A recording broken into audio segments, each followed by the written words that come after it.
everybody, we're live! Welcome back to Dandrew Streams. I'm Dandrew, this is the stream. And tonight we're playing Skyheart, Dungeons & Dragons, 5th edition.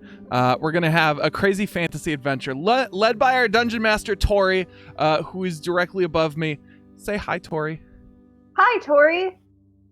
And now you're in control. I hand the steering wheel up to you. Here, grab it.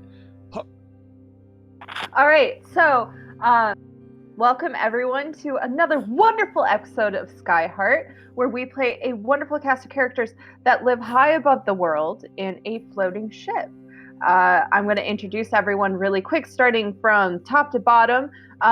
First off, we have Andrew, who's playing the dexterous and kind-hearted Minotaur monk, Digit. Gross. Okay. Next up, we have the eloquent, verbose bard, Selfie, the high elf. Selfie casts kill. Please stop casting kill and everything I love. Following that, we have the mysterious half-elf paladin, Zigzil.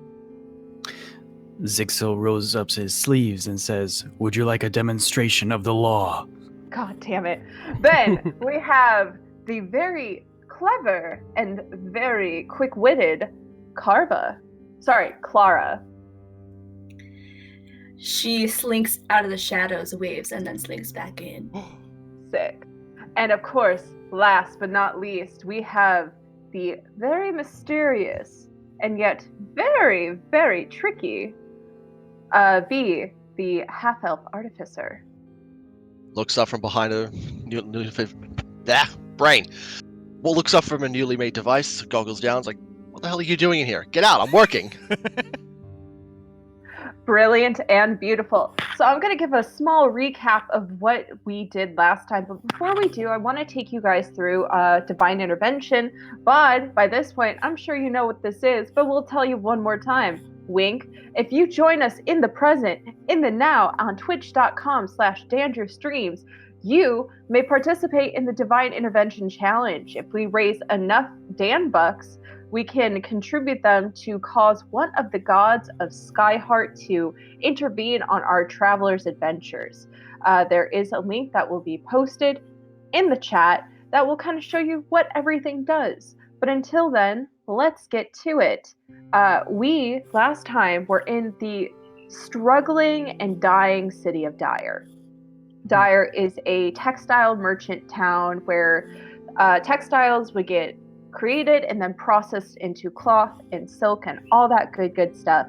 The crew found out last time that the mercenary group known as the Seven Swords was after a mysterious item called the Sky Stone.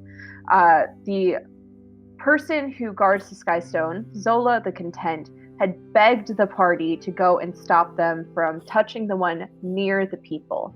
The party went, and along the way heard a scream from an alleyway where they saw two of the Seven Swords attacking some defenseless children. During that time, they stopped them, and they managed to capture one of the Seven Swords, a small gnome, who gave up after they killed his commander. Following that, they went into the town square where they saw smoke rising and defeated 3 more of the Seven Swords, managing to capture one more, a zealot named Yavelda. They were able to interrogate the both of them and gain the following information. On the island of New Haven, where they were hired by 2 individuals in royal purple robes. They believed that these individuals were working with Zigzil, who has a similar robe. One of the people was a very tall woman with red hair, and the other one was a shorter male, they thought. Another thing that was mentioned and noticed is that while you, chat, contributed to Divine Intervention, you voted for Albatross, the guidance and guardian of life and death. And the guardian delivered onto the crew a lock of strawberry blonde hair. And now you guys are on your way forward. So let's go ahead and get started. Let's change up this music. It's too happy. Let's do something a Too little happy. bit- Uh-oh. Let's do something a little bit more chill. What do you say, guys? Yeah! Okay. Chill. Ha. All chilly right. isn't cold. You guys are in the land of Dire. You are greeted by Nanny, who's at the front of the ship that still has no name. And he approaches you guys all, and it's just like, so I've been thinking a lot about everything you guys had said, and I have a potential 2 courses for you. If you want to get to New Haven, which it sounds like that's where you guys are going. Yep, that's right. Yes. All right, so That's the plan, Nanny. please don't call me that. We could go the short way. It's about 2.5 days. Small issue though, we will definitely scrape against dead space. Just straight up anchor territory. Or we could go the long way. Might take us like 5-6 days, but we won't encounter any anchor. Do you guys, which way do you want to do? And how fast did you say you could get us there if we go through anchor territory?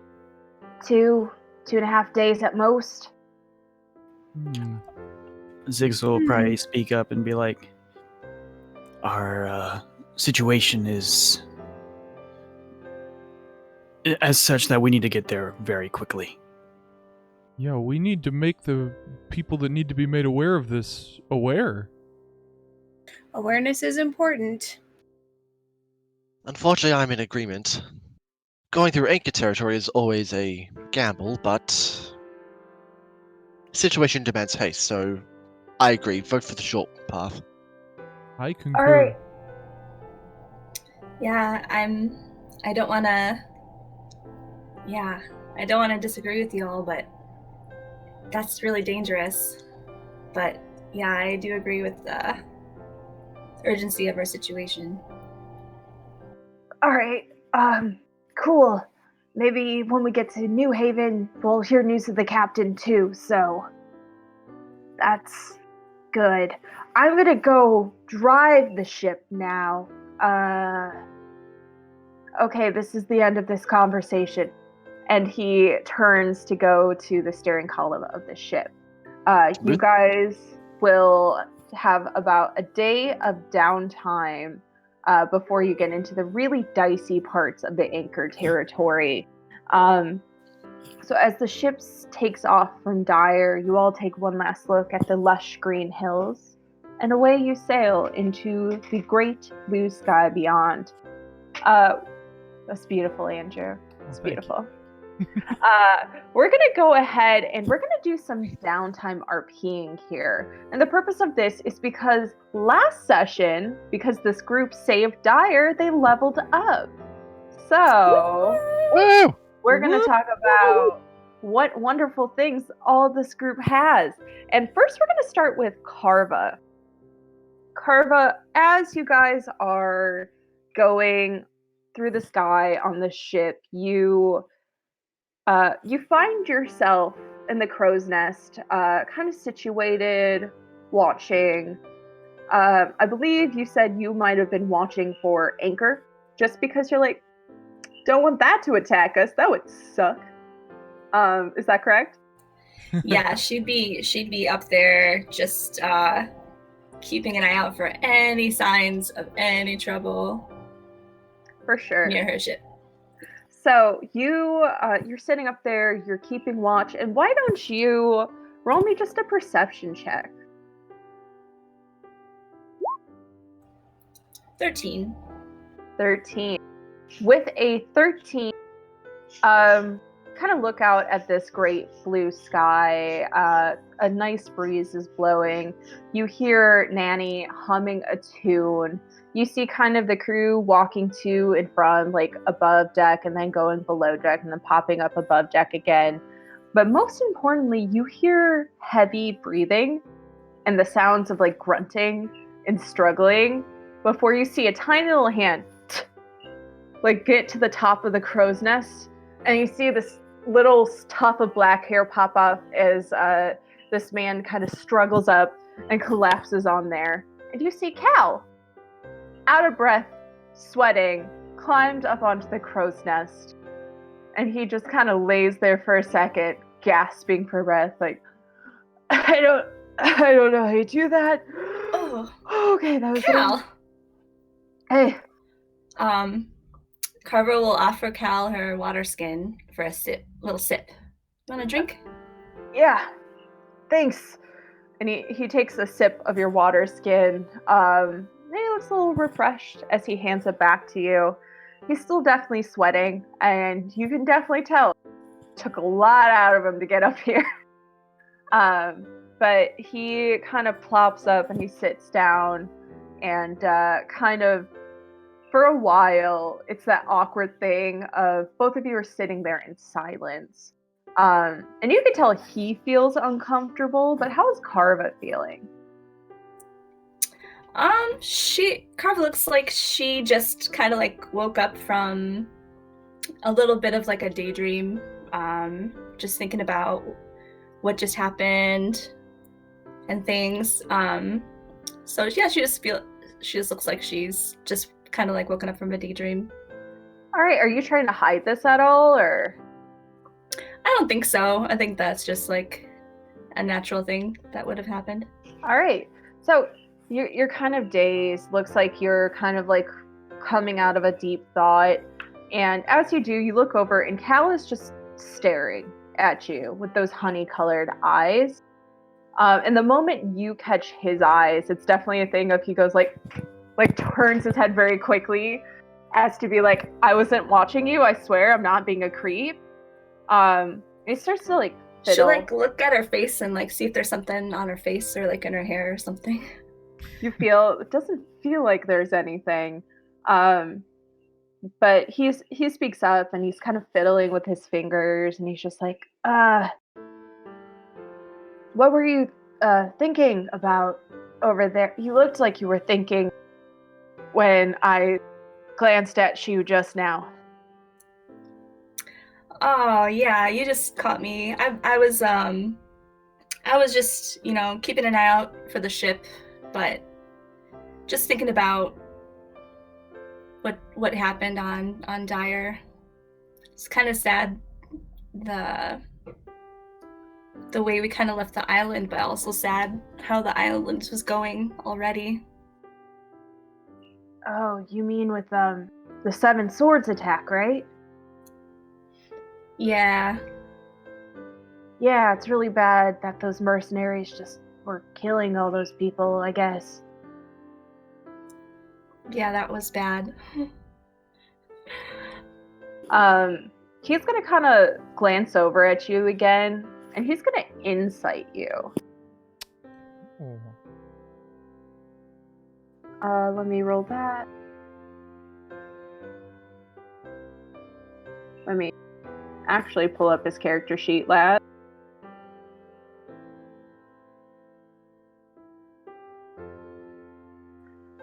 He rolled a 9. So with a 9 insight, what is he gleaming off of you with the way you're saying that? He could probably tell, like, Carver was caught a little bit off guard with that question. And maybe she's not super, like, opening up yet about what she was actually thinking. Gotcha. But not 100% sure. Okay. Just in the awkward moment. It's an awkward moment for sure. So he kind of studies your face really quickly, turns his head again really quickly, because again, he notices you noticing him watching you. And he just goes, I'm really sorry, I don't mean to keep doing that. Sorry. It's okay. She like scoots over a little bit, gives him a bit more room. Get comfortable. You can hang out up here with me for a little while. You scoot over and you see like his shoulders had been really like tensed up and they relax just like the slightest a bit. When I was growing up, I used to hide when I had thoughts about stuff. Like not scary or bad thoughts, just when you wanted to think.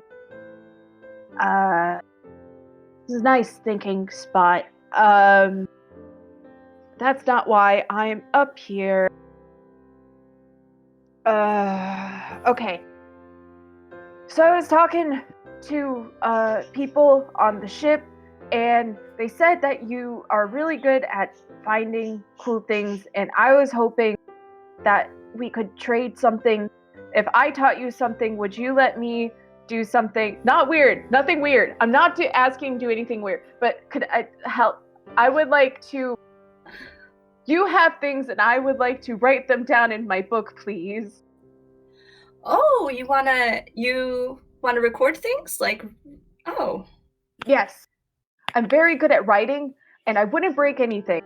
It would just take it would take 10 minutes.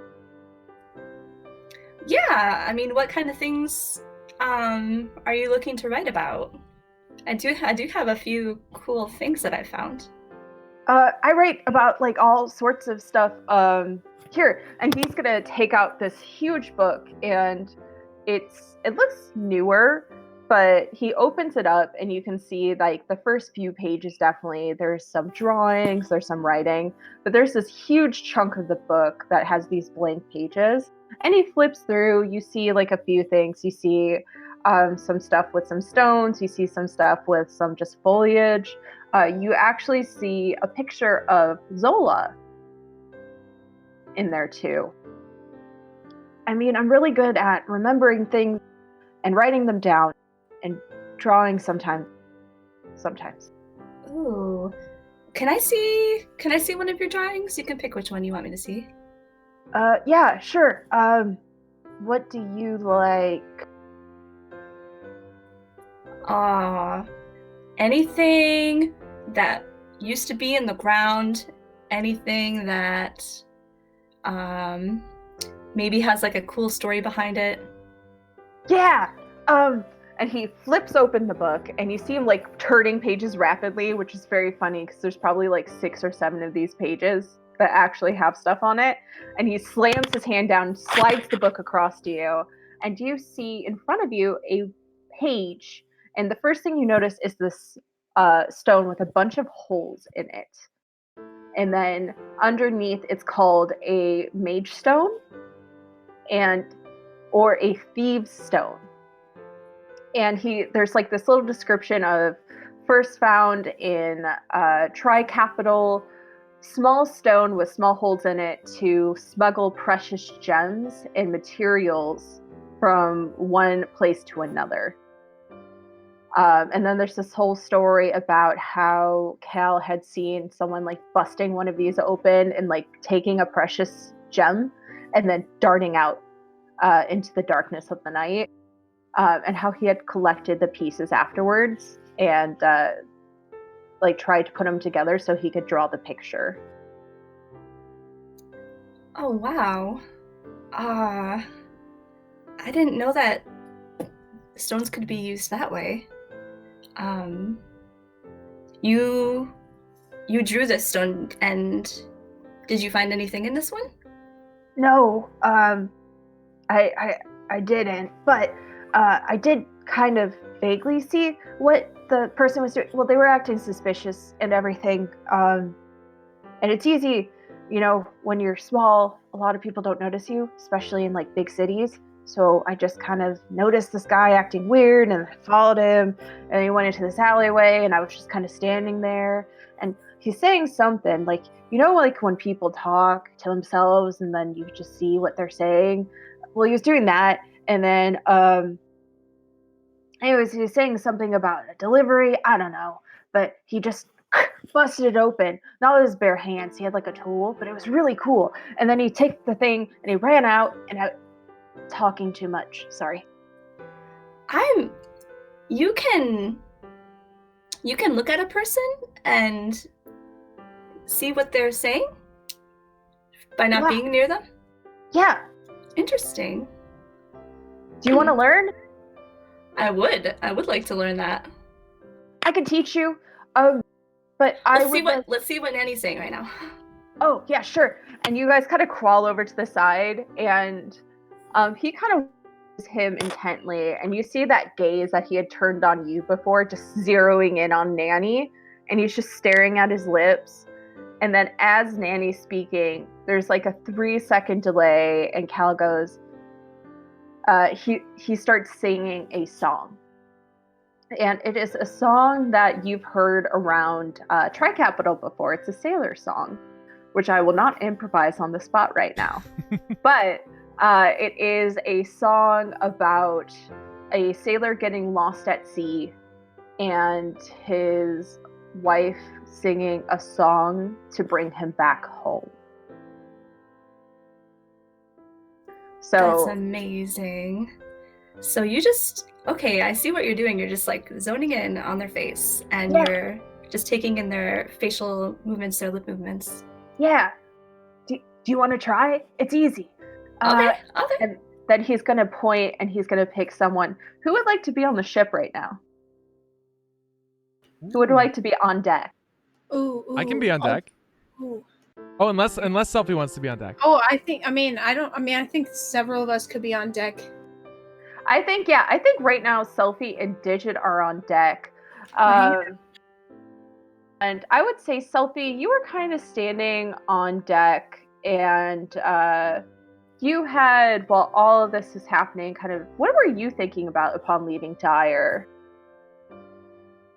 Oh, she's got a lot going on right now. She's probably thinking about writing a letter to her parents to see if she can convince them to try to trade for some ultra fancy fabrics with Dire, just to get them some food and get some fabric to her parents, because she saw some lovely textiles that her mother would love to see on the drapes in the drawing room or something.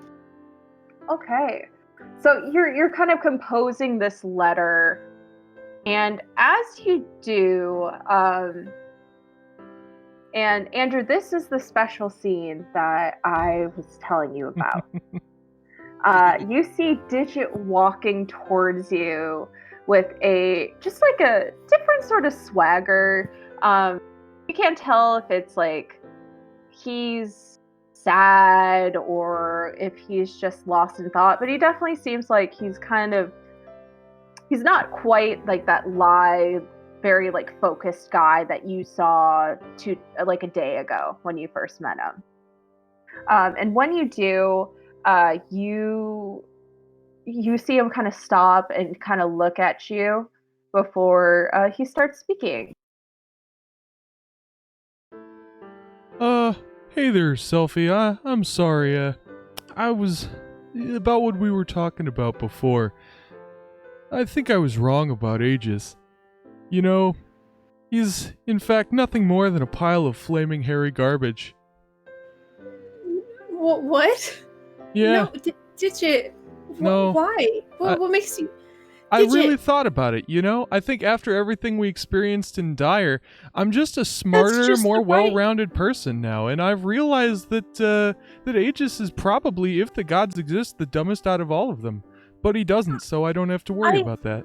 I actually completely disagree. Digit, you were really bringing me around to this whole Aegis thing. I was, but I was just confused and maybe a little hungry. You know, I had a big sandwich, and okay? After that, I just kind of realized, you know, Aegis blows. Are you sick? Are you injured? I'm feeling better than I've ever felt. In fact, I think I'm going to go do a whole bunch of jumping jacks. Hey, check this out. Check this out. Those look really sad. These aren't sad jumping jacks. These are happy jumping jacks. In fact, these are not very well done jumping jacks. Like, you're used to Digit doing like weird flips and shit, and you're just like slightly uncoordinated. Oh boy. Okay, yeah. After about 15 of those, I'm feeling pretty winded. All right. Okay. Okay. Selfie's gonna kind of look around. Is Nanny anywhere nearby? Nanny is steering the ship right now, but if you're kind of like, what the hell is going on with this, you can make me an insight check. Okay, I'm gonna do that.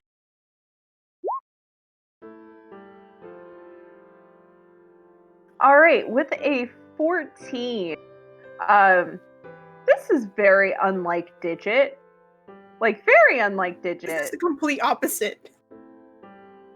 That's what you can really gather. Like, this isn't adding up. 1 second.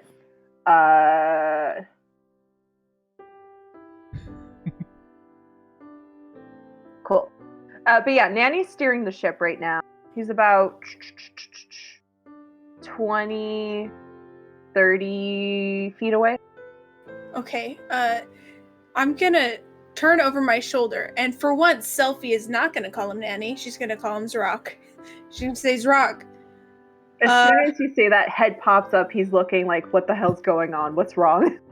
I'm gonna gesture to Digit, like, casually and just be like, I don't think he's himself. All right, so Zrock is gonna head over, kind of like letting the ship kind of guide itself for a little bit, and he's gonna head over, and as he does, he's gonna go immediately and put a palm on Digit's forehead. But as he does, his hand goes through. Ouch, my head. At this point, V would, like, it's picking up with what's happening. V would just, like, start laughing.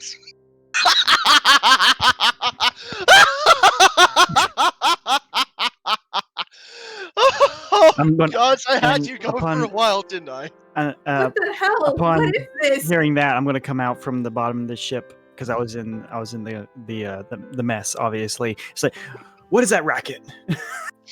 Yeah, what's all the hubbub? What's going on up here? Digit comes Wait, upstairs. And now there's a second digit. Whoa, what? Sophie's gonna go and try to touch both of them, Where are you touching them? like on the shoulder, real soft, real careful, real right. careful. So 1 Digit, you immediately feel the soft cotton of his uniform and the muscle mass underneath and the warmth of his body. The other one starts to kind of fall through a little bit. Okay, I'm gonna hold on to the real one.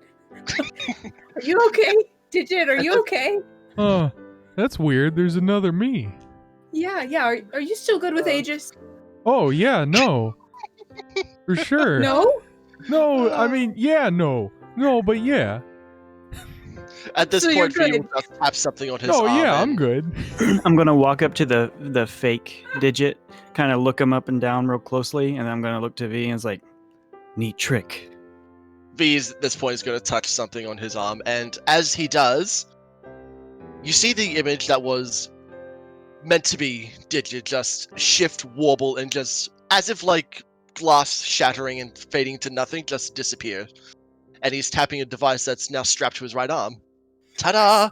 Sophie's gonna go up to you and she's gonna point her finger. She got real freaked out. You really scared the shit out of her. She's gonna shake her finger.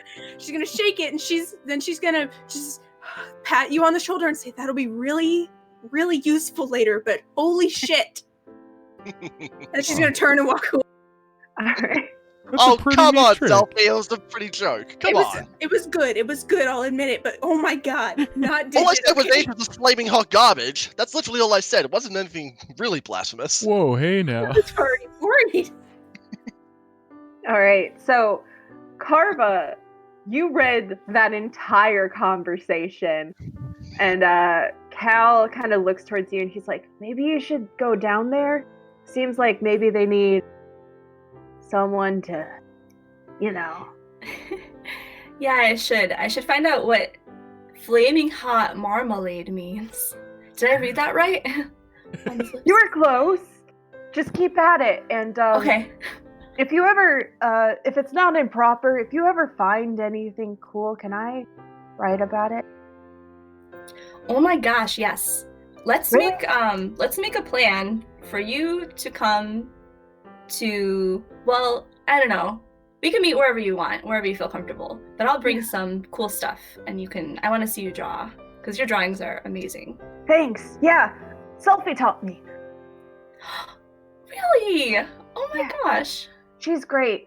She's really nice and she helps with a lot of stuff. So if you ever need help with something, you can just ask her. Okay. I will keep that in mind. Thanks, Cal. Yeah. You go first. I don't want to climb down first. It might take me a minute. Okay. here I go. And you guys see Carva pop down, and she is suddenly by you guys. I would say. Sophia jump. That's it. Okay. Wait, what'd you say? She's already been spooked enough today. Hi, Clara. Hi. Oh God. I was just up in the crow's nest. Everything all right down here? Oh, V's got a new trick. It's really good. It's really good. Oh, whoo! It's good. I saw background. that. Speaking of new tricks, Cal just taught me a new one. Ooh. Tell. Okay, well, you think of a phrase. Okay, don't say it. And Carva's gonna like run across to the other side of the deck, and she's gonna shout, "Okay, whisper it like you don't want me to hear it." Okay. All right. Selfie's going to whisper, Clara is super cool, and I think she's super nice. And I'm really excited that we get to hang out on a boat together. Did you say Clara's soup is cool and she likes to eat ice and you hope you can hang out with me on the ship later? Yes, basically yes. You're cool though, and you're nice. But it's basically that. Good job. She runs back over and she's like, okay, I'm gonna work on that a little bit. But Sophia will go for a high Cal five. told me how to read lips. Did you know Cal could read lips? He knows how to read lips. When did he learn that? That's so cool. Sophia will go I for a don't high know. five, like a good job, congrats. And Carver will jump up a little bit to reach her hand and high five her. Oh, well, All Sophia will bring it down, nice and low. She's not mean. Okay. I don't mind jumping. If you want to jump, I'll do it higher. Does Zigzil hold up his hand too? No, I was just when they're done, I want to do something. Yeah, for sure. So now, for the chat, Clara has the observant feat, and B has the magic initiate feat. We're gonna roll over to Zigzil. Fear. All right.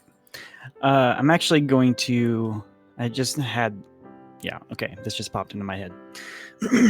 I'm going to approach V, and I'm going to pull out my journal, and I'm going to be flipping through it, and I'm going to and as I'm flipping through it, V, you're going to notice that not only is there a bunch of pages or just pages and pages of words, but there's also some pages that are images, very well drawn images. So the person who kept this journal was also a very good artist. The person was a sailor. I told you it was my mother at a previous session. And in her travels, she has been keeping a lot of pictures, like photoreal drawings. And I come to one. You notice that it is an image of two young boys. One of them, their face has been scribbled out.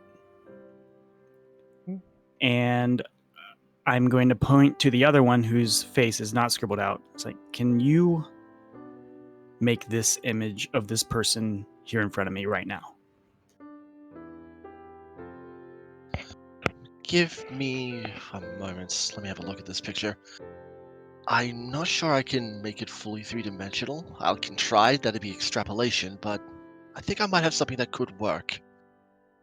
And V is going to take that device that was on his arm off his arm. He's going to whip out one of his Tinker's tools. He's going to fiddle with the underside of it for a little bit. It's the latest trick I've got. Let's see. Need to recalibrate the power input, realign the lenses. Okay, this might work. It won't be, like I said, it's mostly extrapolation, but it's about as accurate as I can make it. And he is do your best. He is going to cast Silent Image, and he is going to make an image of what he sees on the page as photorealistically and as close to it as you can in a three-dimensional image. All right. And they were small, well, probably like, I don't know, 6 years old, probably the Yeah. voice in the picture. So I'm gonna One side will be a complete perfect copy, while the other side will be... It won't be different. It'll look like it'll fit, but it'll still be, like, obviously more extrapolation than anything. All right, so I'm going to kind of just look at it and kind of kneel down, and I'll kind of just like not quite touch it because I'm afraid to touch it, and then I'll back away and be like, "Thank you, V," and then I'll just walk away. All right. There's questions about that later. I'm sure you will. As that happens, you guys hear a yelp. And two things happen at the same time. The first thing is the ship shifts, and Nanny kind of like jerks his head and looks towards the steering column and like runs towards it because the ship is veering off course without him steering it. The second thing you all notice is Cal with his legs stuck in the rope, dangling from the top of the crow's nest above the deck. And you, Digit, hear from Nanny, "Digit, go get him!" As he's like running towards the steering column in an effort to stabilize the ship, which is now turning to its side. I've got him. Right away, First Mate Hardfoot, sir.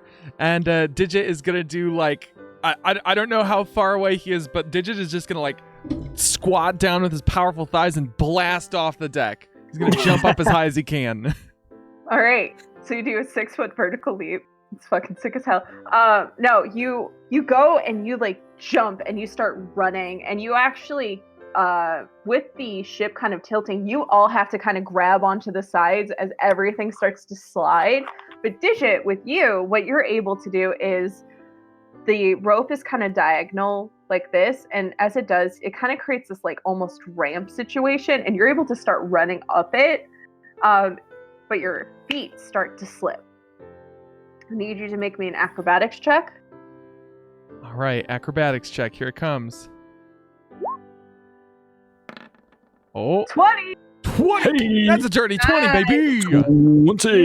You manage to keep yourself from falling through these holes as you grab onto Cal as he starts to fall and slip through the rope ladder, and you grab onto him and you're holding onto the thing. That's as the a ship dirty starts 20, to baby. stabilize, and you're sitting on this rope ladder holding Cal by his ankle, and he kind of nervously looks up at you and goes, "Thank you." Don't worry, Aegis has you. Amazing. But yeah, you got a +2 to your dex. Isn't that right? That is right. I took my ASI and I slammed it right into my dex, maxing out my dexterity for a +5 modifier. Amazing. Okay, so that's Digit. We're going to move on, and we're actually going to do a little bit of a time skip here, unless anyone else has anything they want to do on the top of the ship. If not, we're going to probably skip towards like an hour or two for pre-dinner. Works for me. Yeah, let's do it. Okay. We're going to cut to the galley of the ship, where Zigzil, I imagine you're preparing a delicious meal for the group here, and you're kind of very carefully working with the knives and cutting up a bunch of different vegetables to create a stew or something hearty to stick to the... Yeah, you go ahead. While I'm cooking, I'm going to... those who might be paying attention in the room might see me like spot something off in the corner, and I'll be like, get off there, get off there, get off there. And I'm going to swipe something away. Yeah, in fact, there is a tiny rat that has made a kind of home in the kitchen here. And you noticed it when you first came aboard this ship, and since then it's You haven't been able to get rid of it despite your best tryings. It just kind of lives here now. This is the rat's kitchen. You just get to cook in it sometimes. Godforsaken creature. But you go back to kind of your cooking, and you're listening to the scurry of the rat and as it like chews at the floorboard. There might be a few times, whether you consciously know it or not, that maybe like a few things slip onto the floor and the rat kind of grabs it, runs back into its hole. I don't know. But as this occurs, you kind of get into the zone. You know when you're creating something and you just kind of slip into that focused mindset. You're thinking and you're in the zone, and your brain is working automatically as you think past the events of Dire. How is Zigsil feeling about all of this? Zigsil is probably just trying to... I think Zigsil in this moment is, like you said, just in focus mode, and he's trying to, like, some very disturbing things to him happened in Dire, and he's just kind of trying to, like, push that off to the side and try to just gotta focus on the task at hand. And as you do that, you feel a little prick, and you see on your finger there's this thin line of blood, and you accidentally have cut yourself, and you're kind of examining this blood droplet as it kind of goes across your calloused finger, and it stirs a memory within you. You remember training. You remember everything you had to do in order to get here, to get this far. And you think of Dire, and you think of everything that's happened, and a part of you calls, knowing that you have further to go still. And as this happens, you hear the scratching and the tearing of the rat at the floor, and you feel for a moment as if there's someone here with you. And you're not sure if it's just a memory. Yeah, you're not sure if it's literal or a memory or just a trick of the mind. But for a moment, you feel there's someone here with you. And it doesn't scare you. If memory serves, your strength and your constitution increase. Is that correct? Yep. Amazing. Yeah. All right. So you bandage up your finger after this moment passes, and you take this delicious food out to the group. First, I noticed that some of the blood dripped on a little piece of the food. I was just like, wipe it off. And then it's just like, I look at the rat, and I'm just like, you can have that. The rat gets stronger with each drop of blood. It's a vampire rat. It now has a taste for blood. But you take it out. Everyone enjoys a nice, wonderful meal. Danny says that he'll probably make anchor in like an hour or so, and you guys will rest through the night. Is there anything you guys want to do here before you go to sleep for tonight? Is this an invitation for the thing I messaged you about? This is an invitation. This is the point of no return. You cannot return after you leave. Okay, Selfies would like to do some things. She's gonna go and talk to Nanny first. All right. Sorry, go ahead. Yeah, ding Nanny is still kind of staring. He wanted to get like the last bits of daylight hours, and he's like, I'll eat after you guys are done, sort of situation. So you go above deck. And the sun's setting, and you see the red and orange and gold hues upon both of you as he's kind of staring straight ahead and notices you and goes, what's going on? You got that look on your face again. Zrock, I'm really nervous. What happened back in Dire, things got really sketchy. I don't know if we can trust everyone on this crew. How do you mean? Well, there's been a lot of weird stuff. I don't want to do anything about it just yet. I think we need to talk to the others, and I'd like to confront the issue, but I just want you to know before anything happens. But I don't know what's going on with Zig. I have some weird suspicions. I mean, someone mentioned there's a bounty on his head.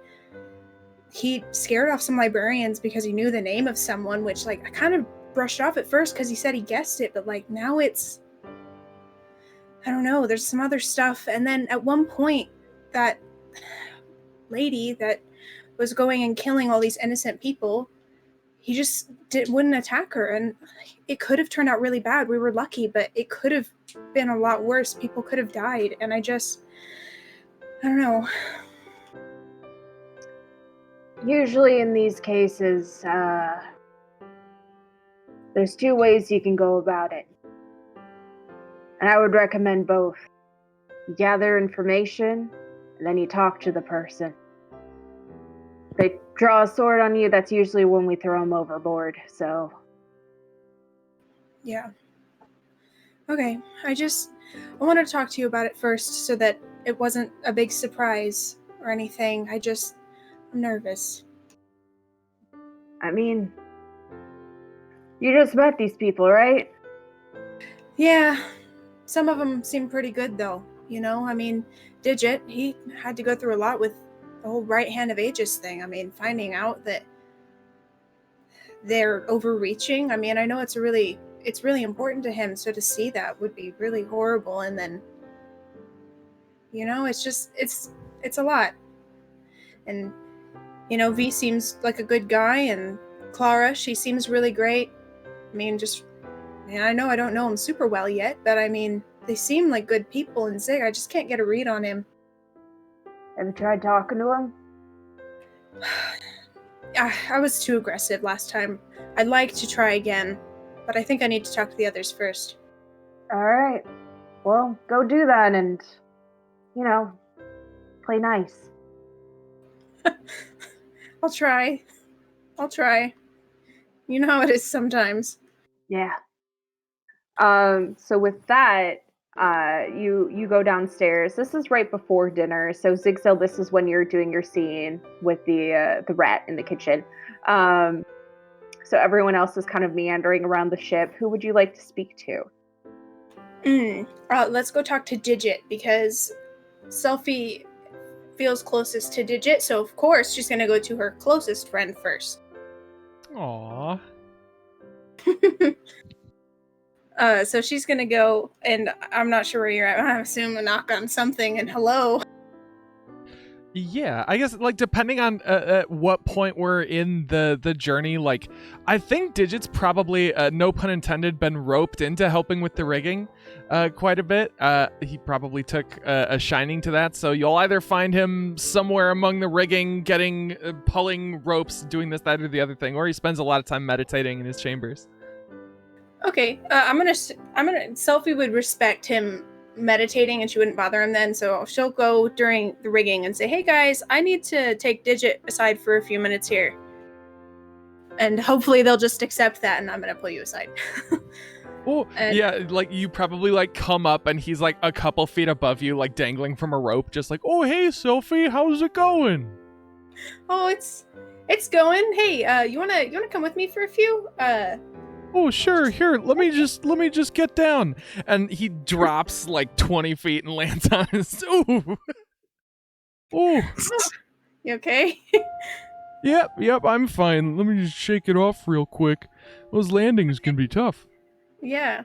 I wanted to talk to you about something. And she'll pull, take you over to a more slightly more secluded spot where not as many people will hear us talking. And she's gonna say, I feel like you're someone I can trust. I'm going out on a limb here. So, but you seem pretty genuine, so I'm not really too worried here. But I'm worried about Zig. I mean, do you remember them saying that there's a bounty on his head? What is that about? Now that you mention it, he did say something like that.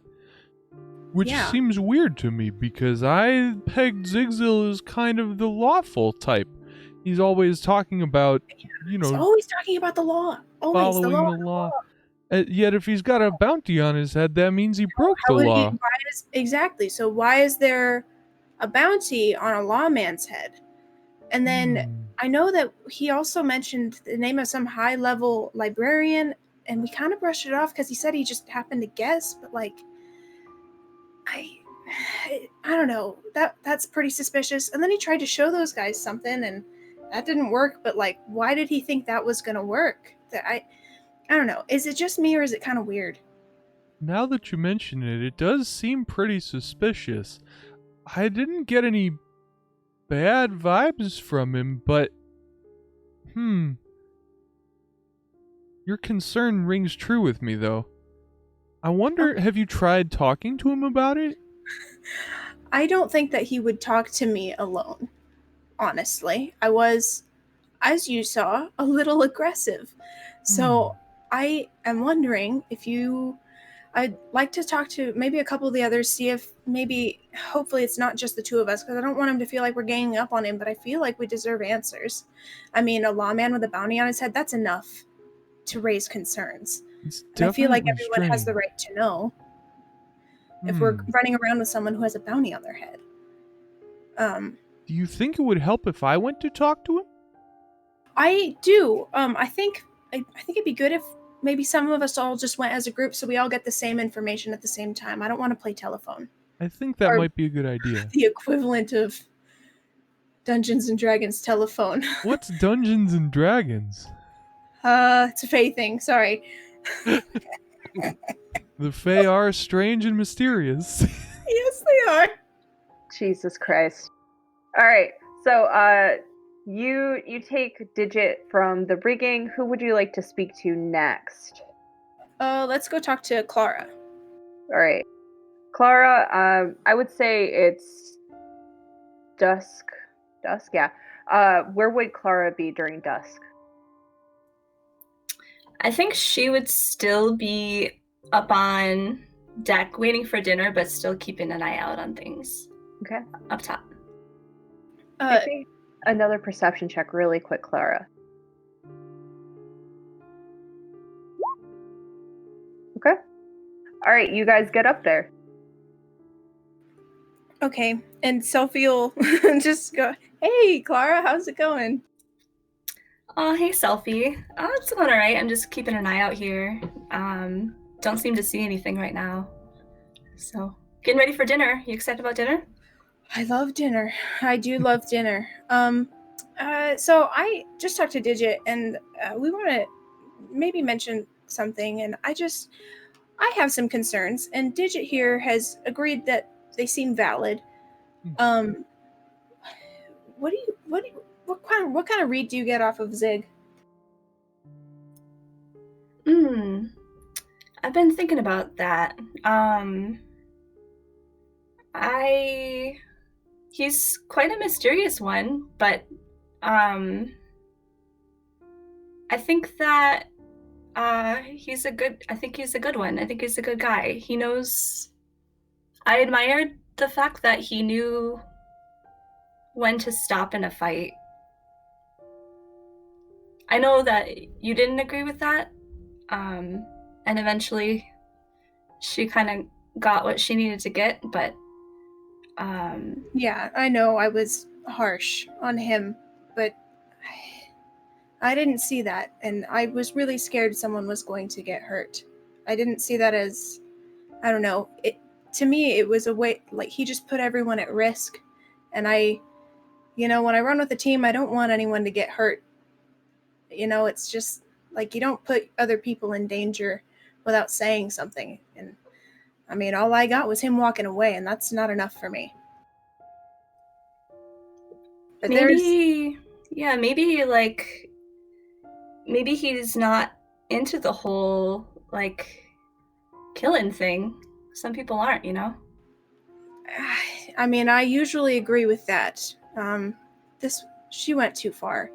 Regardless, someone mentioned during that fight that he had a bounty on his head. Isn't he supposed to be a lawman? I guess you gotta think about maybe who put the bounty on his head. It might not have been the law. It might have been somebody else, like above the law. No, that's a fair point. That's a fair point. It's just, I don't know. It's worth asking about. That's a good point. Have you tried talking to him? You know what? Digit and I are planning on doing that. Would you like to join us? Yeah.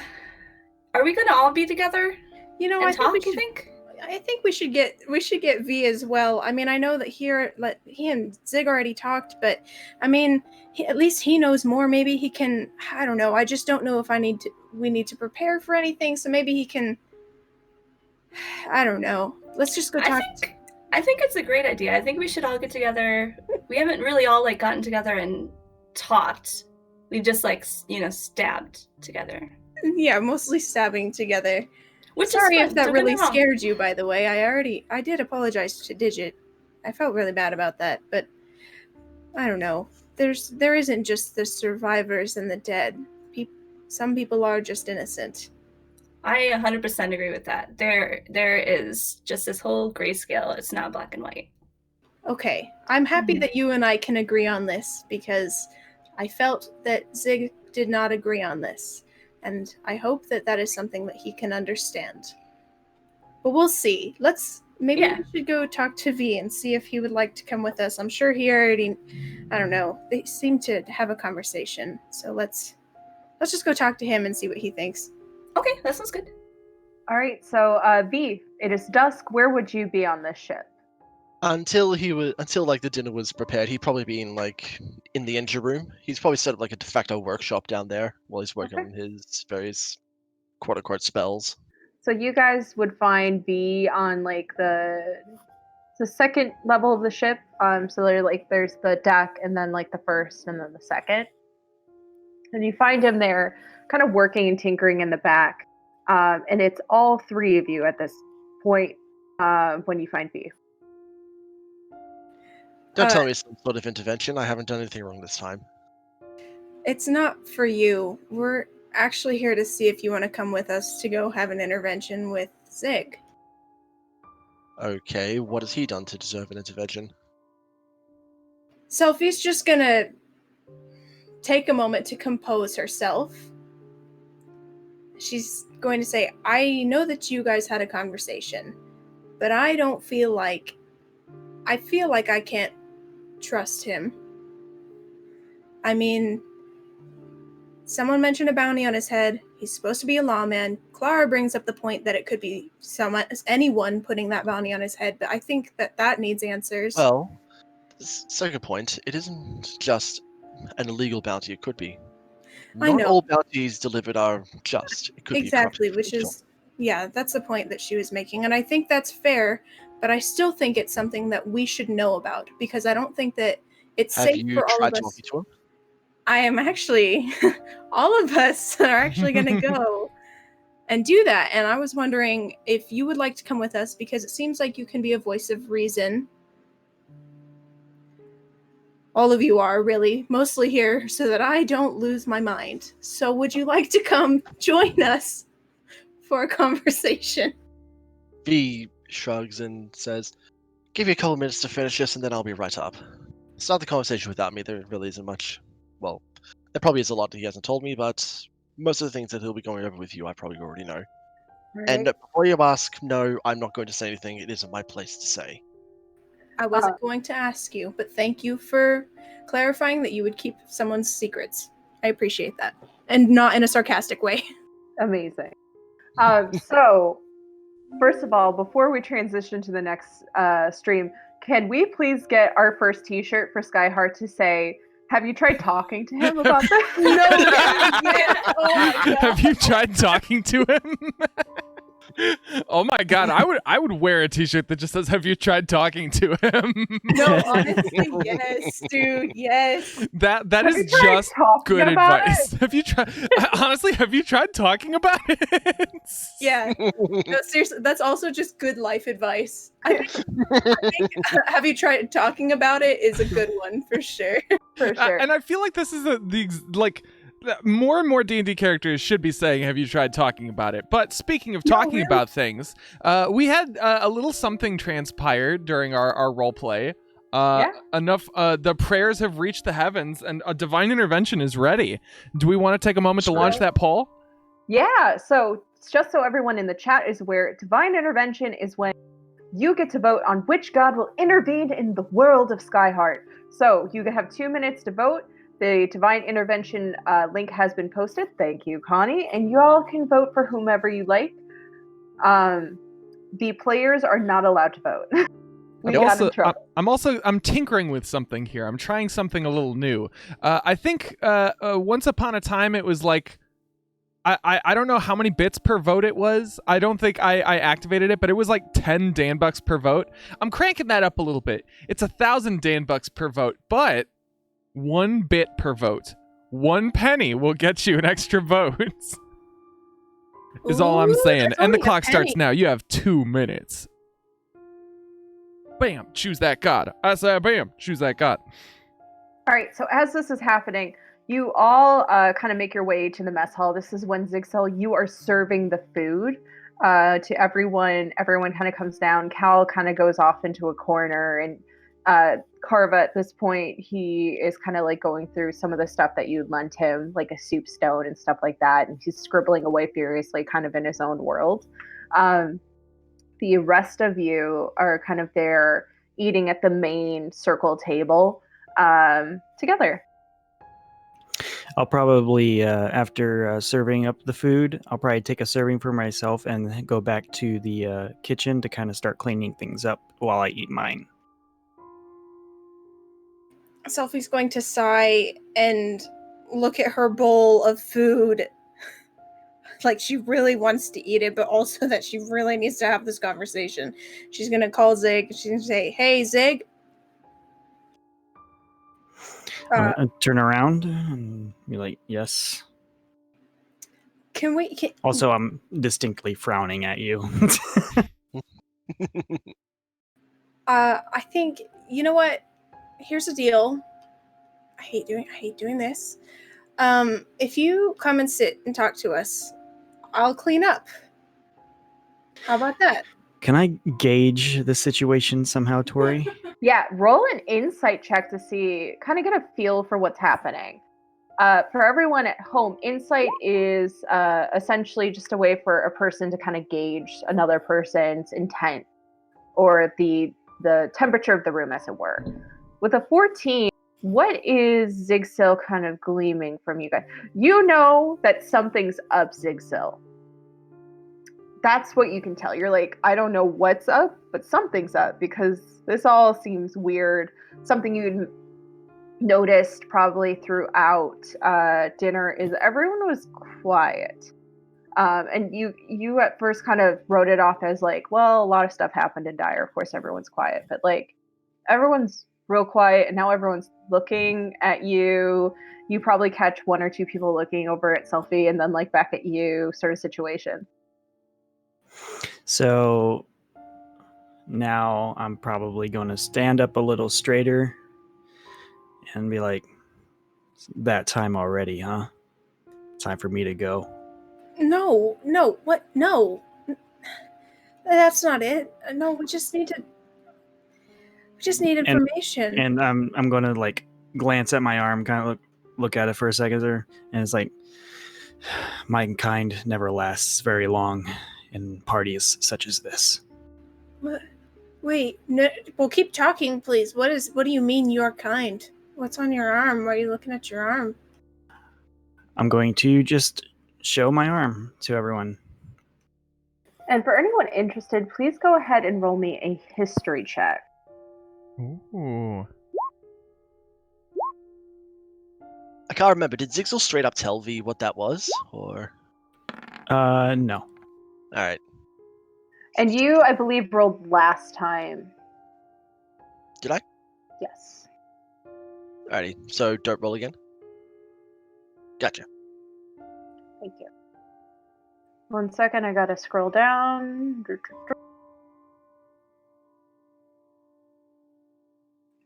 Man, I wish I didn't have 12 tabs open. All right, so going to start with you, Carva. Carva, you have heard rumors of random vigilantes who had solved problems in the past. And maybe this was a symbol that was associated with them, but it could have been something else. I mean, symbols are a dime a dozen a day. Digit. You would recognize this as a symbol attached to like this weird group called the Shroud, which you would also know, like they're also loosely tied to vigilantes. And then you would know the same thing, Selfie. For both of you, the name the Shroud sticks out in your head. Can I ask a follow-up question? Would Digit know what Aegis's opinion of the Shroud is? Go ahead. You might. And Can I pose a question? Actually, I'm just gonna DM you. DM the DM. Ooh, DMs to DM. DMs to DM. Oh, we getting spicy.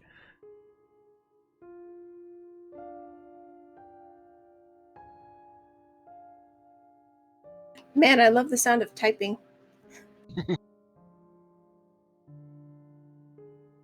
Also, chat, thank you for voting. The gods have spoken. Mirth will make an appearance soon. Also, Dandrew, isn't it true there's another divine intervention we got over the course of the week? Oh yeah, I think there was. When did that ding? Okay. So that means we got to do another poll, yeah? Yes. But before we do, Bethany, I misread something. You would additionally know that the Shroud are individuals that have been both feared and respected, and they may even be inclined to relinquish some authority to the individual if they have any problem they need to be solved.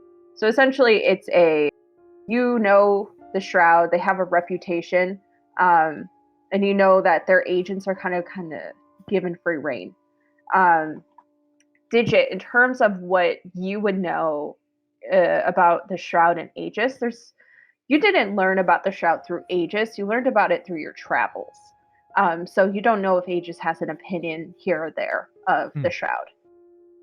Okay.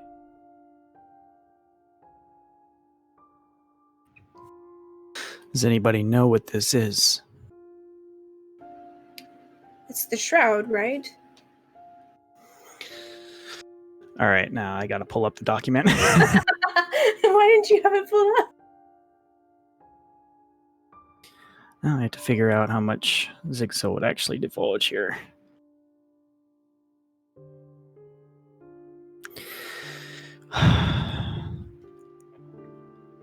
Shroud, yes. My kind goes about the world largely hidden. Hold on a second. Sorry.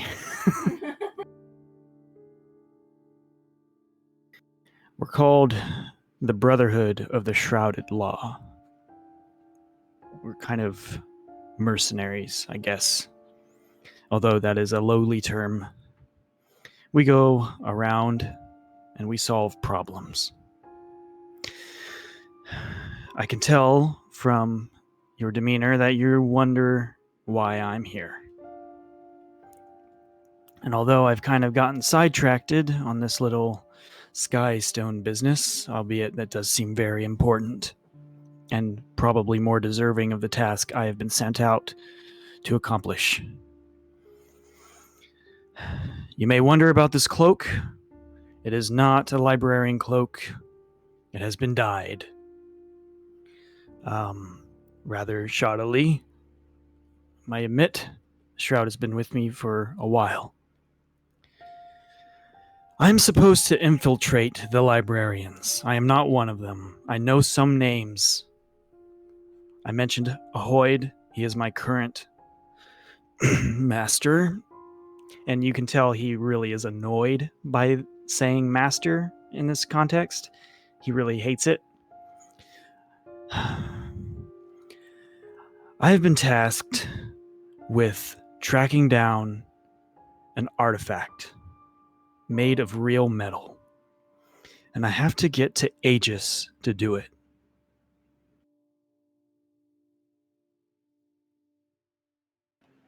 I must confiscate this piece of metal for reasons. Okay. That's one question answered. A few, really. That's okay. So, who put the bounty on your head then? Honestly, it could have been anyone. It could have been someone in New Haven. But I do have a past in New Haven. But it could have been any number of people. The very symbol on my arm, some may consider to be a bounty. Do you know what the bounty is for? Like I said, no idea. Could be many people, or one. I don't know. Okay. Well, that answers a lot of questions, but I just need to know one more thing. Yes. I know that you seem to think that we were totally safe not attacking that woman anymore. I did not see the same thing. I just need to know that you would not let anyone in this party get hurt just because you were done with whatever. Are we a team, or are you your own guy? If I with your still own thing? perceived that woman a threat, I would have struck her down like I did when I saved Digit's life. Okay. I just But I needed will to know. not be part to slaughter. Okay. That's fine. I just need to know whether or not you have our backs, and it seems like you will. So that's all that I care about. I just don't want anyone dying just because someone decided not to finish whatever. I have always thought of myself as more of a protector. If any of you are in need, I will come to your aid. Sophie will kind of think this over for a minute and just kind of say, okay, all right, so you need some metal thing from Aegis. Do you know what it is? And, Digit, would you know what that is? I think the question isn't whether or not he knows what it is, but really, would he or would he not stand in our way? Well, I mean, that's fair. I mean, it just depends on, if he knows what it is. You've shared a Really? lot with us already, and we appreciate your openness. Would you Yeah, be yeah. willing to tell us what this artifact is you're searching for? My master, my real master, gave me strict instructions. I've told you too much already. I can't. Can you at least divulge whether or not it's some sort of weapon? Dangerous, maybe. I think that's only fair. You need not tell us precisely what it is, but rather, if you can cause harm. It can, and that's why I need to confiscate it. You said it was an artifact. Is it old? Is it older than the islands? Under the circumstances, it might well be. Interesting. All right. Digit. Because of your background, I will give you a history check at disadvantage. Okay. Try and figure out what this thing is.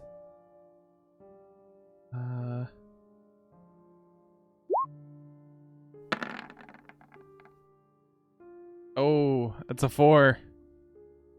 You don't know. I shot you a message, by the way, Tori. Selfie's gonna lean over to Digit and she's gonna say, if you don't know, I know that Cal is really good at researching stuff. Maybe he can find out more. I think Zigzil's heart's in the right place, for what it's worth. I think the more we poke and prod, the less we'll get. I think trust goes a long way. And Okay. right now, while I don't know that I would be willing to help him get this artifact, I think in the future, if we're willing to share more, we can learn more at that time. But I do wonder if it would be worthwhile for all of us to investigate why Zigzil has a bounty on his head in New Haven. See if we can learn who put that bounty and what it's for. I agree with that. I think that's a good idea. Zig, what do you think about that? I'm sure you're curious. Sorry, I was typing out something. Say that again?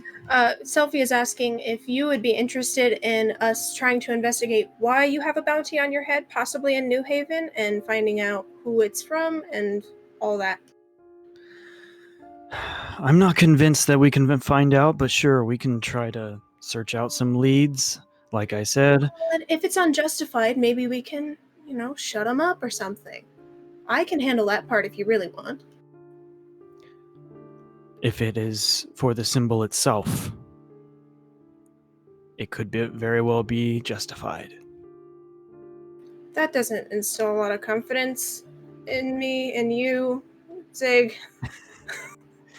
You can be sure that the symbol does not wholly represent me. I just represent the symbol. An important distinction. Good to know. All right. With that, I'm going to do one more quick scene, and then we're going to take a break. Is that okay for you guys? That's worries. perfect timing. Mhm. Yeah. Asking for food. Yeah, I figured that's what that was. So you all kind of have this discussion. You all talked about it. Very well done. And with that, you all settle into bed.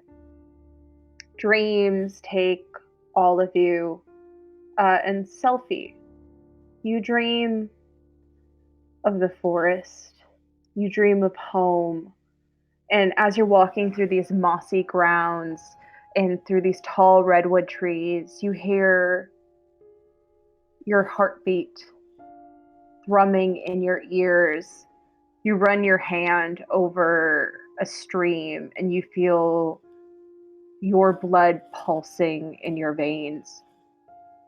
You breathe in the air and you feel the forest breathing with you. You stand alone in a memory and you feel something touching at your mind. You see a familiar form. Your pet that you have come to love, except it doesn't stand before you in the corporeal form that you normally see it, but almost a misty gray, and it stares at you. You feel the call of home, and then you wake up. And we're going to take a 10-minute break here, guys. Alrighty. While we're taking that 10-minute break, should I run the next poll? Yes, please. Remember, guys, you can vote to see what other god intervenes here. You picked Mirth. Mirth is going to pop up real soon. This will be for the second. So go ahead and vote, and we'll be back in 10. See you guys in a little bit.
And welcome back, everyone. Did you have a good break? Did everyone a good time? 10 out Yes. of 10 break. The cats are Ah, happy. everything is on fire. I got a whole cup of vodka. Oh my gosh. A whole I cup. ate some pocket mash from Moon. Pocket Is that- mash, yeah! Is that like a metric cup or? This is a kilo cup. I'm consuming a kilo of vodka. Cheers! I'm having gin. Ooh, nah, I'm just kidding. I'm actually drinking. Oh, actually, now's a good chance to show chat. I'm drinking something with a sky canoe on it. Nice. Everyone's showing their drinks. They're like, look what I'm drinking. I'm drinking water this time, gang. Ew, what's that? Hydration. As am I. Water good. Mhm. Water. I But- need a lot of water because my house is currently on fire. Yes, Is it? Because you live in Australia? pretty much, yeah. Mm. Okay. Well, we're going to go World ahead is and on get fire. started. Haven't you heard? Shh, my beautiful children. Shh. We're going to get started. Okay? I want... You know what, David? Will you roll me a d10? Mm-hmm. Okay.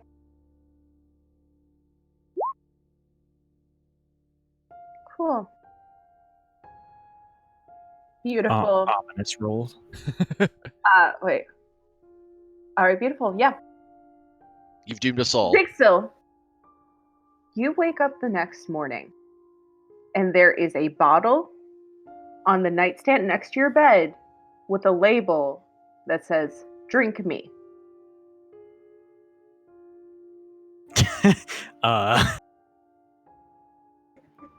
I'm going to look at it. I mean, can I like open it and smell it? You're gonna open it? Well,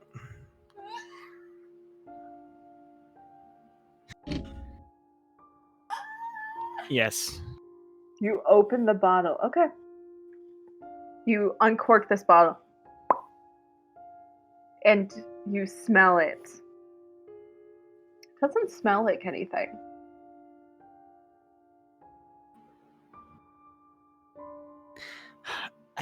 I'm too cautious for this. I wouldn't drink this. I've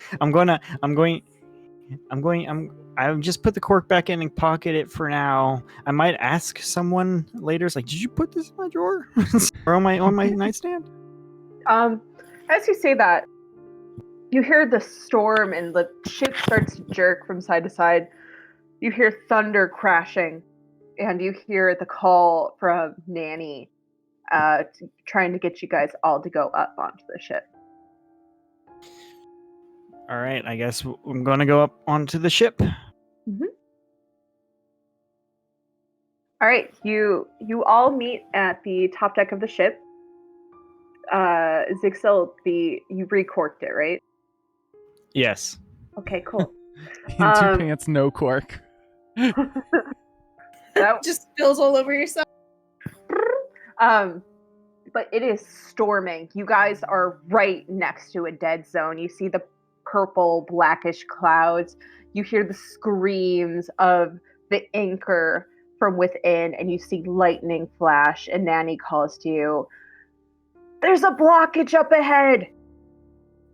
And he points, and you all see this graveyard of ships. I am going to shift the music, and we are going to shift the room. Ooh. Room shift. Room shift. Broom shift. Room shift. Room! Woo! Don't mind yourselves there. I just don't have a boat token. So you guys would be here, and to get out of this dead zone, you would need to go right across here. Nanny kind of calls out, and he goes, "All right, listen, slight problem. I can't get around this unless we go right into the dead zone territory. Really threading the needle here. would you guys be able to turn on the engines of these ships and move them or something? V, do these ships look movable? See, that's the thing. These are derelicts. I don't know if they even have fuel, but I can't tell you without getting closer. I mean, Sounds we like should we at have to least get closer. try. I mean, he's asking, and like, I agree, we don't Selfie. ask for stuff unless it's necessary. Well, like I said, we need to get through here, so either we move these ships or we blow them up. That works too. I just need them not in the way. Okay, yeah. I might Okay. be able to rig the engines to explode, but again, I have to get on the ship. All right, Okay. perfect. So he kind of gets you guys up alongside of it. You see this first ship here. For those who have sailing experience, this looks a little bit like a fishing boat. Fishing is in loose terms because there's no fish here, but there are birds, so you fish. Huh. Very Like nice. it. Birds are fish of the sky. They are fishing. Tuna of the air. Eagles are So literally that's known your as the rest of second the sky. T-shirt. It's just a bird, and it says "Tuna of the Air." Yes, I like that. I mean, where are they called? It Like could on- still be have you seen one. Tuna, where it says chicken of the sea. Yes. It's the same thing, just Tuna of the Air. Delicious Yes. pigeon It meat. could be one shirt. It could say, "Have you tried talking to him about?" And then the back says, "Tuna of the air." Have you tried talking to him about tuna of the air? would you like to talk about ages today? So you guys are kind of up along the ship. I would say it's during this time that we're gonna have Dandrew. Can you roll a d10 for us? Mmm. Here comes a big D10. Big d10. Oh. Look at that thing One. go. Oh my Okay. god. That's I either would very say- good or very bad. Don't worry about it. I would say that during this time, Selfie, you notice there's birds circling above, and you see a giant white bird. And it looks like its wings have been dipped in this inky anchor substance as it flutters close to the ship and drops something at your feet before flying off. Okay, Selfie's going to. She doesn't trust Anchor. That seems sketchy as fuck. She's gonna kind of crouch down real low to get a look at whatever the hell it is it dropped. The bottle that says "Wink me." It's about no, I'm kidding. You see what looks like a torn up piece of parchment.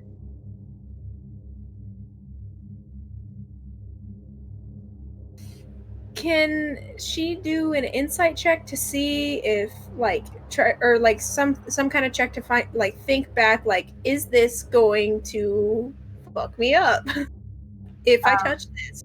You can make me a general intelligence check. Oof. Oofa. Oh. I mean, it looks like a piece of paper, and if it did something, the bird probably would have exploded. Okay, good point. So she'll go ahead and pick it up and open it, but without kind of looking at it, but out of the corner of her eye, just to kind of see it's. Wait. You want me to check that real quick? You look a little scared about it. Oh yeah, there's a sketchy looking bird that dropped this. If you are brave enough to look at this, by all means, go ahead.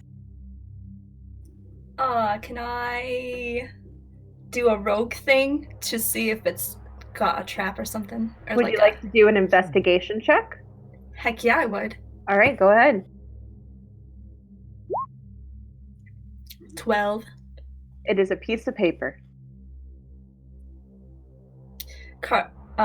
Would you like to read the paper? Yeah. It says, "Jewel of the sky." Carve picks up the piece of paper delicately, and she looks solemnly at Selfie, and she says, "You can read it, it's fine." Sophie's gonna take it back carefully and be like, okay. She's gonna read it. I'm not the only one that likes messing with Selfie. It is fun. It appears it is a piece of a poster, and it reads "Jewel of the Sky." Okay. Would Sophie know anything about that or remember anything? Roll me a history check. 13. Sounds like a fancy name, or a title. You can't think of, like, is this supposed to be a place or a ship or a person? But it sounds familiar, like a title to you. Okay. Selfie is going to fold it up and stick it in a pocket or something or somewhere and just make a note to ask Cal about it later. See if he might remember something. Can we? Will I have noticed that she got a piece of paper? Make me a perception check. While she puts it in their paper, she'll wink at Selfie and be like, "Oh, saving that for later, Oh, huh?" nope, that's the wrong one. Too bad. It was a crit. Oh, yep. Oh, There you go. You do a really good job not sweating with this weird thing in your pocket, and you're thinking a lot about it. With a 12, you guys weren't being exactly subtle about it. I would say you would have noticed, like, something drop, and you had been like, "Huh, what's that?" Hey, what was that? It's a piece of paper. Looks like maybe it came off of something. It says, you said Jewel of the Sky, right? I'm going to write this down. Jewel of the Sky? The family like, jewels of the sky. Like a sky stone? I mean, I guess it could be, but it reminds me of a title of some kind. I'm not sure. And Selfie will hand it to him to look at and then say, but no, hand that back because I'm going to ask Cal about it later. Of course. Carva's just like snickering to herself. Can I do a history check? Yes.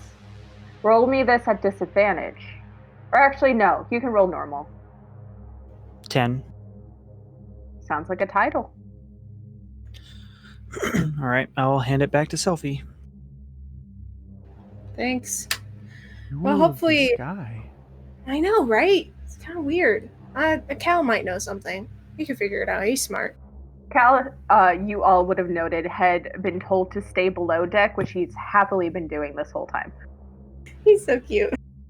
But yeah, so Nanny pulls up alongside this derelict ship, and he kind of gets you guys onto there and goes, "I can stay here, but if you move past this ship, I don't think I'll be able to get to you guys. Do you think you can handle it?"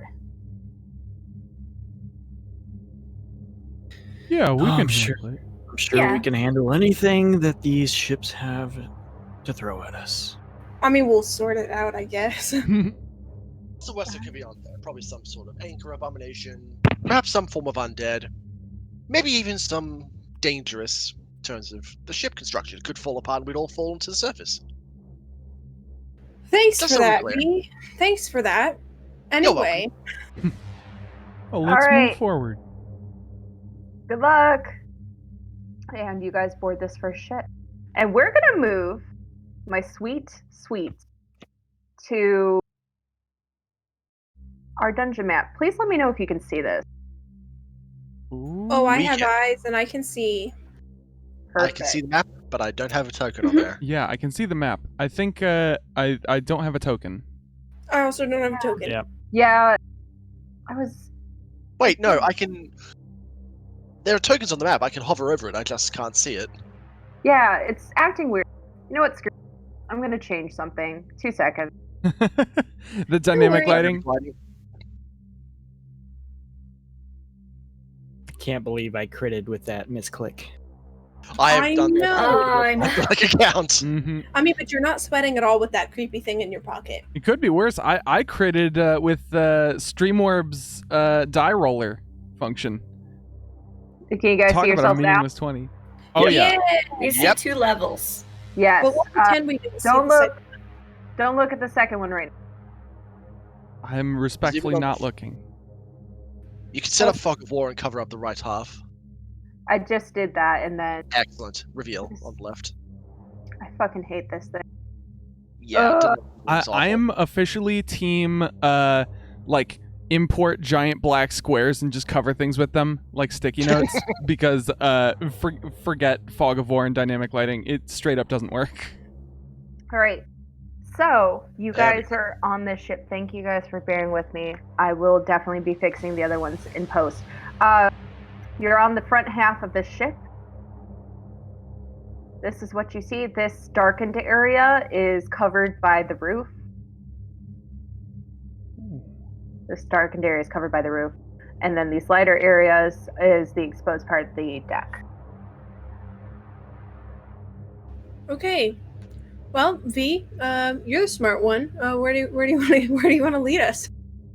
Well, a vessel this size, the engine will probably be usually around the back, second deck below. Well, no, this is a small fishing vessel, so just below deck. So one way or another, we're gonna have to find our way downstairs. Okay. All right. So Sorry. Go ahead. Now, V is going to move forward up to this area here and just look inside. If there's a door or anything, I don't know. It looks like the front part is a quote-unquote glass window. Oh, okay. And it still seems to be intact. Inside, you see what looks like a beam that destroyed into the part of the ship itself. You see there seems to be a cabinet. There seems to be what looks like a chest and the steering column.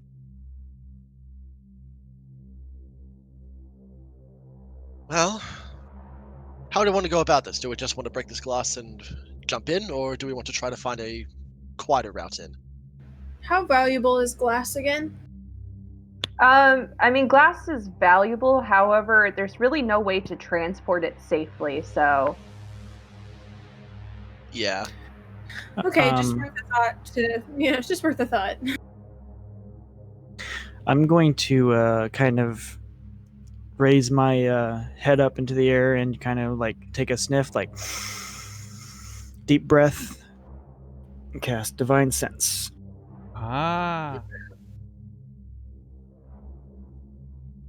So with this, you kind of take in a deep breath and you reach out with your senses. You do not sense undead within 60 feet of you. That's not behind total cover. You do not sense celestial or fiend within 60 feet of you. That is not behind cover. Okay.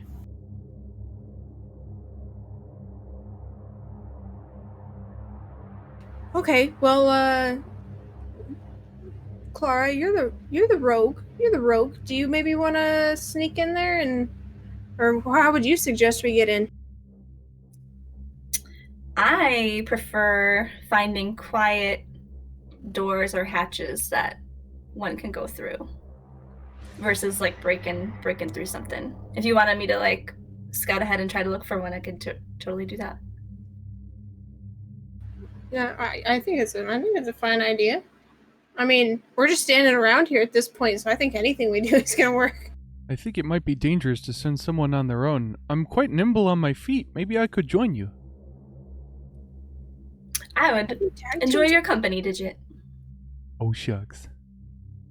All right. So you guys decide to go forward? Yeah. Yep. Mm-hmm. I'll probably stick closer to I'll try to stick closer to the front of the group wherever we go. All right, are you busting through the glass? You climbing up? What's the deal? I think, is there a way that we can, like, how thin is this glass? Is it possible that we could, like, maybe, like, quickly leap onto here and then maybe do some, like, parkour to get across without breaking the glass?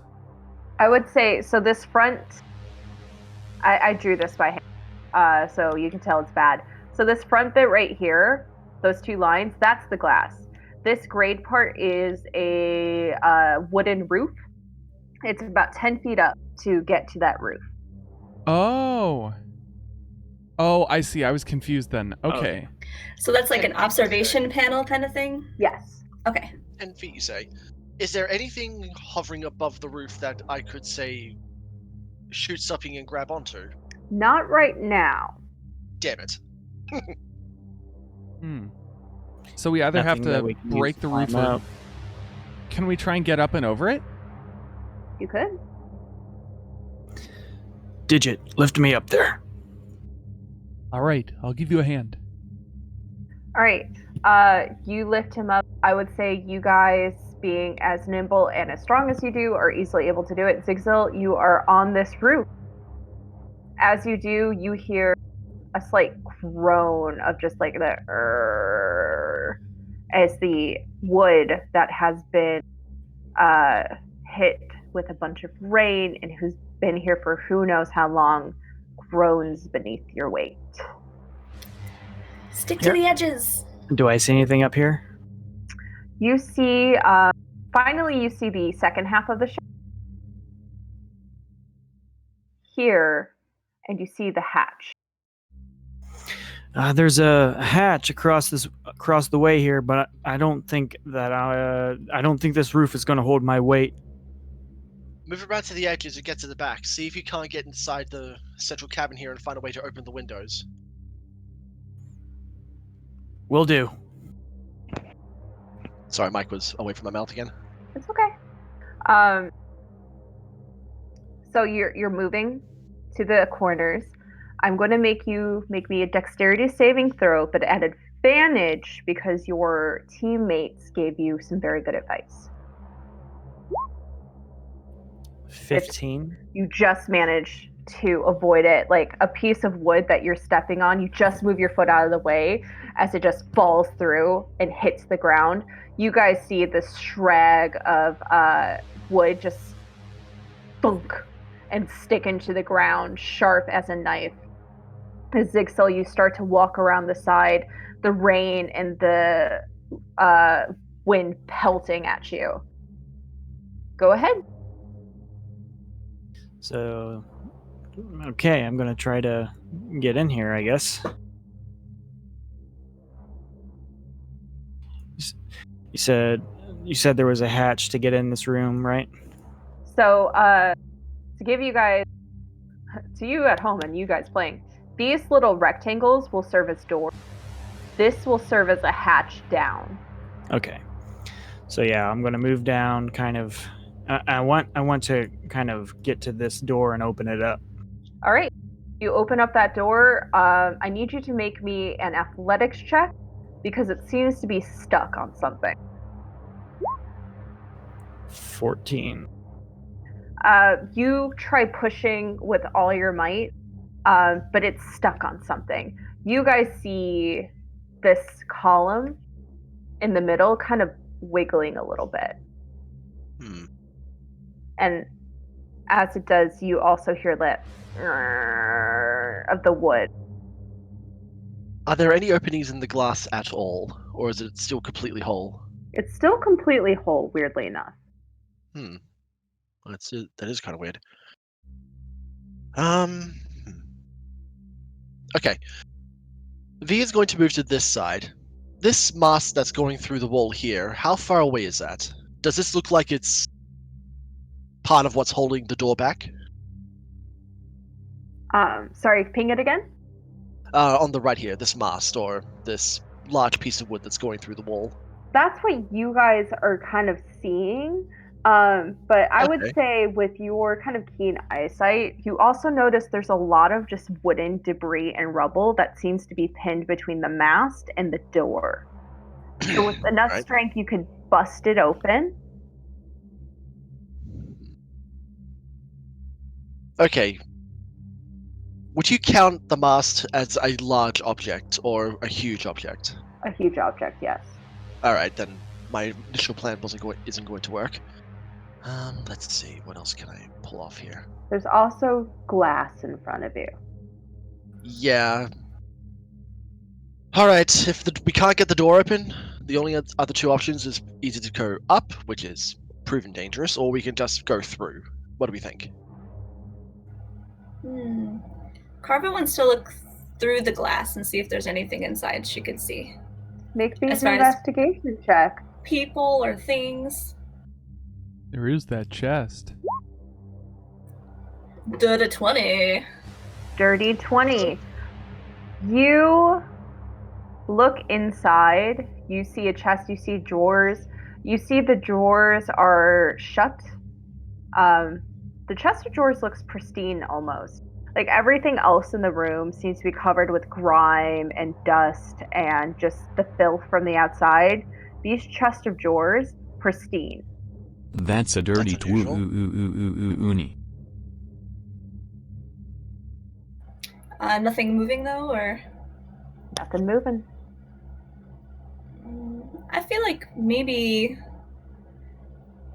we could break this glass, and I don't think there's anything in there to disturb. If you wanted to get through this way. Well, Sophie's gonna sigh and say, "It's just so pretty, a hole, you know." To be fair, Well, it's a it is- derelict ship. indeed, it's on a derelict ship, so if you would. V is going to, at this point, call or activate his force ballista turret onto his right arm. Okay. If you would all kindly stand back. Okay. Standing back.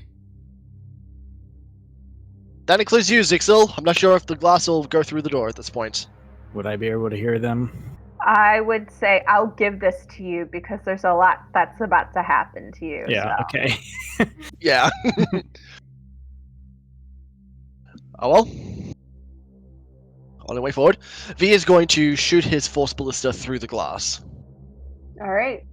Go ahead and just roll me attack. It's gonna hit, but I just want to see the damage to see how much this shatters. 8 force. Oh yeah, easily.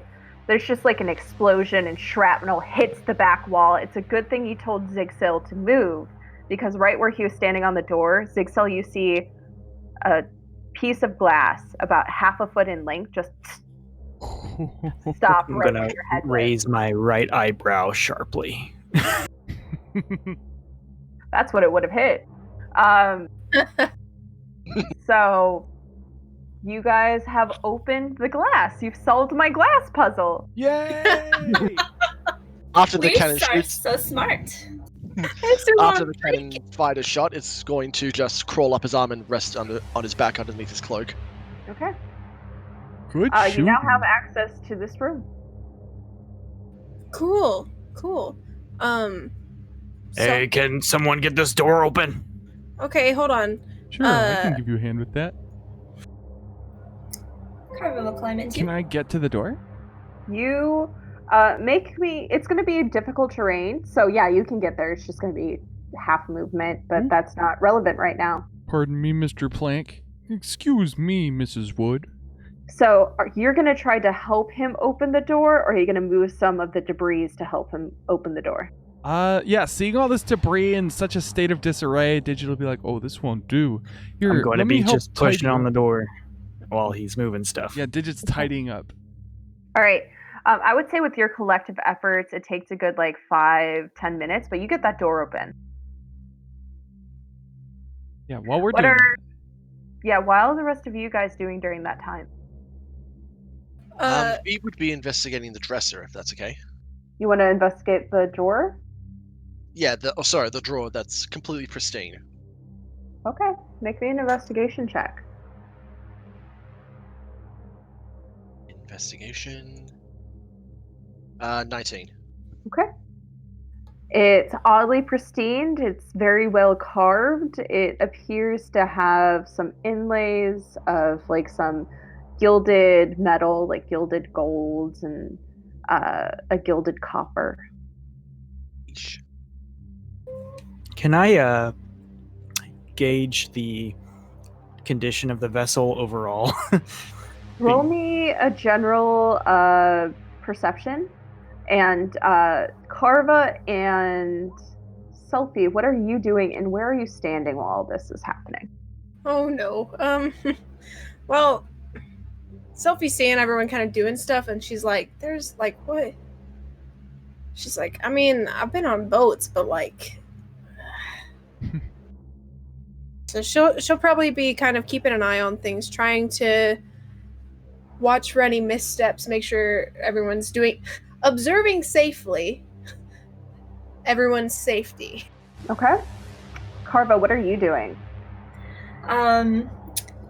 She would have wanted to climb in and help either remove debris or check out the inside of this boat.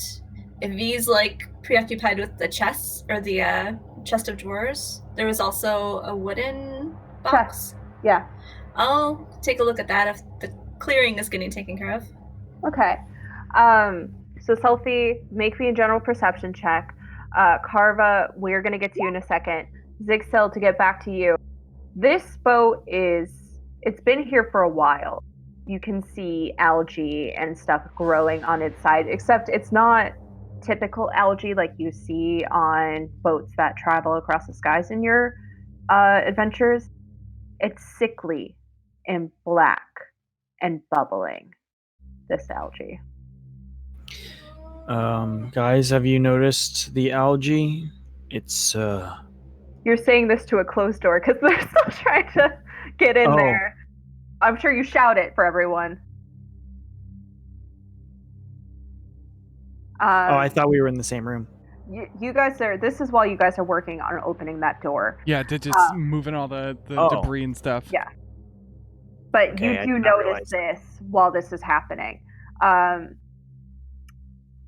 But I'm sure you shout that to the door so everyone hears it. There's some otherworldly plant life out here.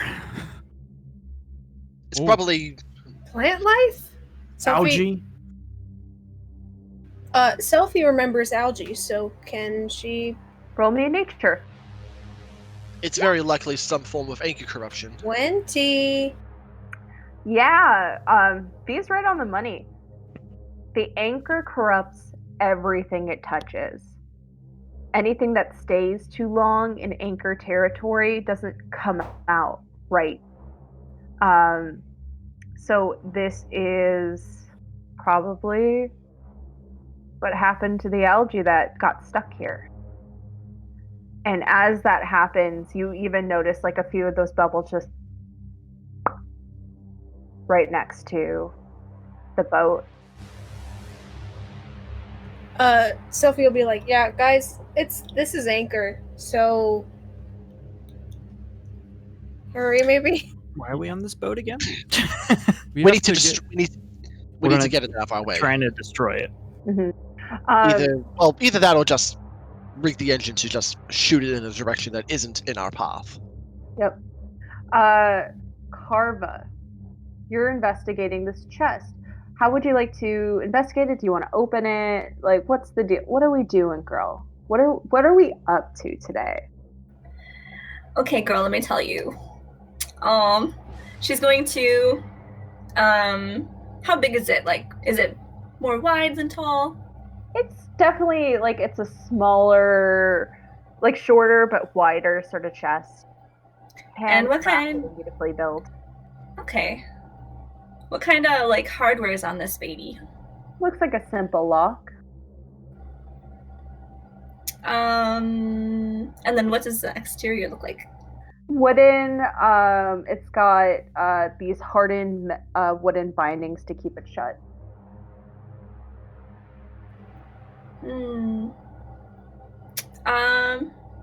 She'll look over to Digit. Does he seem to be struggling or with the wood and such? Digit, I think you're doing pretty okay. Yeah, I imagine he's kind of taking it one board at a time. Like depending on where this is in time, if the minute the algae is brought up, he's probably scooping quicker. But at first, he's kind of gently moving. Okay. Then Carver's gonna check out the lock mechanism, see if it looks like it's engaged and locked right now. Make me an investigation check. Is V able to help out and give her advantage? When she tries to, or if she tries to pick the lock, would he be able to then? I think that's something that you can definitely do. 22 seems to be a simple lock that is holding this together. And also with the 22, I would just kind of glance over. It doesn't appear this is trapped in any way. Okay. I wanna eat that Sophie's gonna be algae. looking at all this, and Yumbly she's gonna numbly, say, my rumbly "Guys, do you tumbling think you." like I don't know, like we could just carry it, maybe? It'd probably take longer to carry it than just unlock it. Not necessarily. Well, That's can, a third generation Soulburn lock. Third and second latch. I'm just is saying, default like, there. can we carry it Uh, somewhere else? Do any of us know how to pick a lock? Can Sophie climb in carefully? Sure, you climb in. But yeah, that's what V was going to do to give Clara advantage if she picks the lock. Just like, hey, that's a Soulburn third generation, second and third latches are what you want to be going for. Ah. Sophie's gonna look at Clara and say, "I think that we could probably do this later." Is my thought. I think I can get this onto the boat if I can carry it. How big is the chest? I would say it weighs a good like 25 pounds. Okay. Can I try to pick it up? Make me just a general strength. Oof. Oh no! You. How is your strength -1 + 1? It's Minus Jack of all bard. trades. Strength. Yeah, She's a Jack of bard. all trades. You just trying to pick this up, Sophie? I can help you out with that if you want. Is that possible?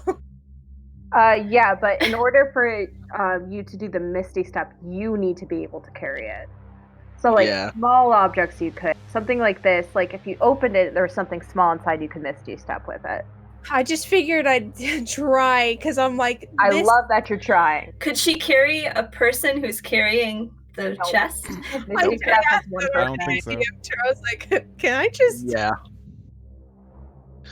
Well, You is have to there? be able to carry the object yourself. Can Sophie look around the room for something small and valuable? Yeah, make me a general investigation check. Or we could just quickly unlock the chest. It's right there. It won't take long. 17. You find a tiny silver spoon.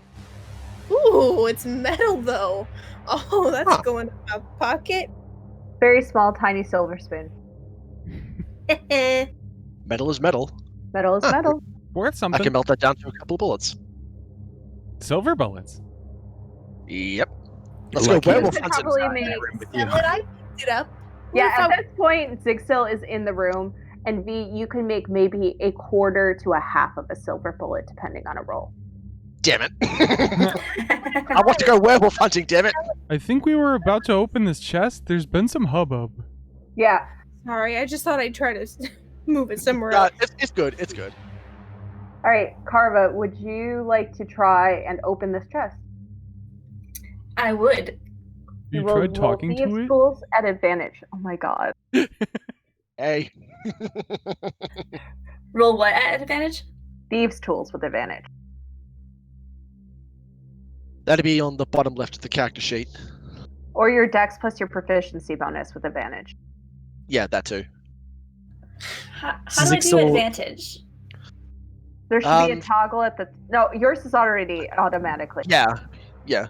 So we'll just take the bigger number. Oh, yeah. 22. Nice. Zixel is bemused at the sight of someone operating thieves' tools. This pleases Also- Zigsil. You'd She also gets out note her that little, V- like, Swiss Army knife of little bobs and boops. it's also worth noting that V knows how to use these tools, as he basically gave Clara advice on how to pick the lock. Well, they're not Mhm. thieves' tools. They're locksmithing tools. Yeah. So, Carva, it's just simple as pie. This thing clicks open and it just opens a little bit. Do you open the box fully? I will slowly open the box. Yes. You slowly open the box. You hear the creaking Peek over of her shoulder. hinges, and it's a box full of stuff. Stop! We just have the You We guys, just have the Zelda there's build up. stuff in here. what sort of stuff? kind of stuff? That is a great question. So in here you find what looks like a few linen cloths. You find a logbook. You also find just like a few crossbow bolts and some nets.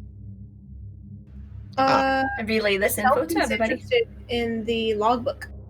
All right. Ooh. So Speaking of nets, I might be able to make something out of that. Sorry. Carva opens up or hands you the logbook. You open it up, and it notes just the amount of catches per day and where it was sold and for how much. Just essentially a record of this ship. The ship is called the Harpy's Last. Mm.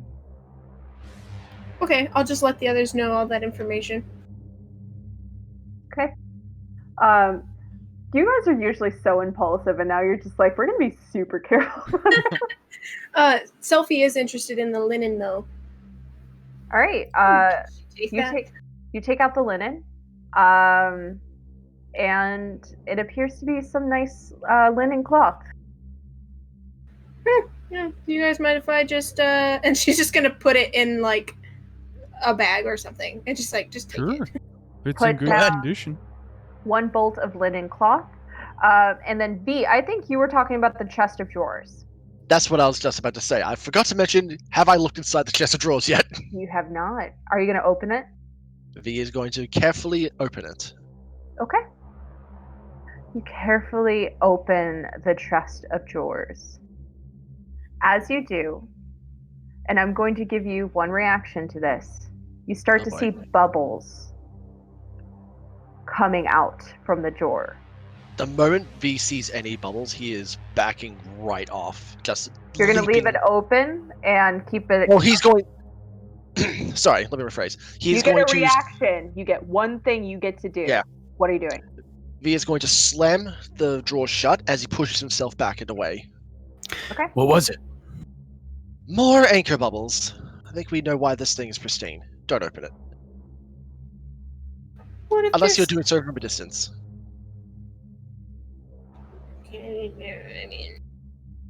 We I got mean- Maybe we have ropes. There's nets in there. Is I it mean, so- I can do that quite easily myself. V reaches onto his belt and he just tosses up a device that just is like a hand attached. No, not a hand, like a claw machine claw. You know those things you find in those little game claw machines? That's attached to a propeller as he casts Mage Hand. maybe Okay, we should can just I- light can we- this ship on fire and be done with it. You're not Yeah, wrong. but what if there's good stuff? I found a bolt of linen cloth and a silver spoon.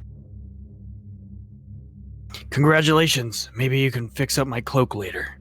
I mean, I'd be happy to. Just let me know. I mean, maybe I could fix the coloring too. If you two are done flirting, maybe she's right. We should probably go below deck and blow this thing up.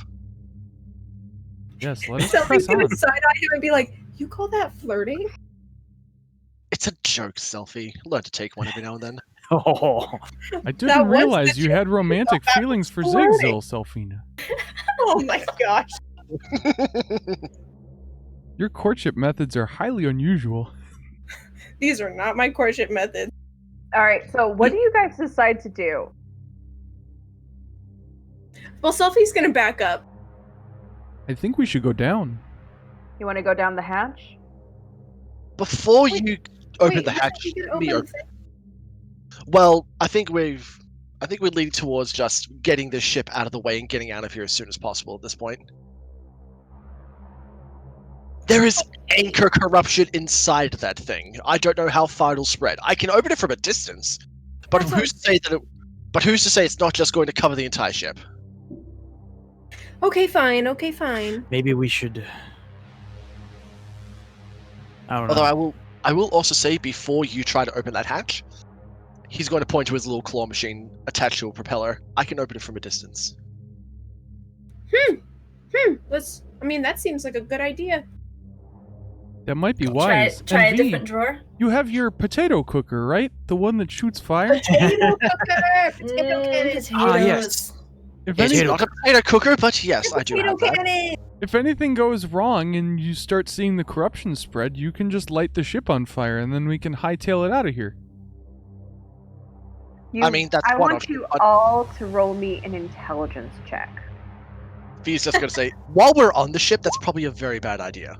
Oh, that's a 7 for me. 17. Ooh. There God we damn it. go.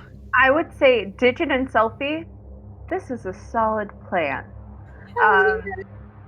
B, you're like, okay, maybe we could light this part on fire. That makes sense. I would say Zigsil and Carva. The rest of the the rest of the ship is soaked with rainwater, and that does not get rid of the additional 2 ships in your way. On second thought, despite what I said earlier, this ship is soaked. We're not setting it on fire. Also, there's 2 more ships out there. Maybe Okay. One so- option is we can use this ship as a de facto tow, and maybe if they're all clinging to one another, we can just set this thing at max speed and have it fly the other 2 ships out of the way. Also, we haven't investigated the other ships. Maybe they have easier to get to engines.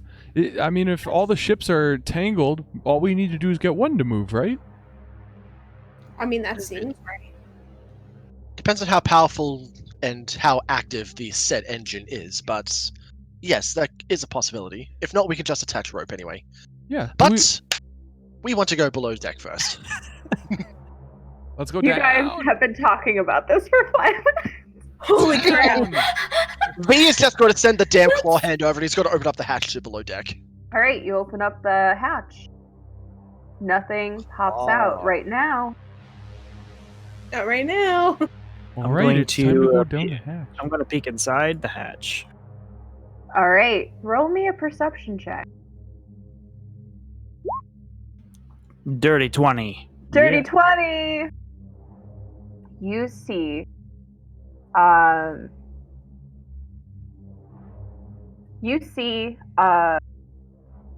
it's inside here. It's dark and it's dank and it smells like sick. You see the engine.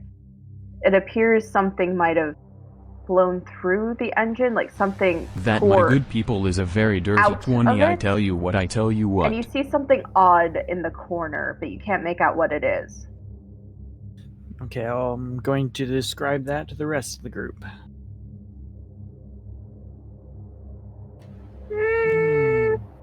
I'm going to run the assumption that the engine is not functioning, if that's what you're describing it as. So the question is, do we want to go below deck and see what that thing is, or do we want to try to just get to the next ship and see if that engine is working? I mean, we've encountered anchor before, and if it's just one, we'll be fine. If it's more than that, we have that kind of a problem, but I think we could look with our eyes. I say, yeah, let's look and see. Well, Yeah. onwards and upwards, and V is going to jump into the hole and jump Oh into my the. god! Yay! All right, we're going Jump to into the hatch. pause. V's going in first. hmm I'm going to reveal some areas really You're a quick. dead man. We've hesitated enough. Decisive action. I like it. That engine looked mad. I was going to say that engine looks like a creature of some sort. It does look really good, though, Tori. That's Thank you. nice. Yeah. Yeah. I like The those engine little- is holding up this ship. That engine is holding up the ship. He looks so pissed. You see the engine. Something has blown out of it. To your left, you see a skeleton. And up behind the engine, you see the anchor corruption. Huh. Well, we definitely know this ship is nearly completely corrupted at this point. It's literally seeping into the wood. At the sight of someone else demonstrating bravery, I'm going to also hop in. B, are you going to jump out of the way? Yes. Okay. Yeah, he's like, the moment he sees, like, it's like, jumping, he's like, oh, what the? At least yell something before you jump down. Digit will also hop in silently. Oh God. Selfie will look Oh, down from these above and guys. just look at them and be like, I'm just imagining it's just like Vigos just hops in and then Zixel's like, what? And jumps in and just like, oh no, and Zixel jumps in as well. Yeah, Sophie's just gonna look at them down there and just be like, all right, so. V is going to have a proper look at the engine. Does it look like it's any sort of functioning? You'll Okay, be and the Tori. Is Tori beauty for anyone else? Roll me Tinker Tools. Tinker Tools, gotcha. Would his experience give him advantage, or is that not a thing? Just roll a Tinker Tools. It's not a high Gotcha. DC. Fucking 9. Damn it. It's okay, it was an 8. Oh, good. This is missing a key component. Every engine, every Sky engine, has a piece of crystal that helps it run. It is supposedly made from all the different Skyheart stones. This is not present and looks like perhaps it was ripped out. Gem of the sky. Well, this is missing a sky gem, so the engine isn't functioning. We can't get it to function, and I can't do it without the gem, without the core component. So this one's a bust. I literally could not get this thing to run if I had 1,000 years without that core component. Well, maybe if I had 1,000 years, I could probably rig a sky gem or something from something. I don't know. Technological discoveries and all that nonsense. Well, I don't think we have 1,000 years. We do not, and as it currently stands, don't have the materials either, so we should probably go to the next ship. Find out what's going on there. Before we proceed, can I pose a question to the DM? Mm-hmm. Would my cooking my food earlier in the evening have given us any bonuses? Do you have the chef feat? No. Then no. Okay. Damn it. It was good though. Good, very tasty. Call though. It gave you the bonus of friendship. The All bonus of friendship. I mean, but that's something you can think about. Yep, something to think about for next time. All right. Okay, so you guys decide to get out of the hole? Now, just for style points, is there anything above the hole that could, say, be grappled onto? I mean, I would I'm say- standing up here. Yeah, selfie, and then I don't want to pull also Selfie down. The She Trevor will she's offer her her strong. her I was about to be beefy offended, but arm. she's not strong. also the roof of the part where the glass was, the observation deck. Alrighty. Is this opening 10 feet up or just less than that? I would say it's about 10 feet up. I'll give it to you. Alright, then V is going to whip out a new device from his pocket. It looks like some sort of curved tube of some kind, probably made out of bone. He's going to point it towards the roof and he's going to say, "Oh, see you up there." Where do you keep all these things? In his pockets. Yep, I have a lot of pockets. I also have literally a bottomless bag. Big pants. Okay. And he's going to try to just grapple whip his way up. Okay. Make me... Alright, you get up. But as you are being pulled up with your weight with a sudden jerk of the roof of that thing. After V retracts the grapple whip back to himself, he's going to say, "Oh, let's not try that again. That was probably a bad idea." Man, I told you, the roof is practically crumbling. Well, now we know that it can at least hold some weight. At least my weight. Anyway, you two should probably get yourselves out of there. Digit goes up. All right. He just goes. Alright. So you guys get out. Okay. I just wanted the style points, damn it. You guys see there is a beam. This beam that goes to the next ship. Okay. I will, before you guys do anything, describe a little bit to you. It is about a 15 to 20 feet walk. The beam seems to be about 2-3 feet in width for that walkable distance. It is raining, and the wind is blowing, and there is a part of the sail that's been ripped that's been caught on this thing. You would also note that if you fall, you fall. I'm going to suggest to V, maybe we can use your grappling hook as some sort of brace while we walk across this thing. How far? It's not Carl, long enough to do that, unfortunately. It only works in short bursts, so it wouldn't be. It wouldn't stay gripped for very long. So let me put it to you that way. Tori, how far is it again? About 20 feet. And also, So- we wouldn't be able to pull us that far. Selfie's gonna look at it, and then she's just gonna go to the other boat. She's just gonna go. All right, you misty step across. Show off. You bypassed my puzzle. You bypassed my puzzle, but no, I'm kidding. Wow. And As yes, she that is does, an she's ironic statement. I love Misty Step for this very reason. DM's like, Yeah. go across this thing, and I'm like, fine, I will. I will. It just pops to the other side. Selfie will look around at the other side, though, maybe for a bunch of ropes or something. She's going to shout across and suggest throwing in the net or something, because there was a net in that chest, so she's going to suggest throwing it across so that she can tie it down and they can use it to grip and hopefully not fall. Well, Can the Carva... net wouldn't be 20 feet across. That's the only problem. What were we you could saying? do is What were you do a saying, rope. Connie?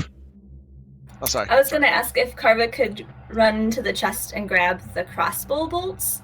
Okay. Ooh. And maybe a net if I can grab both. Yeah, you can grab both. Okay. She takes them out and she says, maybe there's a couple of these crossbow bolts. We can stab them in for grips, maybe? Another idea is we could, well, a basic adventurer's pack is a length of 60-foot rope, right? So V is going to reach into the pack. He's also going to take out his crossbow, tie some rope onto the end of his crossbow bolt, and just level it towards the other side of the ship. You might want to duck a moment, Selfie. Fine, she ducks. And V is going to shoot the crossbow bolts with the rope onto preferably the mast of the ship across the way. If that's possible. Roll me an attack. Rolling it. Just need to find the thing. Here is the thing. Bang. Natural Whoa. 20. Perfect shot, Ooh, apparently. You did. There you go. That is going to set How the... big was that net? The net wouldn't have gotten us 20 feet, is the problem. Nets I'm are asking usually only about Damn, 5 how feet. big the net was. Sorry. 5 feet. Okay, well, it was a thought. It was a good idea, but it just... We need a bigger net. If we had Yeah. multiple nets... then Going we to could tie need a them together. bigger net. Yeah, pretty much. All right, so you have one end of the rope here, and you have another end attached to a part of the ship on the other side. What are you going to do? V is going to tie off this side of the net, so there's like something for someone to grab onto. Where are you as going to tie it to? That's a very good question. Not to the roof, because we both know where that's going. The mast is too low to the ground.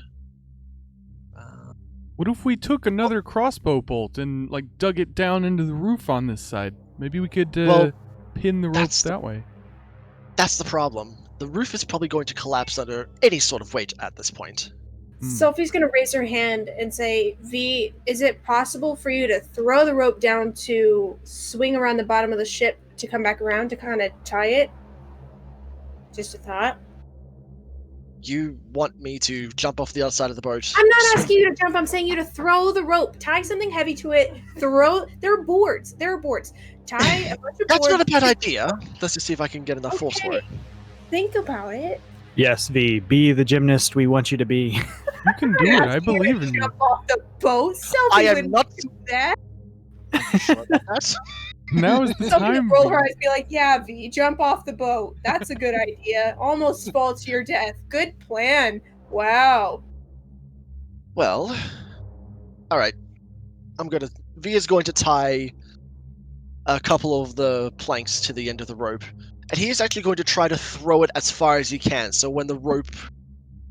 basically the way this is going to work, when the planks get enough momentum from the bottom of the ship, they hopefully swing around with enough momentum to reach high up on the other side, enough for someone to catch it. He's going to say, Digit, could you wait on the other side and try to catch the planks if it reaches? I don't know if it will.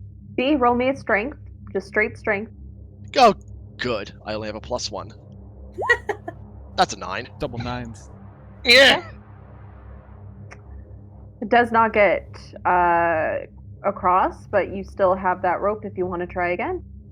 Maybe using one of your stronger party members. That's what I was just about to say. Zixel, maybe you. Digit. I'm Pretty pretty sure you're strong. stronger than. Well, who has the highest strength? Would it be Zixel or Digit or? I have Kava? 16. Zigzel's muscles are a little bigger than mine. I'm more about technique than pure raw strength. Okay. What about Carva? Laura. I broke rocks for a living once. What's your strength? Can I say the number, or can I? Do I would say, honest, Carvo, how would you rate yourself on a scale of 1 to 5? On the scale of 1 to 5? Yeah, what would if you were to say my strength is like a plus? So 20 divided by 5. My strength's like a +4, maybe. Wait, Okay. what? Okay, so I think she should throw the planks. Wait, So do you 18. actually have a +4 to strength? I don't know. Do I? Do you want to see? Hell yeah! Carva's fucking ball. see it, dude. Honestly, All right, I believe. so- I Holy believe in shit! Carva. The rogue is stronger than the paladin. That's awesome. She's strong. Yeah, Hey, she does listen. have a +4. I cooked when I was training most of the time. Holy fudruckers! All the guys just like, well, I was busy doing other things. Selfie's like, whoa, you go, girl. I didn't have time to lift weights. I was too busy shoveling spoons and okay. Learning the law. ladles and reading should- books and not learning anything because I have a low intelligence. Carva's jacked because someone has to be, Aaron. Someone has to be. That's true. Someone has to be. All I right. was shooting magic. I didn't have time for weightlifting. All right. So who's gonna throw this thing, guys? We can't be here all day. Also, V, it's been 45 minutes since you summoned your turret. Ah, shit. That's incredible. Okay, guys, I think we should just let Clara do it because look at her. She's fantastic. Just By I all think means. she can do it. By all means. All right, Strong I'll try. rogue. I'll try. Clara, Clara, Clara, Clara. You got this. You Strength got check. this. Just a strength. Oh, That's better than a jeez. 9. I will 11. do. Fine. Okay, a 10 was the base. I would say Digit. Roll me an acrobatics check at disadvantage to catch this thing. Okay. Uh-oh. Acrobatics disadvantage. Come on. Ooh. 20. Oh, yeah. Pretty good. Yeah, Pick it up just like back. dirty 20. So, Carva, you fling this thing down, but it's wet and kind of slips out of your hand. So it throws just at not the right angle that you wanted to propel it. And this thing kind of twists and turns with the wind and then flies up. And Digit, you're standing there waiting, poised, and you just with one hand reach out and grab it and just pull it up as tightly as you can. You work together and you solved part 1 of my get across this plank puzzle. Got it. Part 1. All right. Now, tie the rope together and we have a secure line across. Mostly, yes. Well, almost secure. It's better than what we had 5 minutes ago. Also, can we please get moving? I want to be able to at least shoot something that isn't a glass window with I'm my going to turret before tie it a ends. taut line hitch. Nanny taught me how to tie the taut line hitch. It's a very good knot. Yeah, Very a lot of utilitarian. I'm going to try to use this line that you've made and to get across. So is V. One might say All that right. line is taut. Roll me a dexterity with advantage Yeesh, if you're dexterity. holding that line. Okay, My dexterity is not good. I'm going to have everyone roll first before I announce what happens. Everyone roll it. Let's And see. then I'm you'll gonna tell me tell the the order. On the Yeah, other you're fine. one. I thought I double check. Whew. 19. Okay, good. Dexterity. Clara? Just a 20. Just another 20. Just a little 20. No big deal. Carva's fucking What? jacked. There's no way she's gonna fall off this thing. What is the marching order? Who's first? Who's second? Who's She's third? a Who's higher fourth? strength than your desks. What? Holy shit. Focus. Focus. Sorry. Who's Sorry. first? I Second. think V should go Third. first. Who's fourth? Why me specifically? Because you volunteered. I mean, Zigzil's always going to attempt to go first in any situation. So Okay, you're gonna go first. Who's second? Who's third? Who's fourth? V second. Okay. Because I think. I'll go third. Mm-hmm. Digit will want everyone else to go before him. Okay. Oh, that's so cute. So he can catch Okay. you if you fall. Oh. Zigsil, you're the first one up. And you grab hold of this line and you're using your strength and kind of your center of balance and gravity to kind of keep yourself steady as you walk across. The wind is whipping against you. You manage to keep a steady foot, but you slip a little bit and you just grab tight onto that line and you just jimmy the rest of the way across. You've made it safely. damn wind. You are fast on your feet, you're grabbing onto this rope, and you hurry the fuck across. You do not stop. You're just like, go, go, go, go. And you get across. Figure out. Carva, this is no problem. You don't even need the rope. You're just like walking across. Just walk You do a across the little rope. dance. You do a little TikTok dance. It's really cute. Digit. My sweet boy. Uh-oh. No. You get across just fine. You're fine. Yay! Because he rolled higher than I did. Yeah. Perfect. All right, you guys did wonderfully. You defeated my get across a boat puzzle. Let's move to boat 2, shall we? That was a hard puzzle. Yeah. It was very complicated. A lot of moving pieces in that one. The only reason it was complicated is because we made it complicated. We didn't want to walk across. Complicated. Come on. I'm huge! Hey, most of us can't teleport. Yet. Oh, I don't see myself. Give me a second. Oh, no. You're good. You're good. Selfie's huge! Whoa, I'm huge. Something went wrong in the teleportation process. That Misty step just make you real big. Carva's normal sized. I'm finally the same height as Digit. Hey guys, what's up? It's me, Carva. Hell yeah. It's because I eat lots of potatoes. Dude, potatoes, though. They're a superfood. They're good for you.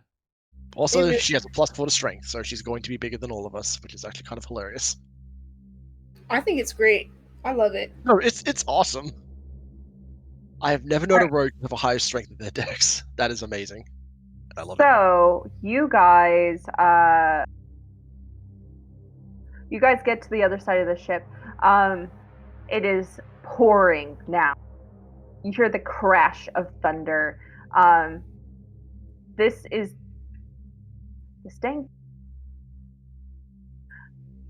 where the center mast was. This is another part of a boat. It's about 3-4 feet up. And here's like a weakened area of wood. And this black part is anchor corruption. Okay, so I assume we are wanting to go on to the next boat piece. Well, as long as it has a working engine. I want you all to make me a perception check. Ooh. Oh, good. Selfie sees nothing. Let's see. Perception. 15. That is a 7. 16. I would say Oh, what? Selfie and V, you are focused on finding a working engine. That's where your attention kind of lays. Zigsil, Digit, and Carva. Below deck, you hear a faint cry. We're going to change up this music again. Ooh. F. Oh my gosh, here we go. That's probably not good.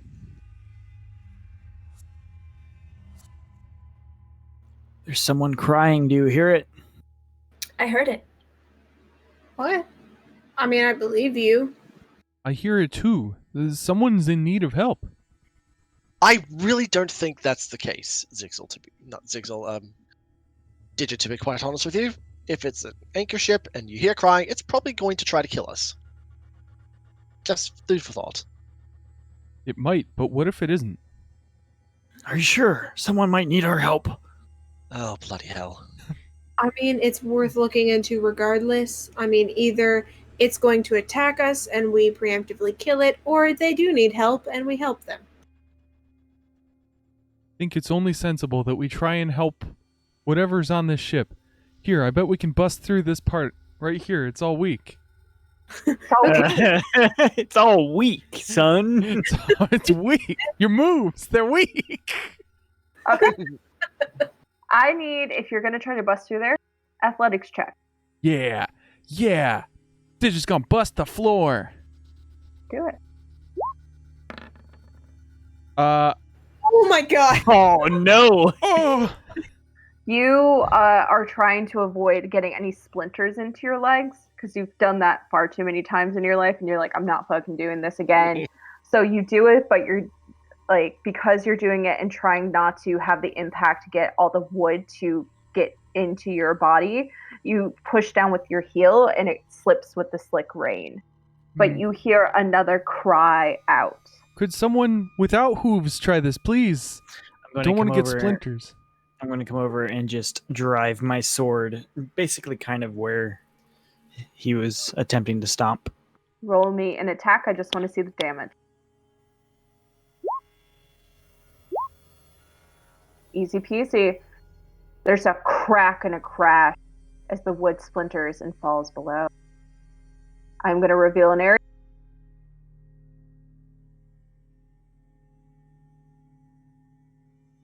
Boat time. Who's going first? As soon as it opens up, I'm going in. All right. So Digit's going after. Yeah, he's So going straight first- after as well. Digit, beat. Mhm. Jigsaw, You were mentioning impulsive behavior earlier. Oh, boys! it's the impulse boys. Jigsaw, I'll, of course, be standing above and looking below and saying, all right, what do you see? I'm going to give this to Jigsaw first. Roll me a perception check. As I describe to you the room, and then I will... oh, Ziggy beautiful. Bo Biggie. This is a darkened room. It seems to be full of crates and barrels, all packed to the brim. The wood itself seems to be withstanding. This seems to be a newer ship. You can see the engine up ahead, and you can see what looks like a body or a person slumped over, and you hear the cry again. I'm again going to take a big, deep breath of the air and do divine sense. Okay. There's anchor nearby. And I'm going to say that I sense the anchor in this place.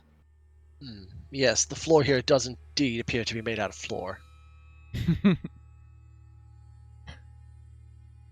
All right. That's what you see before. I don't appreciate your sarcasm. That's what you see before Digit and B come in. I'm sorry, that is just I've been waiting to make that joke for a long time, and I found the perfect opportunity. I'm s- What are your I'm interactions? loving the V puns, by the way, throughout this whole thing. All right. But that's what you guys see as you get into the room. I think Zigzil, you're investigating for anchor. You say there's anchor nearby. V, you point out that the floor is made of floor-like material, and Digit's gonna go over. Digit's gonna go over to whatever this person-looking thing is, and he's gonna try and approach. All right. You're going to approach this thing. I want you to stop right there, Andrew. Sure. And I want all of you to stop right here.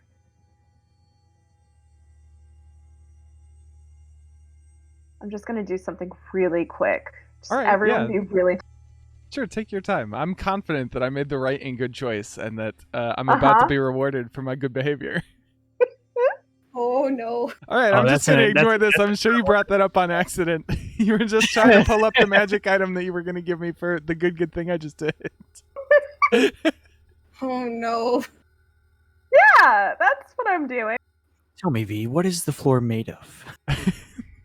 Floortanium. No, fluorite, of course. You idiot. Does a 25 hit you? Does a 25 hit me? It do. I would be impressed if it didn't. You're about to take 12 slashing damage. Moo! And we are all going to roll initiative. Let me just reveal some stuff really quick.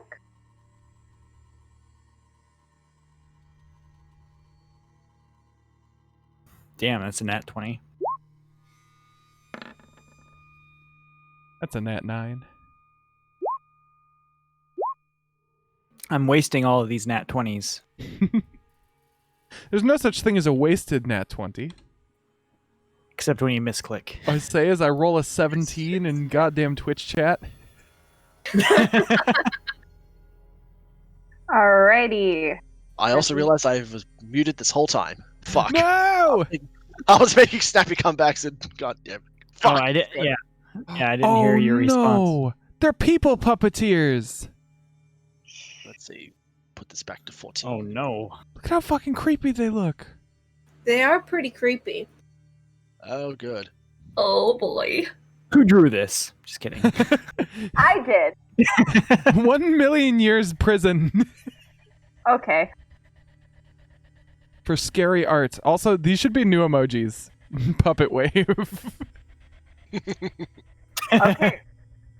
So, let me put in some nice tunes. I would say, because you rolled a nat 20, Zigzil, you get a round straight off the bat. But something I will note is if you go through an ally, that is going to take half your movement. So just be aware. Okay. Oh boy. I don't hear it. You said you have music on? Oh, I have to change it right now. Oh, okay. Oh, there it is. No, that's too much. That's a bit much. Way better. Way better. Didn't like that one before. Too epic, if you ask me. I was like, damn, we really getting Okay, into a boss so- fight this soon? This is that's like final boss music. Holy shit. So I basically, like, I can't go through. You said I'll take, if I have to go through a friendly, I'll take half movement, right? So, like, this part would be normal, but this would be a 10. There's also the ability to potentially use an item interaction to get rid of some of these things in the way, or use an attack to get rid of some of these things in the way for sure. Mm.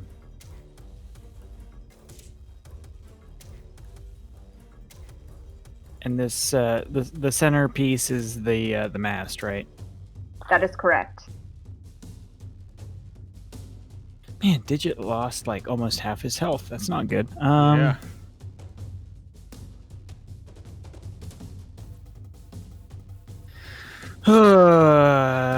So this is like a free round you've basically given me, right? I'm giving you a free round. Okay, I'm gonna use it to heal Digit. I'm gonna move up to him and lay on hands. How much is that? 12. Okay. Ooh, 12. Oh yeah. Wait, if you can give me 12, that will bring you back up to full. 12. Well, I got 15 total, but I'm giving you 12. Heck yeah. All right. Lay on hands is beautiful. Cool. Okay. Now it's your turn again. Wait, if you're Again. level 4, you would have 20 now. You would have 20 lay on hands now at level 4. We'll talk about it in post. Sorry. All right. It is your turn again, Zigzil. All right. And, geez, okay. Well, let me see here.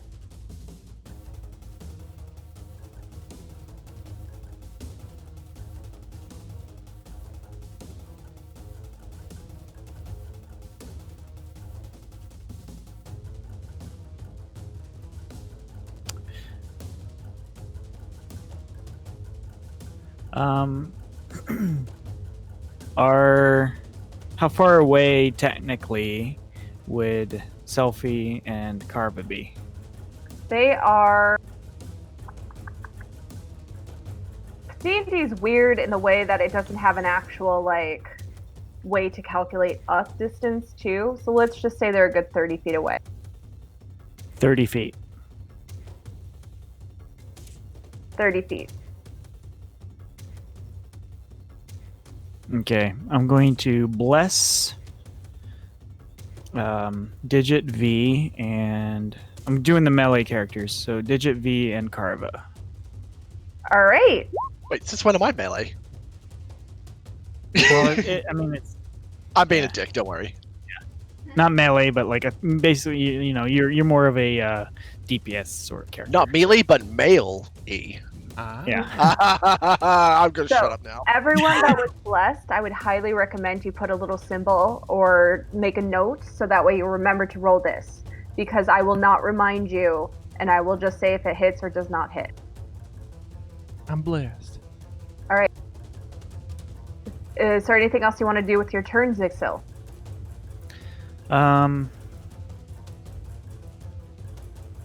Hold on. Trying to see if any of my stuff is bonus action or not.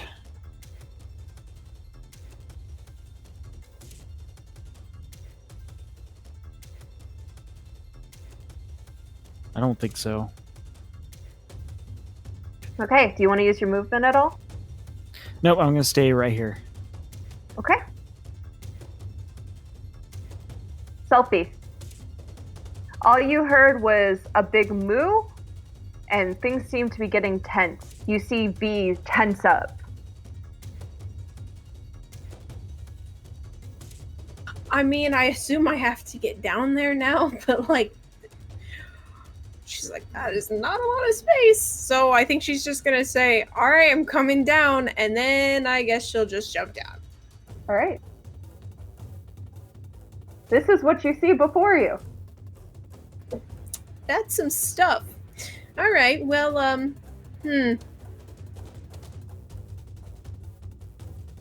I mean, as usual, we gotta mock stuff. So I'll vicious mockery this one closest to me, You're in a vicious mockery. Okay. as always. Let's roll to see first if it hits. If you could please work with me, Google Chrome, that'd be sick.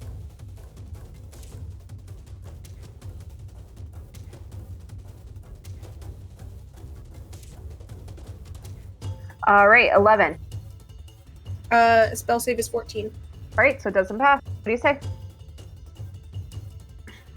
I tell it that it's really dumb, that it's hanging out on some boat in the middle of nowhere. What the hell are you doing? You're just hanging out here? What are you doing? Nothing? This is what your mother birthed you for? To hang around and do nothing? All right, let's roll to see how much I don't damage you think do. things have mothers. They're that pathetic. They don't even have mothers. Oh my gosh. Oh, right, I always do it wrong, don't I? There we go.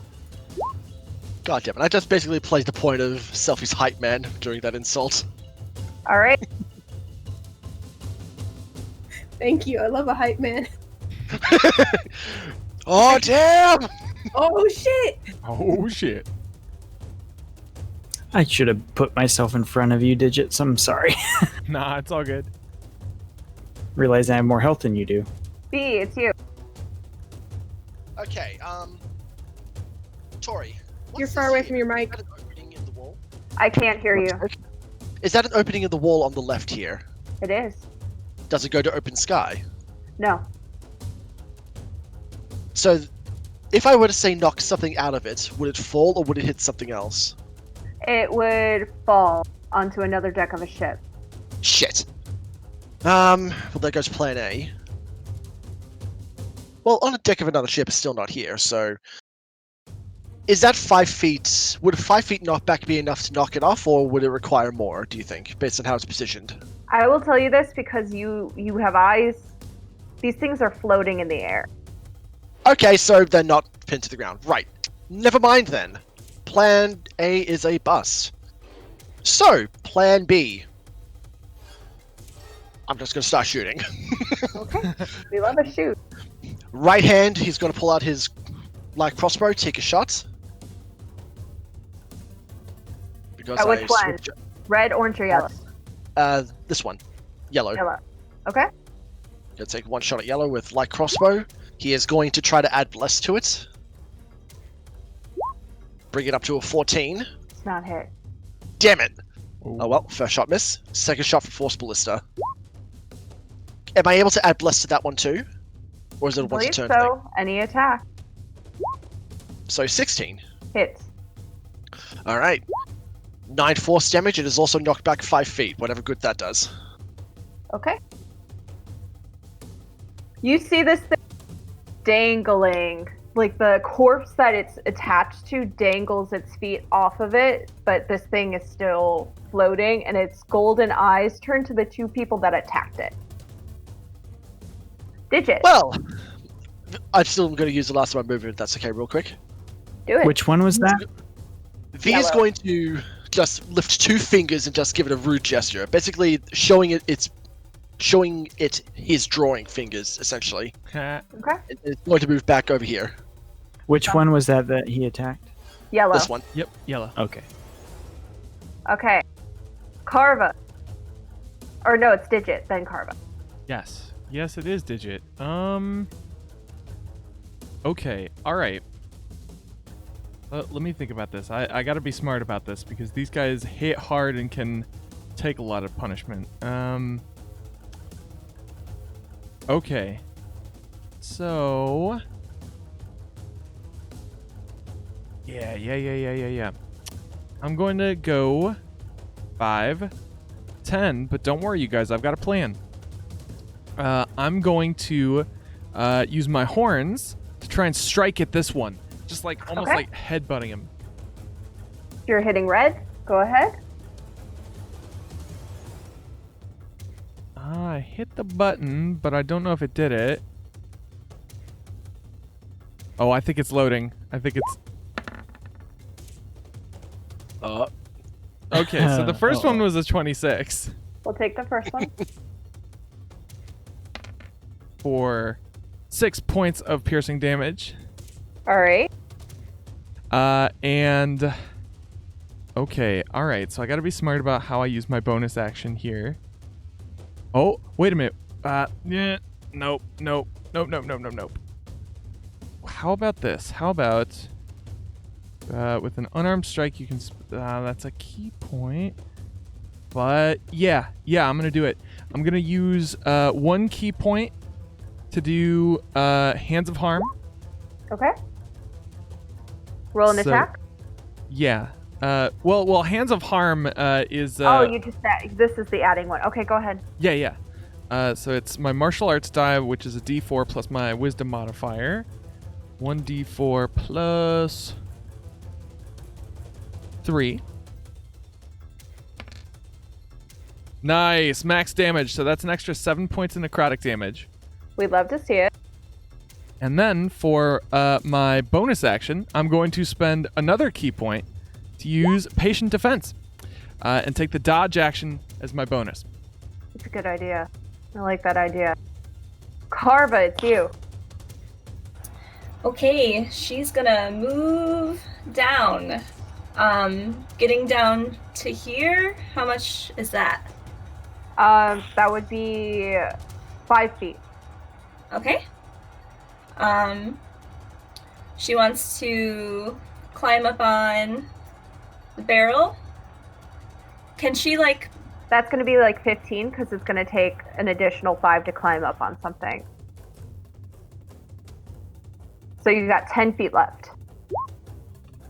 She has that. Second story work, climbing no longer costs you extra movement. Oh, then yeah, you got 15 feet left. You're all good. Sweet. Can she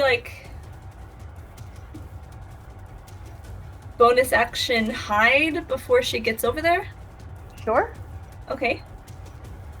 And then gets to this one to slash at it with the short sword. Sure. First roll me stealth.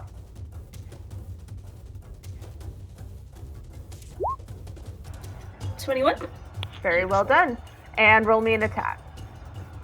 Get advantage because it does not see you.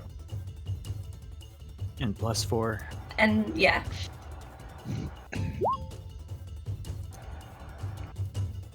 +22 hits. Roll me damage. Okay. Oof. 16. Nice. That hurt. Okay. Beautiful.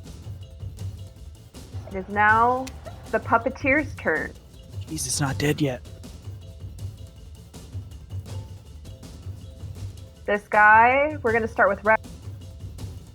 Red is going to try to shove Digit. Yeah, come at me. Mm-hmm. Why do I keep minimizing this window? I can't remember. Do Minotaurs count? Do Minotaurs have powerful build? They don't. 22. Uh, So now we need to make a strength against strength. Right, and that's what. So if that was an attack roll, that was at disadvantage, right? Because I took the dodge. Oh, that's right. 11. Good catch. yeah, and and then- 11 will not work. All right, and ooh, you just avoided a natural 20, a 21 to hit with the hook Damn. Damn. for 11 slashing. Oh, so I still take the 11 slashing? You still take the 11. You avoided a natural 20 because that would have been a lot worse. Woof. Yep. I mean, that 11 still hurts. That's still pretty damn close to have. That's like a third of my health. All right, and then here is the orange boy. Digit just keeps getting abused. 16 to shove you. That will not hit. This is the first time my 18 AC has ever Ooh, you deflected just anything. avoided another natural 20 and Jeez. a 9 hit you. Look, Stop if you it. want me to roll up a new character, you can just talk to me. Have you been talking about it? Zixel, it's you. All right, I'm gonna roll wait. up on. Wait. Yellow hasn't gone. Rats. Damn it! Damn. 13 to shove you. Carva. Nope. Misses. And a natural 1 to hook you. So, That Okay. gets me. Just kidding. Zixel. Okay, I'm gonna roll up on red. Yeah, Okay. get him, Ziggy. And I'm just gonna fucking attack him with my Do it. longsword. Do it. 21 Yes. and 9, but I'm also going to do Divine Smite. Do it. Doing That it. is. Wait, what is that? What do I have to roll? 2d8. 2d8. Mm-hmm. 10. And so roll an 19. additional 1d8 because this is technically undead. Ooh, okay. Yep. Paladins are an undead's worst nightmare. No. No, We'll take it. my armor dudes. So that's 20 total. This thing is looking bloodied at this point. All right. Selfie, it's your turn. Okay.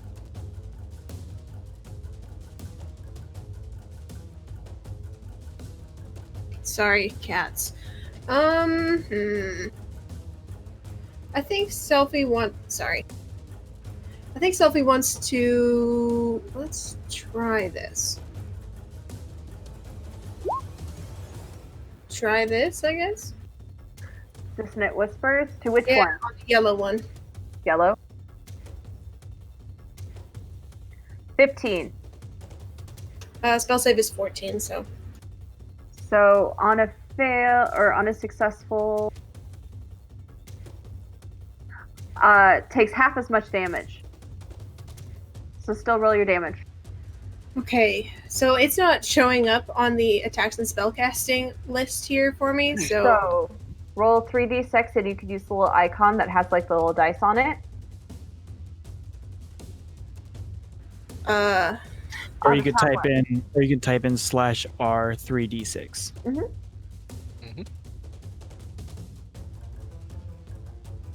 That didn't work.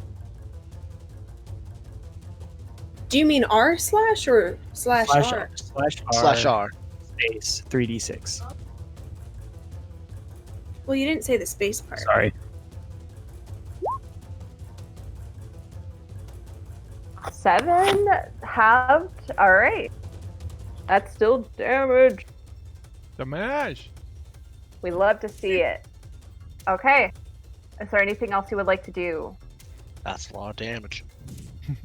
Damn, son. I don't think I have anything that I can do. I don't know enough about bonus actions. Okay. You have Bardic Inspiration as a bonus action. Oh, thank you. See, I Ooh. always forget that that's a bonus Pretty action. much all of us are ample targets for that too. I know I'm torn. You know what, V? I'll give you one. Yay. V takes a bar. All right. V, it's your turn. All right. V is going to move back up to here, which I think is 15 feet. Mhm. Well, 20 feet, close enough. And he's going to take another 2 shots at this thing. First with his light crossbow. Which Bang. color? Yellow. Yellow. one Okay. near- No, one 24 hits. for 11 piercing. Okay. Second shot for the Force Ballista. Yeah, it's gotta be close, right? Nice. 24 for... God damn, the damage is only 5. But hey, he still gets blown back 5 feet in case Carver wants to reposition. Oh, actually, oh wait, no, he's being forcefully moved, so that's not an Yeah. attack of opportunity. Yeah. Yeah. All right. And that'll be his turn. Digit. All right. Okay. They're just gonna take this turn one step at a time. I think a lot's about to happen in these 6 seconds, so let's just see where this takes us. The first thing he's gonna do is he's gonna do a repeat of the beginning of last turn. He's gonna try and gore this thing with his horns because it's floating in the air. He can poke him with his head nubbins. So that's a 16. Uh-huh. Roll me down. 7, Yes. and he's still up. Very much so. What? All right, he's still up. So What? that Jeez. means I'm going to burn another key point. Oh, Okay. no. God, I hope there's no more combats after this. Yeah, that would suck. Yeah, right. And just in case y'all forgot, here's what Hands of Harm does. I'm gonna roll it again. So it's 1d4 plus 3 Okay. of necrotic damage. Once again, max damage for 7 points of necrotic. We love to harm. Harm, Are these things resistant to necrotic? probably. Shit. That's probably half. But hey, that's still damage, and he's still up. Yeah. Man, these things Still are up. tough. It hurts being a low-level monk. I will use my last key point to patient defense. Okay. That's all your key points? Keep this cow safe, everyone. That's all my key points. I'm out. All right. Arva. That's all my fun points. Okay, so 5 feet to the west of me is deck still. You are at the edge of the deck right now. This thing is floating 5 feet out from the air, so you can use a long-range weapon, but you cannot melee I see. it unless you jump to try to hit it. Sorry, I didn't know if you wanted to move or anything.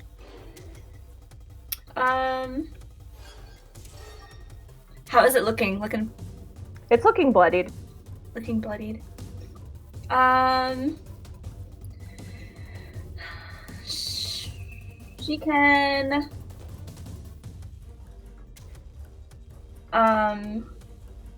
She can try to hit it with one of her daggers. All right, go to roll.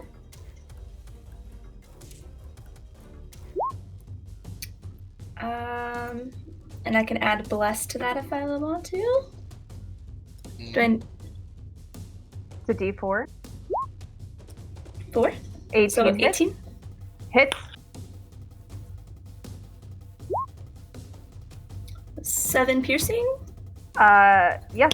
Very well done. Beautiful. And she will bonus action hide. Okay, go ahead and roll me stealth. 15. All right, you managed to cram yourself into those barrels and hide. Which brings it to the puppet's turn. All right, Red Boy is seeing both these things attacking it, but this one thing keeps hitting him very hard. So he is going to attack you, Zigzil, first with a shove, 16. If an armor class of 16. So it meets, so make me a strength. Strength or athletics or, yeah, athletics. And you have to beat a 22 with your athletics. Or acrobatics, sorry. Well, yeah. I will allow you, if you wanted to roll acrobatics, to do that right Nope. now. Nope, athletics is better. Okay. You are pushed to the ground, and this thing is going to attack you with its hook at advantage. 21. That hits. All right, you take 8 slashing damage as this thing shoves you into the ground, and then with its other hook, digs right into your shoulder. Okay. That's red. Here comes orange. 17 to get you digit to shove. 17 will miss. Okay. And a hook. And remember, they're rolling at disadvantage. Oh, I'm picking the disadvantage. 13. 13's not going to do it. All right. Time for yellow. This guy is going to float past. You may take an attack of opportunity, Carva. Yes. With their short sword. 21. Yes.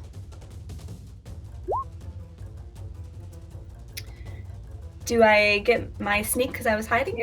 Yeah, you haven't used it yet this turn, so yeah. So 7? Yeah, 7. All right. Cool. This thing is looking not great as it comes up to the thing that keeps hitting it. Oh, hello there. You are absolutely hideous. Sorry to say this.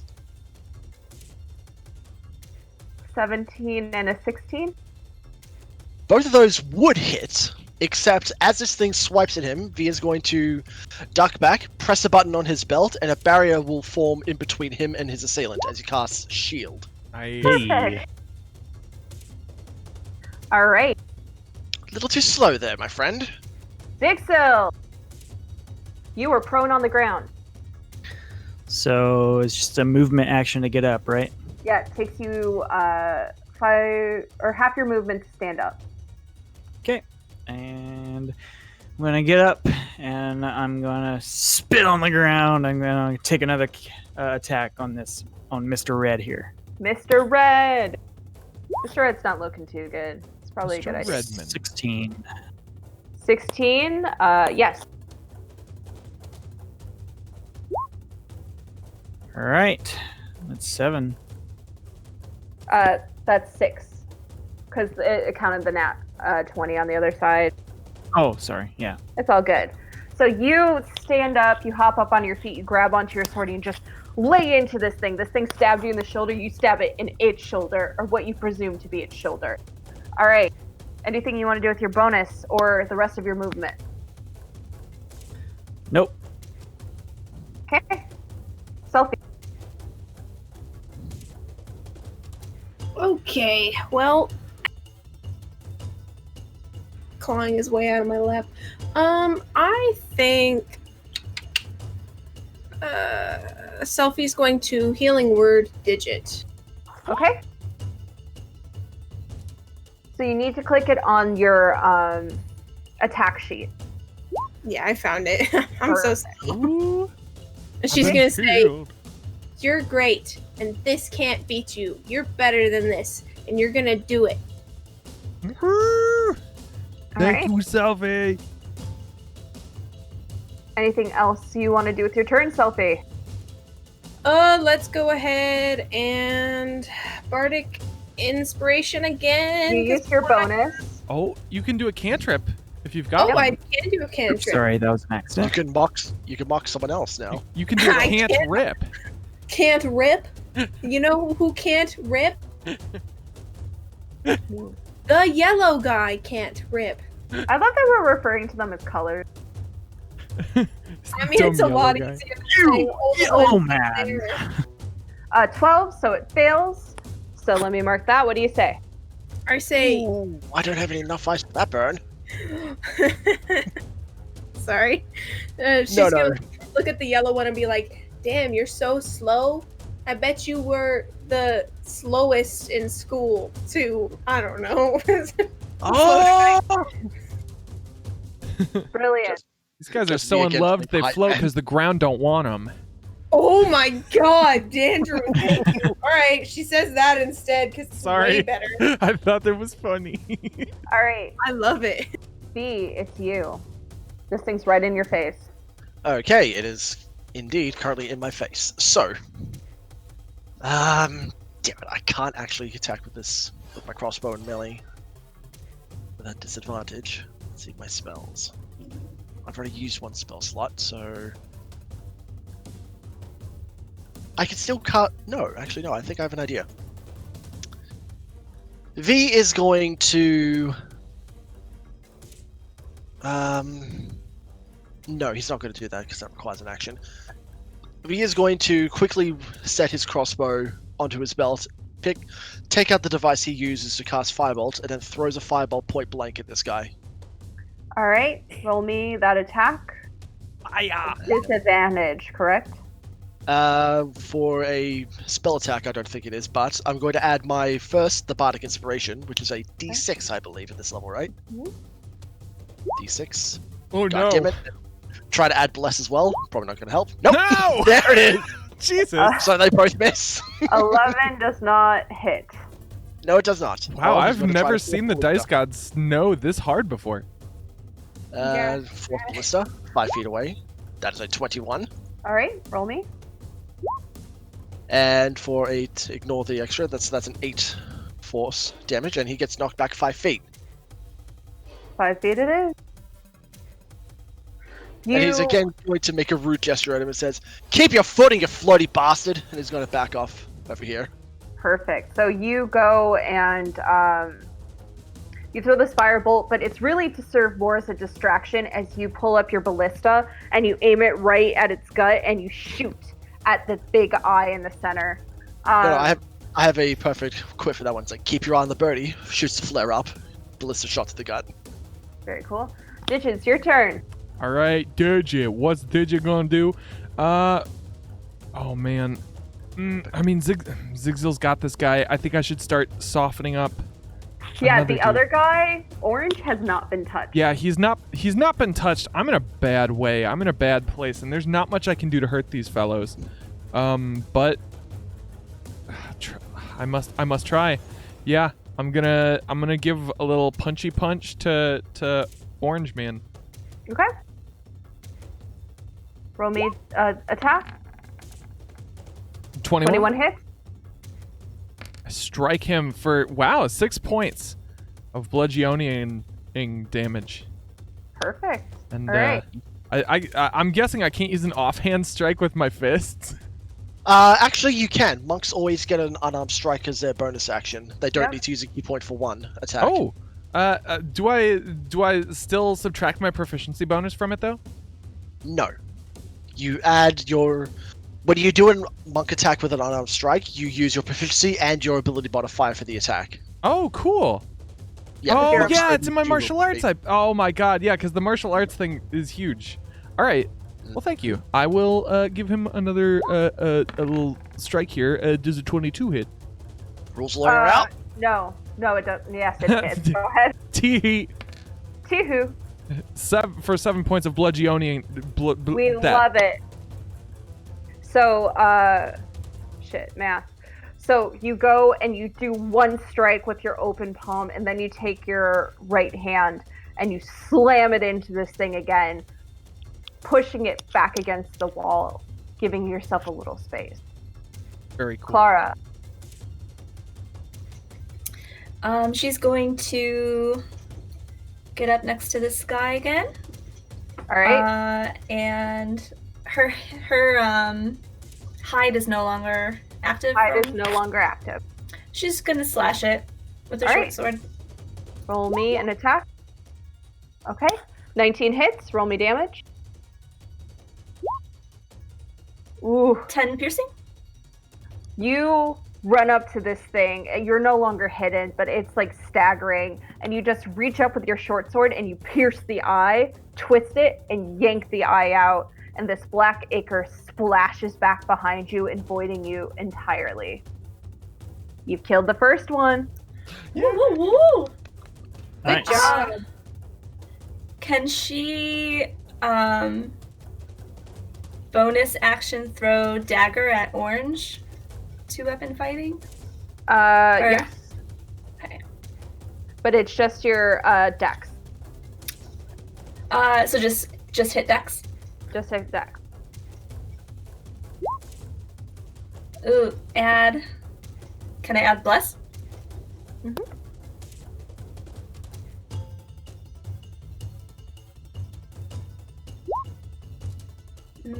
10 does not do it. Okay. Okay. The puppeteer's turn. We're gonna do red first. And again, he's going to hook twice at Zixo. A nat 1 and a nat 20. What? Wow. I will screenshot this for you guys that are playing. I'm excited to see this. How does that work? It's got more attack. But I assume the nat 20 hit. Oh, well, yes. Task failed successfully. You take 13 slashing damage from this thing. As like the first one, you manage to dodge and you like put your hand up and you kind of push the hook out of the way, but it leaves you just open enough for it to pierce underneath. Same shoulder that was injured before, kind of into your armpit, and you just let out this as you stabilize yourself. Damn it. Damn it. All right, Orange. So this one's coming for you, my sweet cowboy. An 8 and a natural 1. So I'm going to assume that's a no. Zixil, it's you. This thing just stabbed you in the armpit like a dick. Son of a bitch! I'm gonna go to. Sorry about that. And stab. As he stabs my armpit, I'm gonna kind of like grab with my other hand and stab. Attack. Okay, so it's okay. This is a very cool scene. 10. Not good. This thing kind of jerks, and as it does, it causes you to miss because it's kind of got you hooked into it, and you just let out a swear as it kind of like drags you and yanks you. Schlumper dinks. Is there anything you'd like to do with your bonus? I don't think I have anything, so. Okay. I know level 4 it's very slow crushing for a melee because you're just like, let me attack twice. Yeah. Selfie.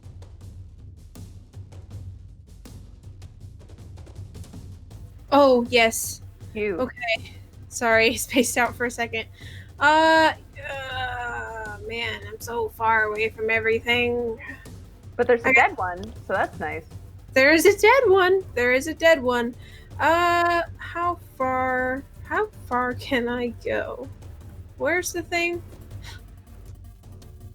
So each of these squares that don't have an ally in it is 5 feet. If you climb onto something, it's 10. And if you go through an ally, it's 10. Shoot her! I just want to get slightly closer. Thank you. Go for it. Like there seems good. And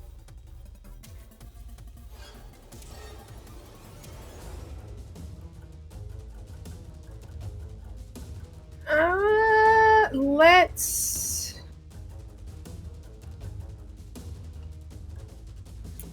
I would like to bane both of these. Okay. charisma saving throws. Ooh. Oh, this one is also for you. Also uploading this one. Thank you for the sub, Ave.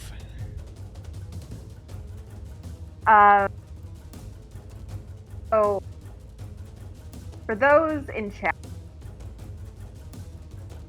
these guys just rolled a double -1, which is a natural 1, and a double 0. What? Yeah. That's incredible. How do you bane them? Because this is incredible. What does your bane spell look like? So, Selfie's gonna take a little inspiration from V. She doesn't really know what it means, but she's like, he keeps making this gesture. So she's going to have both of them just. Oh Very my dirty. god. She doesn't So really mean get it, and but rude, but I love it. she's like, he keeps using this. He seems to like it. Let's use it. And then she'll look back at him and kind of give a little wink, like, haha. Like thumbs up. Like, hell yeah! All right. Is there anything you want to do with your bonus or your movement? Well, I still have inspiration die. And I don't use it, so let's give it to. Let's give it to. Clara. Clara, take an inspo. It's a 1d6 you can roll on attack or ability. Thank you. V. Alright, we just have those two up north left, right? Yes. Okay. One has Zigsil hooked, and the other one is trying to punch Digit, but Digit's just like, stop it. Go away. No. Okay. Let's see. 10 feet, 15 feet. V is going to hop up on top of this barrel here. That'll be 25 feet of movement used up total. And you're behind the giant mast of the ship. Oh, that's the mast. My mistake. Could I restate my movement then? Yes. V is going to instead move over to here and hop up on top of this barrel here. Perfect. Once he has an elevated shot over the top of Zitzel, so he won't end up shooting him, he's going to first take a shot with his Force Ballista over towards Zitzel Okay. for a 17 to hit, Hit. for 13 force damage, and it is knocked back 5 feet. Hopefully unhooking him. Yes. Nice. Start doing math. God, he should be dead. He's still up. He ain't looking good though. What? Well, let's see how long that lasts. He's going to shoot him with his crossbow All right. for 15. I'm going to add my d4 to it just in case. Okay. 16, I guess. The d4s don't like me. Okay, so for 7 piercing damage. Still up, but barely. Son of a fucking whore basket. You're not allowed Sorry. to talk about baskets that way. Sorry. That We're was- not- Wait, Baskets did like- red have more HP than yellow? What is going on? You didn't have a rogue on red. Rogue is hurt. They do. It's And true. that'll be his turn. Digit, it's you. All right. Well, there was a rogue and an artificer on yellow. They both hurt a lot. Digit. Man, we could just leave the guard out completely. I mean, I know I'm weak, but damn. Digit So started. you've been helping everyone. Sorry. No, it's all good. It's all good. Well, Digit started on this guy. He's gonna do some punches on this guy because he's got to finish the job. The fact that he hooked Zig, that's no good. So I'm gonna do a little smack. 21 Yes. for 9 points of smacking damage. So it's literally a thing of you don't even look, you just slam your elbow back, and this thing slams into the wall, and just that black ichor just like. I don't know if this is gross to anyone, but does anyone watch those zit popping videos? Because I love that shit. God, yeah. That's Dr. what it looks Pimple like. Popper. Dr. Pimple Popper. You Love Dr. her. Pimple Popper I him. love her. Nobody hooks my friends. Now for my bonus action. Bam! Sandra, 20, that hits. For a big 6. Big 6. All right. That's my whole turn. Carva. Oh, is it All dead? right. No. Well, the red's dead, but Oof. the orange is still alive. Okay. It will not get redemption, by the way. David is just very softly like, I hate these things. Too much. All right, Carver's gonna hop over these barrels and get up by it. All right. There. Okay. Okay, and then can she like, as she's popping through the barrels, can she like hide and then pop back out and Yeah. just to get extra? Do it. Do I stealth it? Stealth. 24. A little 24. Roll to Okay. attack at advantage.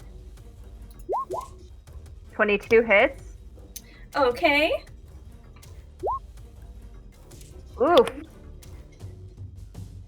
All right, so that's 8 Pierce Brosnan and 7 Sneaky Snake. Very, very nice. Did you say Pierce Brosnan? I did. Oh my god. Okay, I was just making sure. It wasn't very funny, but you know. We like Okay, and she's gonna just stay where she's at. it. Okay. Sorry, that was an accident. That's okay. This thing is being attacked on all sides, and it must make an attack minus a d4. And it's gonna keep going after the cow. It really wants that cow meat. That sirloin. Oh, that's what they call me back home. So I will roll 2d4.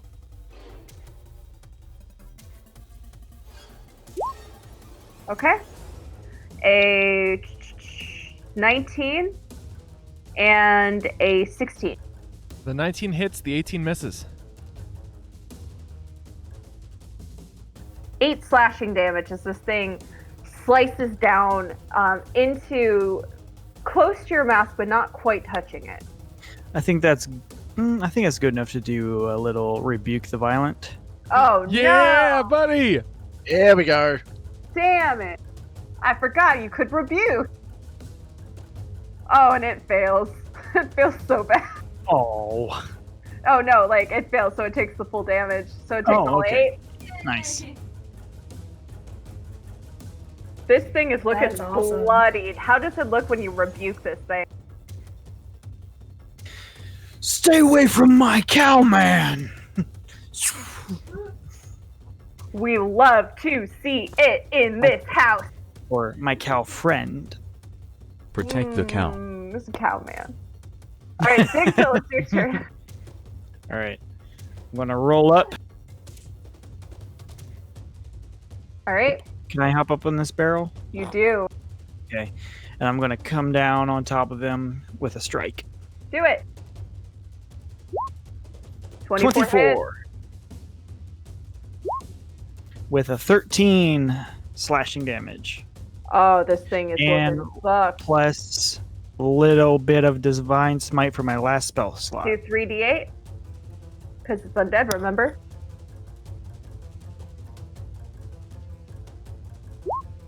14 total. How you want to do this? I'm coming down, and as I'm coming down towards his head, I'm just gonna kind of go shh, one slot, and then the 3d8 as I land, and shing. Amazing!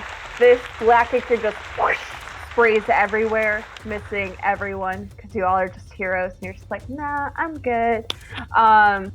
And that will put an end to combat. Mm, Yeah, we made it! Nobody went down! Nice. Alrighty. I remember why I hate egg. So it is almost 10 o'clock. So this is what I'm going to say. That is not what I wanted, and you know it. Hmm. No way. Okay, so this one. Do you guys want to keep going with this, or do you want to end here? Because this would be a good halfway point. I'm good to keep going, but I would need a pee break. I also need to take out my contacts. I'm dying. Oh, Lord. I'm Yeah, down to keep going if you guys are. I get it Yeah. going. I Yeah, literally yeah. have all day. Heck yeah! My sweet chat. We'll be right back. We're going to take a quick 10-minute break. I need to rip these contacts out of my eyes before I rip out my eyes. And we'll see you very soon. Don't y'all go nowhere. Bye.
Ah!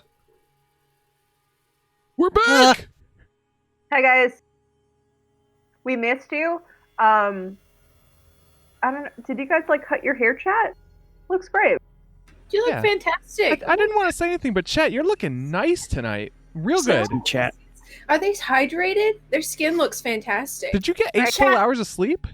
Chat, what are you doing later? Lose a bit of weight. What you doing later, Chat? You want to Chet, play you some single? D&D later? Oh my god. All right. Sorry, I ate a bunch of chips. So I'm very thirsty. So you guys completed your fight. Thank you, Foxy, for letting us hydrate. You You all guys- have to do it since you're on stream with me. I did. The closest thing to water I have is beer right now, so. It's pretty It's close. like- It's like fermented water.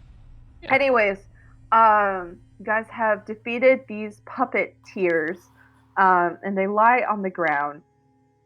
Since we're done fighting, I'm just going to show y'all what they look like up close and personal. So I think it's what you deserve.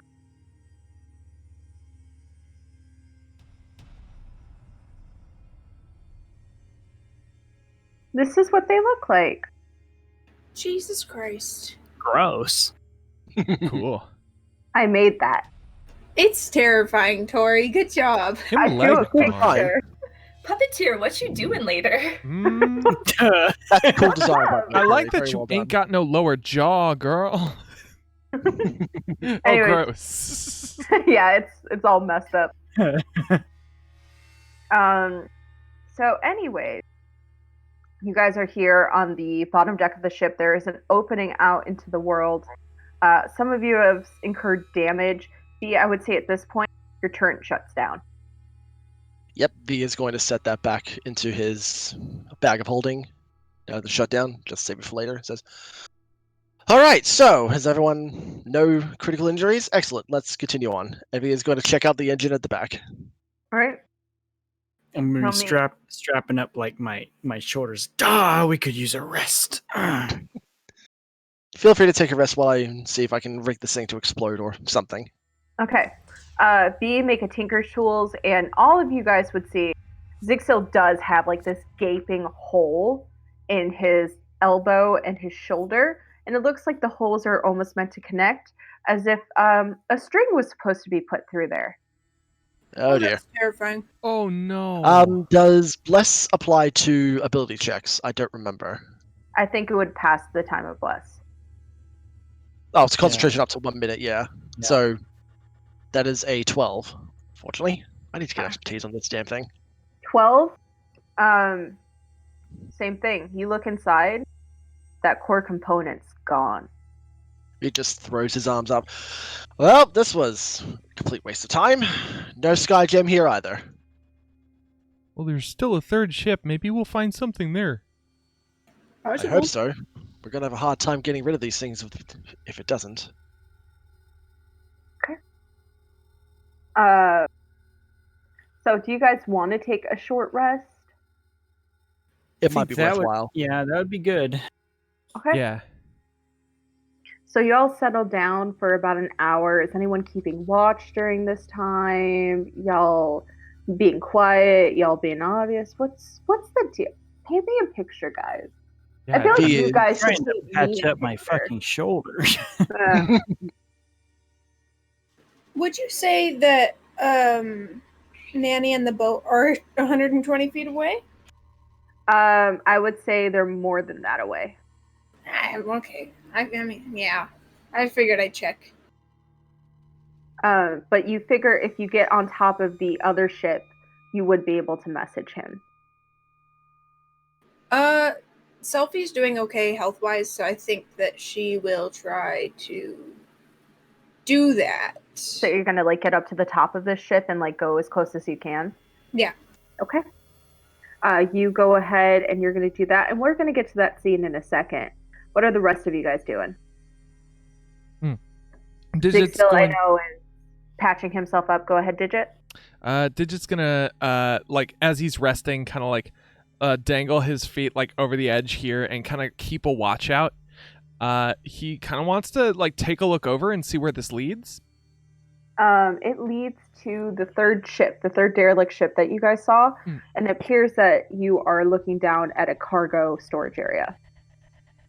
Okay, I think as he's kind of like catching his breath and looking around, he's gonna say, "Hey, you guys, I think this hole leads to the third ship. We might be able to get to it from here." Okay, well that's good to know. Mm-hmm. All right, roll me a perception check, Digit, as you do this. Carvin V, what are you doing?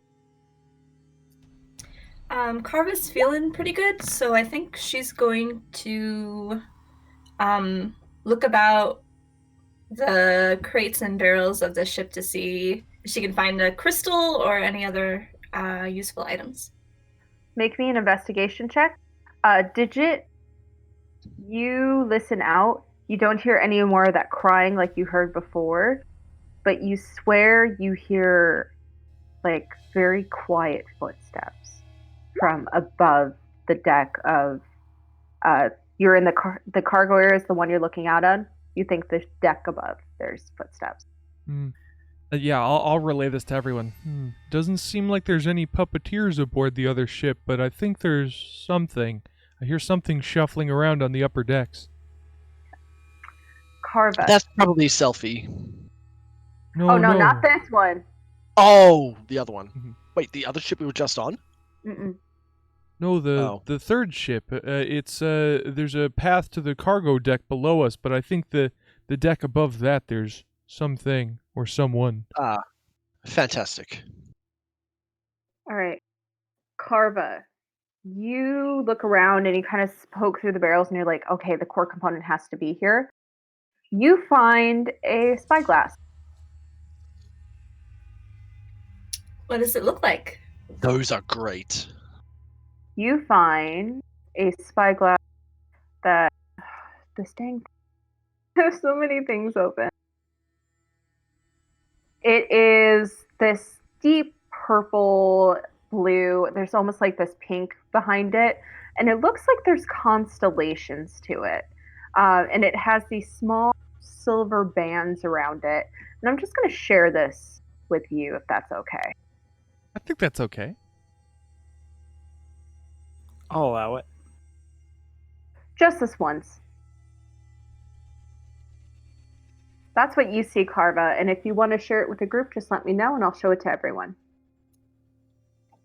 Yeah, she'll show it to everybody. All right.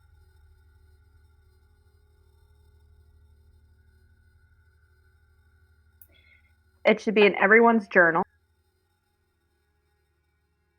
The Stargazer. This is the Stargazer.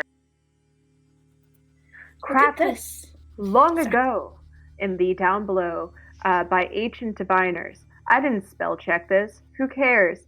The Stargazer was meant to track the stars and find hidden truths. While using this, items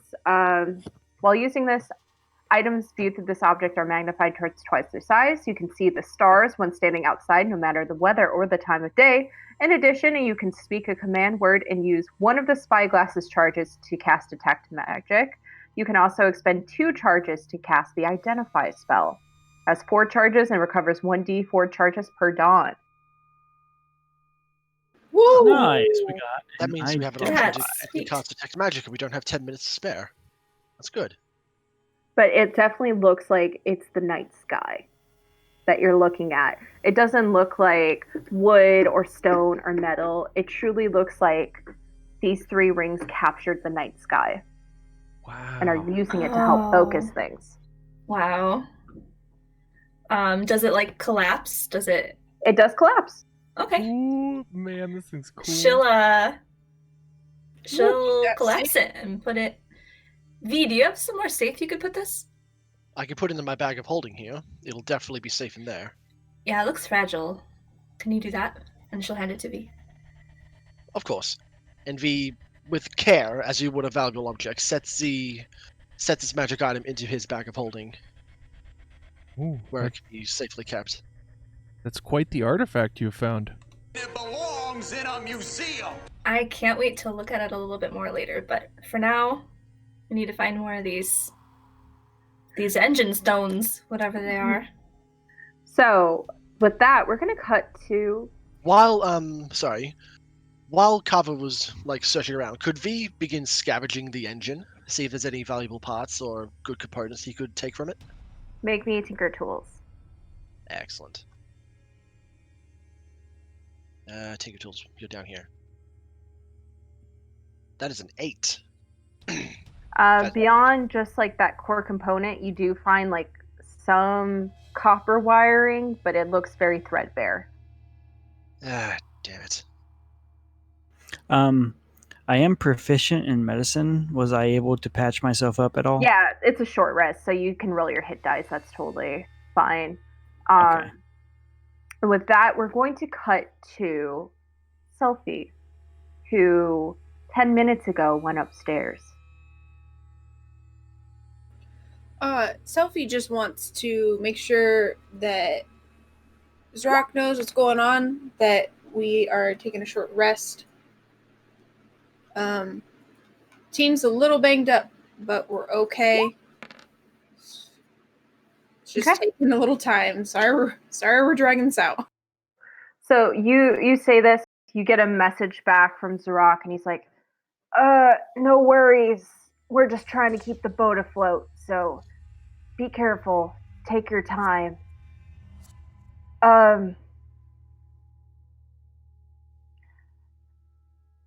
Selfie. And it goes quiet. He ran out of words. That's why he gets 25. Oh. Well, it's a cantrip, so she'll go, "What? Are you okay?" When you get back to the ship, there's something I have to tell you. Don't tell the others. Don't freak out. She's just gonna take it and okay. She's gonna go below deck and just say, "All right, yeah, Manny knows what's going on. They are trying to keep the boat afloat, though. So let's." He said to take our time, but I don't know if he really means that. So. Can I only do 1 hit dice or what? You can do as many hit dice as you want. So for the people back at home and for all you players, you can roll hit dice on a short rest, which is usually about an hour of downtime. When you take a long rest, you regain half of your hit dice back. And a hit dice is just depending on your class level. So for David, it's a 1d10 plus his Constitution modifier. And those are the amount of hit points he gets back on his short rest. And I have excellent news for everyone. I just looked over the wording. It looks like I do get key points back on a short rest. That is correct. You are a monk. Awesome. You do indeed. Awesome. Somehow I know how to play a Way of Empathy, but I don't know how to play a monk. Okay. So 2 hit dice got me to full health. That's good. Nice. All right. Excellent. Are you guys going to the next boat? Yeah. Yes, we are. I see. We're on a boat. That is accurate. 1 second. I really quickly have to copy something. Just going to get you guys in a line.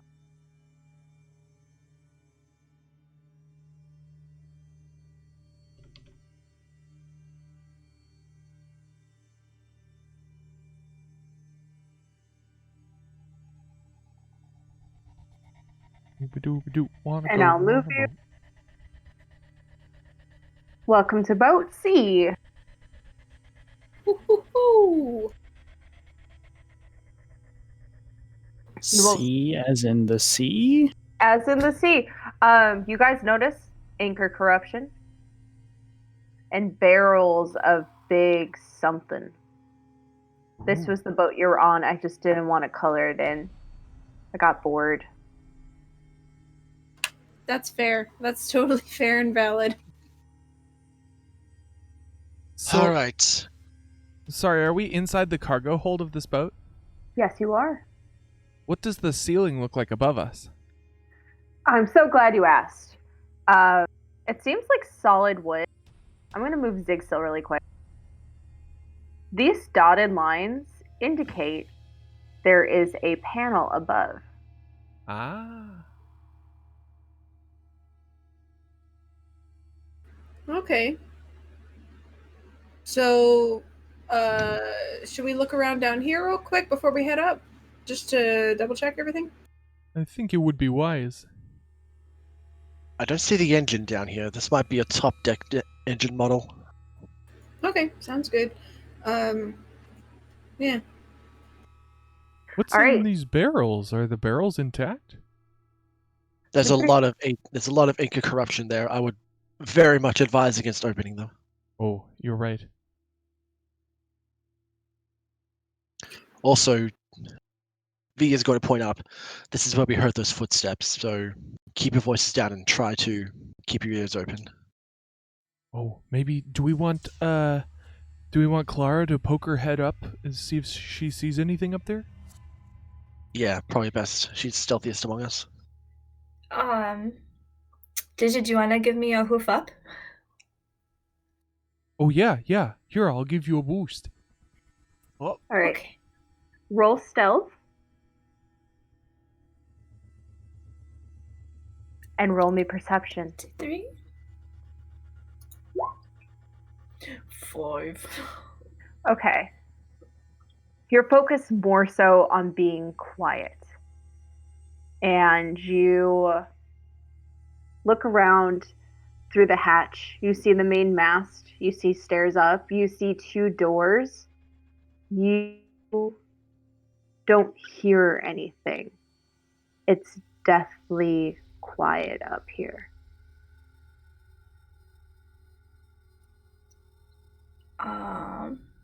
She'll pat Digit's horn to signal that she'll be let back down. And then she'll quietly say, I don't hear anything up there, but it's almost like it's too quiet. I don't like that noise, the too quiet noise. Hmm. And then she'll just relay what she saw up there. Okay. Well, I mean, that's really the only way out, you know? So, I don't think we have much choice here. We should proceed with caution. Zigzil, would you be amenable to going up first? Of course, I can do that. All right, let me reveal some areas. Aw, yeah, I love it when the new area get revealed.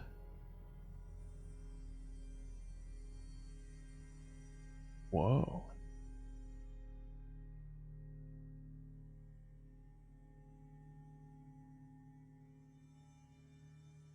All right. Zigsil, you can go ahead and drag yourself up. This is the hatch. You see the same thing Carva described. You see the second ship that's kind of been stuck in here and attached. You see stairs up. You see 2 doors. One thing that you see that Carva didn't see is there's another door down here, just because it was down a long hallway and this mast was kind of covering it. And that's what you see. It is also very quiet. Okay, I'm going to say, this immediate area seems clear. Come on up. Selfie's actually ready to follow. She's ready to go. Go ahead. V is going to grappling hook his way up. Okay. Digital motion for Carva to go up. Up. I don't know. And she'll climb up and get up there. And Digi goes last. All right. You all see the things I've described. What do you decide to do? I'm probably gonna move towards this hallway. Sounds so reluctant. David. Okay. David. David! You go down the hallway. You step down. You hear the floorboards creak beneath your weight. Mm-hmm. You see a single door. The handle appears a little dusty, but like someone has touched it recently.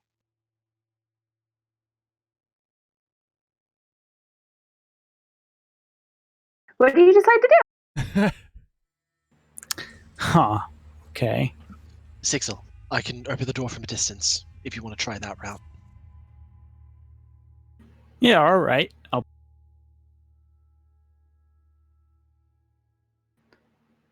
I'm gonna back up and let him do that. Okay. All right. As he offered before, V is going to reach into one of his pouches, pulls out that floating or propeller moving claw hand, sends it forward, and then guides it to grab onto the door handle and pull it open. As you do, you feel resistance to the door. I want you all to make me a perception check.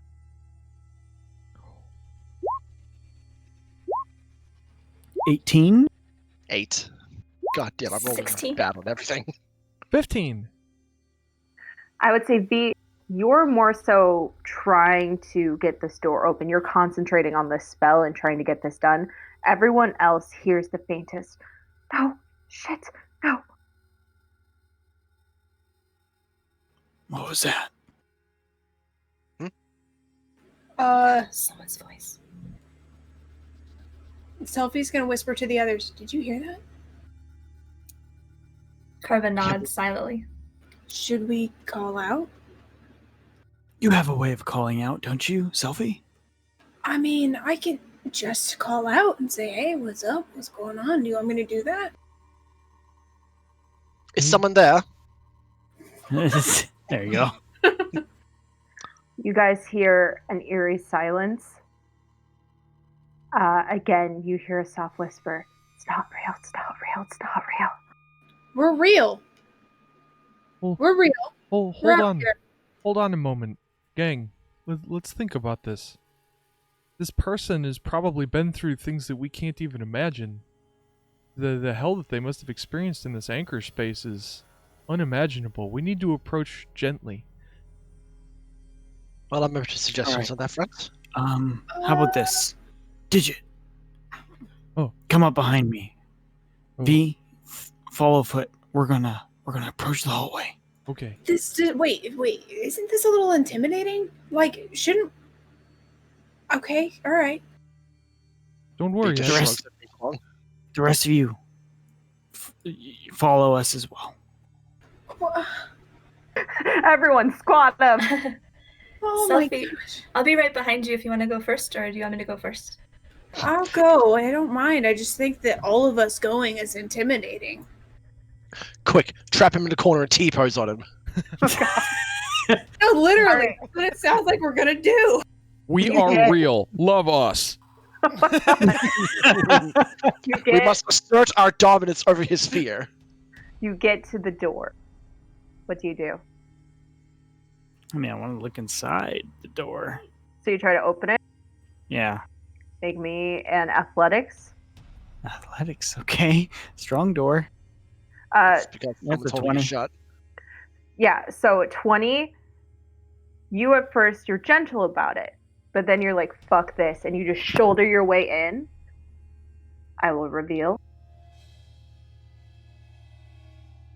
You see a tiefling sprawl back and fall onto the bed, and it collapses underneath their weight, and you just see them cower and like scrunch up.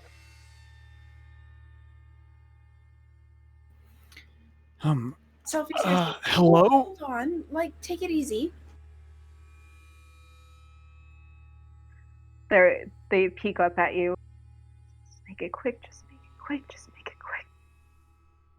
No, hold on. We're not here to hurt you. We're just Hey, investigating this vessel. Who are you? They look at you and they start crawling back to the edge or the back of the room, even with the debris. You see their arm is mangled the same way your arm is mangled, Zigsil, except it's been healed, but poorly, probably over the course of several days. Their eyes are wide and just staring at you guys as they try to put as much space between you guys and it themselves.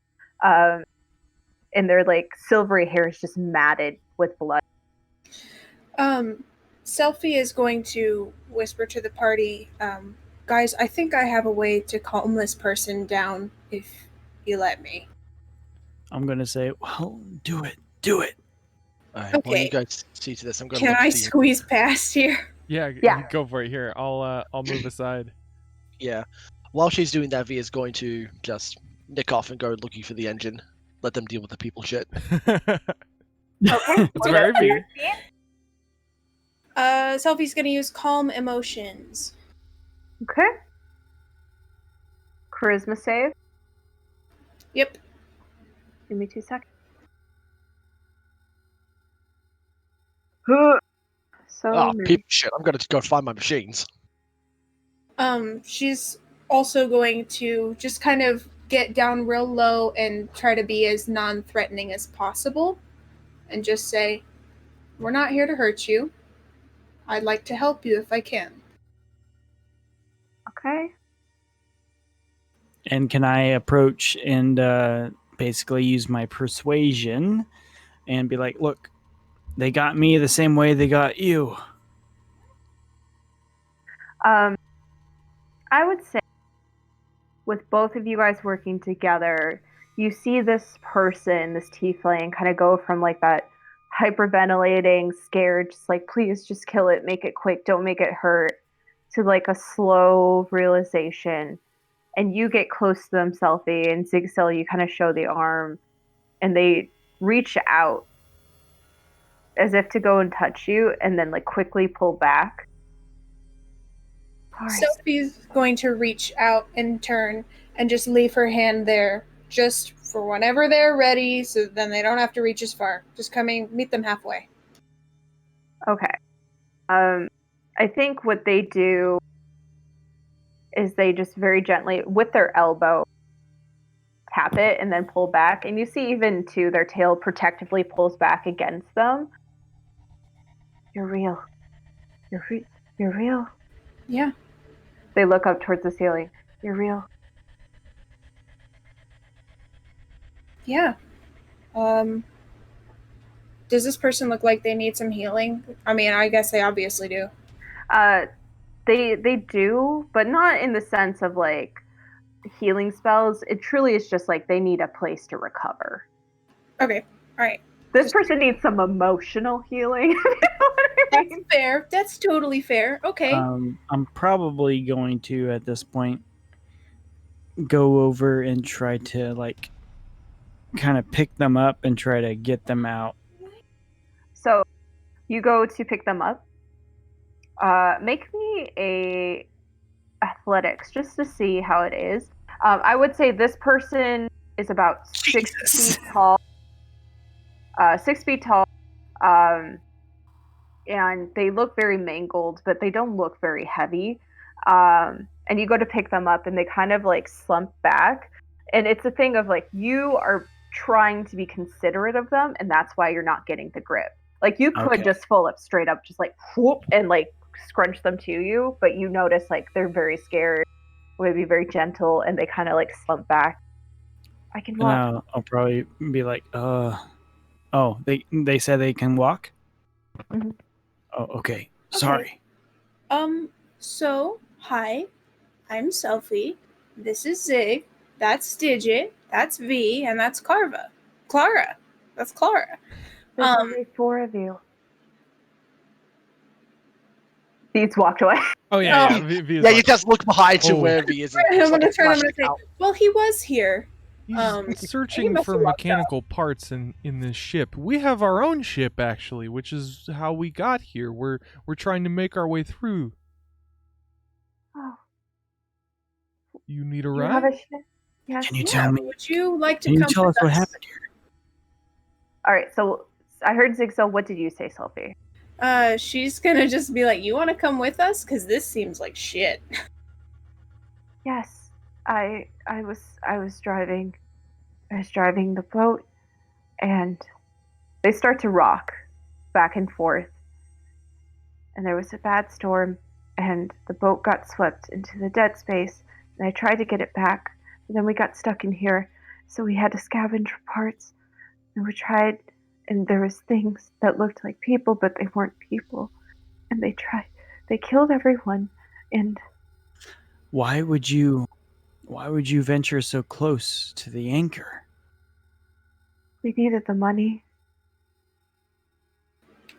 Yeah, that's understandable. Well, it's all right. Okay, so is it just you then?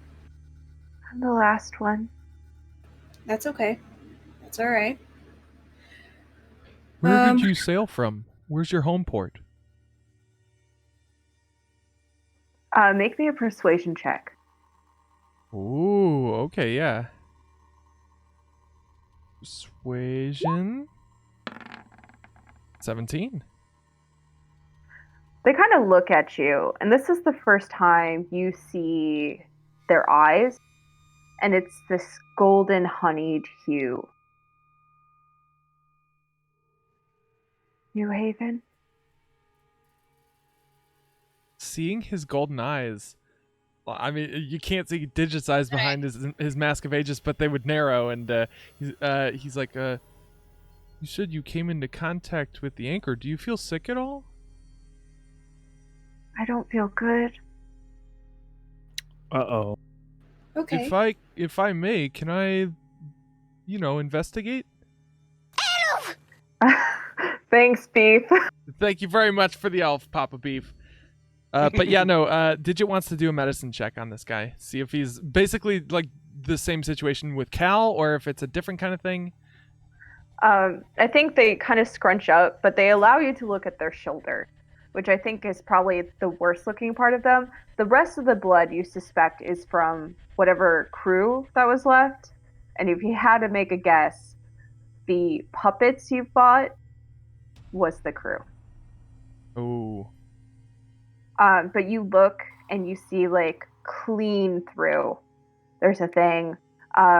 It does look like there is infection here, but it doesn't look like the bloater that you saw with Cal. Cal was like an immediate overnight fever, sickness, like incoherent. This looks like truly like there is an infection in the bloodstream, but with enough medicine, this could be prevented from getting worse. Yeah, and after that up and down, Digit is gonna nod and look to the rest of the party like, it's not like Cal. He should be safe. Okay. Thank you for looking into it. Mm. Okay. So what's your name? Reflection. Reflection? It's a really nice name. I like it. Okay. So I think that we need to get these ships out of our way to get our ship across. So we're gonna look at the rest of the ship. You're welcome to come walk with me if you like, and I'll keep you safe. I think all of us will keep you safe, and we'll get going. All right? Does that sound good? Yes. Okay, sounds good. What's your name? Reflection. That's a pretty name. Thank you. I think when you guys kind of stand far enough away, they slowly stand up, and you do see this is a individual. They are again 6'1", 6'2", like pretty tall, and it looks like they had a body for sailing, like very lean, sinewy muscle, but kind of now you see like the sunkenness of their features. You see like the cheekbones very clearly. with the torn clothing, you can see rib cage, not like sticking out, but just like against this pink skin. And they kind of stand back and wait for you guys to go first. And with that, we're gonna cut to V. V, you wanted to go upstairs, correct? He's looking around the entire area for an engine, essentially, whether Okay. it be upstairs or below deck or Where on do the you want to start? He will start with these two rooms either side here. All right, do you want to start with the one you pinged first? Yep, start with the left. Good adventurers go left. Mm-hmm. Okay. This appears to be a mess hall.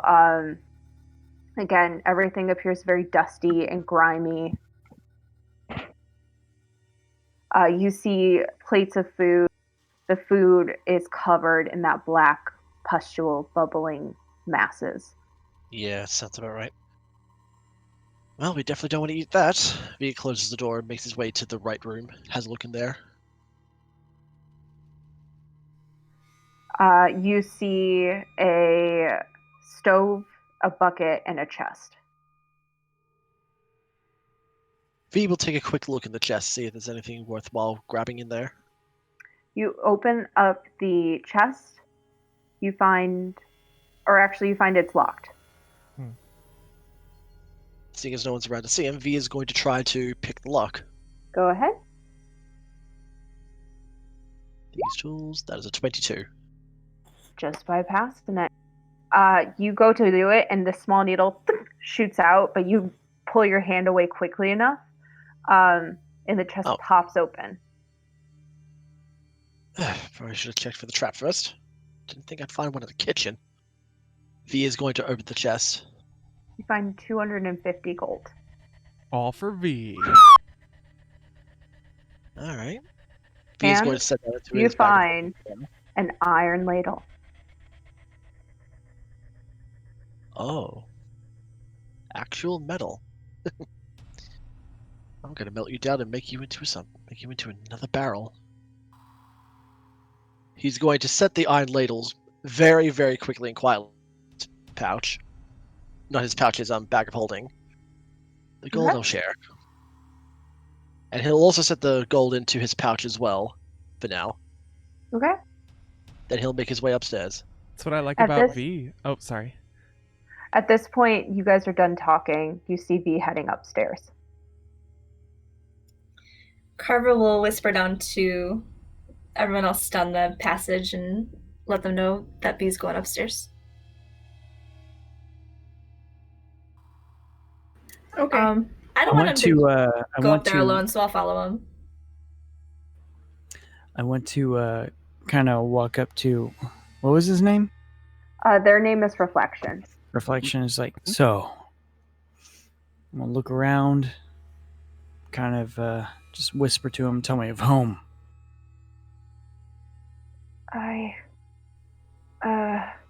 Make me a persuasion check.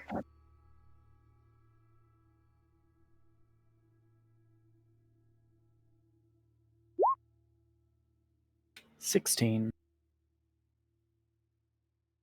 grew up in the lower wards. It's dirty, but we have a family there. That's in New Haven, right? Yeah. So I probably would have heard of it.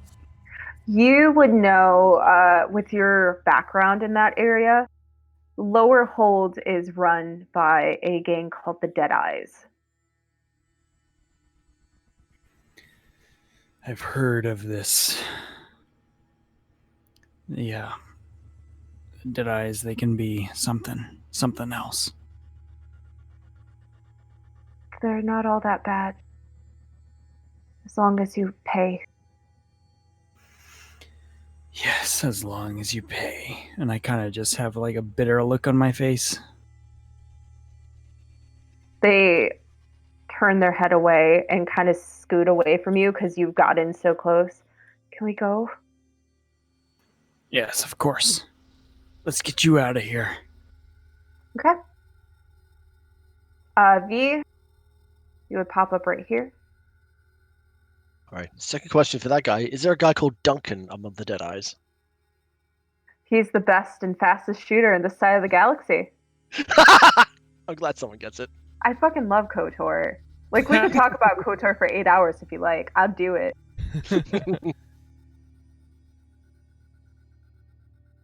But yeah, once V is on deck, he'll begin looking around. Looks like there's an engine room at the back here. So that's where V is going first.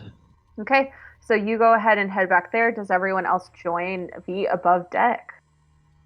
Yeah, Sophie's gonna try to keep a safe distance with the tiefling, not for her sake, but for the tiefling's sake. Just to kind of give them their personal space.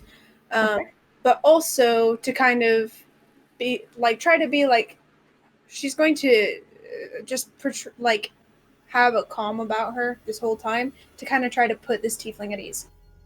Okay. You kind of are very zen, very calm. The tiefling follows behind you guys as you make your way up to the top deck of the ship. And just for posterity's sake, are these staircases leading up to a quarterdeck? Yes. Okay. I didn't draw it, but I can describe it super good.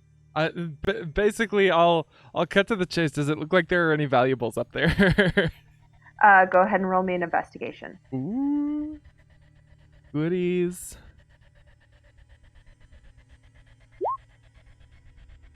Oh, come on, digit. You do find what's remaining of the sails, and it hasn't been corrupted by the anchor yet. Ooh. So it's good canvas. I think Ooh. digital grab it, yeah. Would be good canvas for our ship. Okay. Are we up top? Because I've Yeah, been drag waiting yourself to up move. there. Yeah, I just sorry. I told you guys, drag yourselves up there. Okay.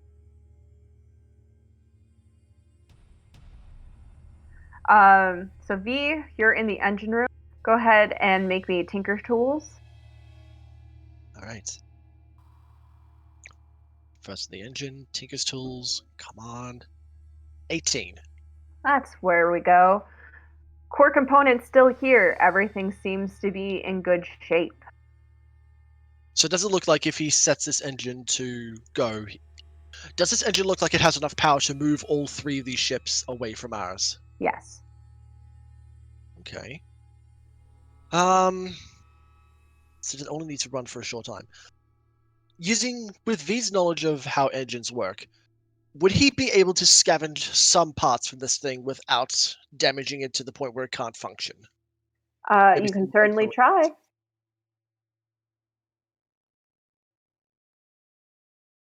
You can certainly try. Man, what happens if we get marooned out here?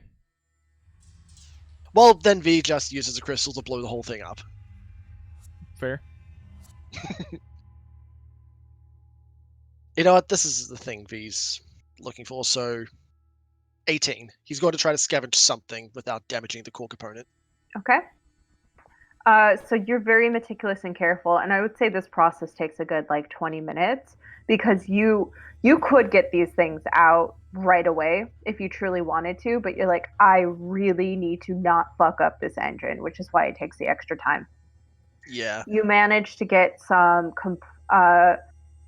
components like the fail-safe components. Won't need that shit anymore. Nope. Which is a little bit of tin and a little bit of iron, and you manage to get some filaments. Nice. You Perfect. can melt down. So that is what you get in those 20 minutes while V is working. What is everyone else doing? And for the record, whenever he finds iron, he is pocketing that immediately. Well, I And know. you see him, that's just for everyone in the party as well. I mean, fair. Selfie pocketed a spoon, so yeah. Selfie will probably be keeping an eye out for valuable stuff, but most of her focus is going to be on the tiefling because, she really just doesn't want this person to start feeling erratic or anything, or have anything going on and not be able to help. Do with the I situation. do I notice him pocketing this iron? You, I would say, are just coming up, so you can make me a perception check at disadvantage, just because there's a lot going on. And then, Selfie, something you would notice about Reflection is they truly, anytime there's a thunder crack or lightning, they like wince and they pull away from the side of the boat, and they come to rest very much in like that center middle there, and they seem content with just being in that spot. Can Okay. we try to sleight of hand to keep his action hidden? Yeah. Give me real quick, Tori. Yeah, Okay. sorry. Come on. 18. Yeah, you don't see it, Zig. You just see V Sorry. working. Above game, sorry. Carva and Ditcha, what are you doing during that time? Can Carva look at these barrels, crates that are over by the mast Yeah, and see if there's anything around them or in them? for sure. Roll me investigation. 12. With the 12, you kind of look around. You don't see anything. You don't see anchor corruption. You crack into it. You see some rotten food. You crack into the crate and see a little bit of fur. Fur. I'll poke the fur with the crowbar I used to open the crate.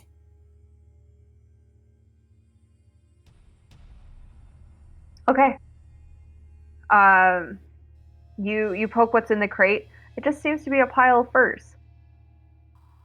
Very rare. Oh. You don't see a lot of animals around here nowadays. Yeah. Okay, she'll pull those out. Okay. Yeah. Ditcha, what are you doing? I think Digit is going to. So Reflection's been kind of like wincing and like is clearly having a bad time on the deck here. Yeah.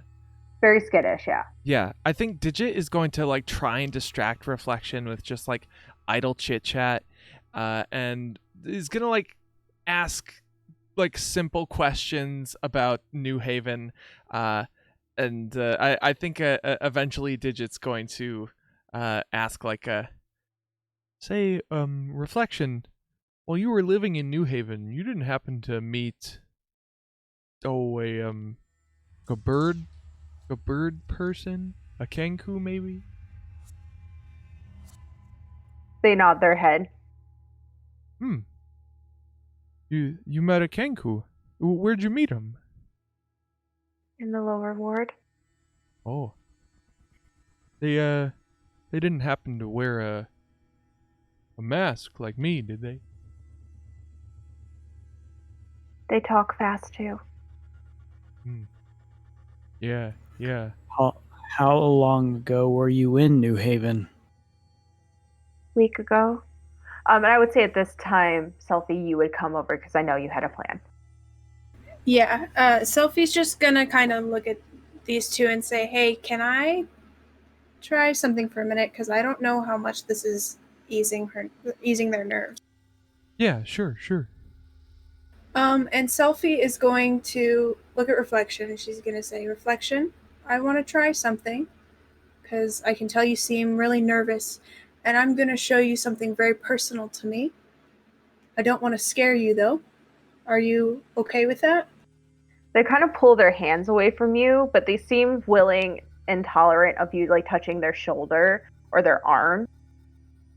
Okay, she's gonna go for, because shoulder seems almost too aggressive. She's gonna go for this person's forearm, close to the elbow, very gentle, and she's going to use Strike of the Antler to take this person away from the storm and take this person back to the forests.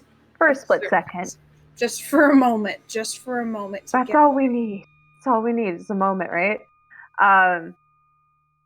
So Reflection kind of gets this dazed look in their eye for a second before coming back and then looking back at all of you guys.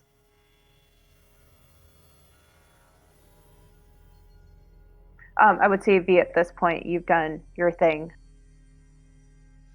Alrighty, and as well, once he's like scavenged the last part, he'll be muttering something under his breath. If someone wants to try to listen for that, out of curiosity. I think everyone's too far to hear anything. Excellent. This table to the bottom right of the room. What's on it? Tool chest. Tinker's tools. What are the tools made of? Stone. Damn it. Wood. Yeah, standard stuff. You could still sell them for money. And V will just take the tools so he has a backup set, in case he ever needs it. Okay. And finally, V will also rig the engine to activate at maximum capacity and send the ship forward in a few minutes. Okay. So you guys hear the thrum as the crystal starts up and the engine roars to life. Reflection kind of looks at you guys fearfully for a second and then lowers their shoulders as they look back towards your guys' ship. Can we go? Yeah, I'd love to go. Once V makes his way out of his room, he says, "Alright, we've got a couple of minutes before this thing shoots forth with the rage of a goddamn god, so we really need to get off this ship, else everything's going to fall apart, and probably us with it." All right. This brings me to my second part of this dungeon. Yay! Oh boy. My beautiful sweets.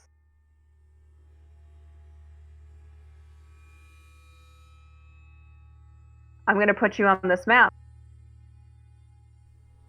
And you're going to tell me how you're getting back to your boat in a set amount of time. Oh boy. Oh yay. Also, hello 2M, welcome. Hi, 2M. Woo! Hello to him. Oh. Let's put on Okay. something a little bit more spooky. I will say the units on this, way off. Yeah. Okay. Well, here's some thoughts. We just go to the edge where that hole is, and then we drop down carefully, and then we go back across that same, because we still have that rope tied there, don't we? You guys Yep. still have that rope tied there. So let's seems- just do that. That's what I was thinking. We cut across, jump down, go across. Yeah, that seems like the best way. Perfect. Okay, you guys start running. I'm gonna need everyone as the engine roars to life and the winds press against you guys and the rain pelts. Everyone, make me dex saves to stay on your feet. A 9. Damn it. Nice, 19. 17. 11. All right. V and Reflection fall. Everyone else manages to stay on their feet.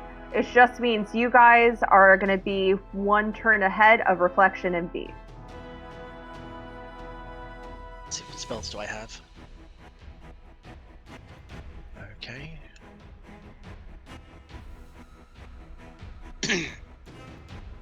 Alright, so here's what V is going to do. Hold on. Sorry. Okay.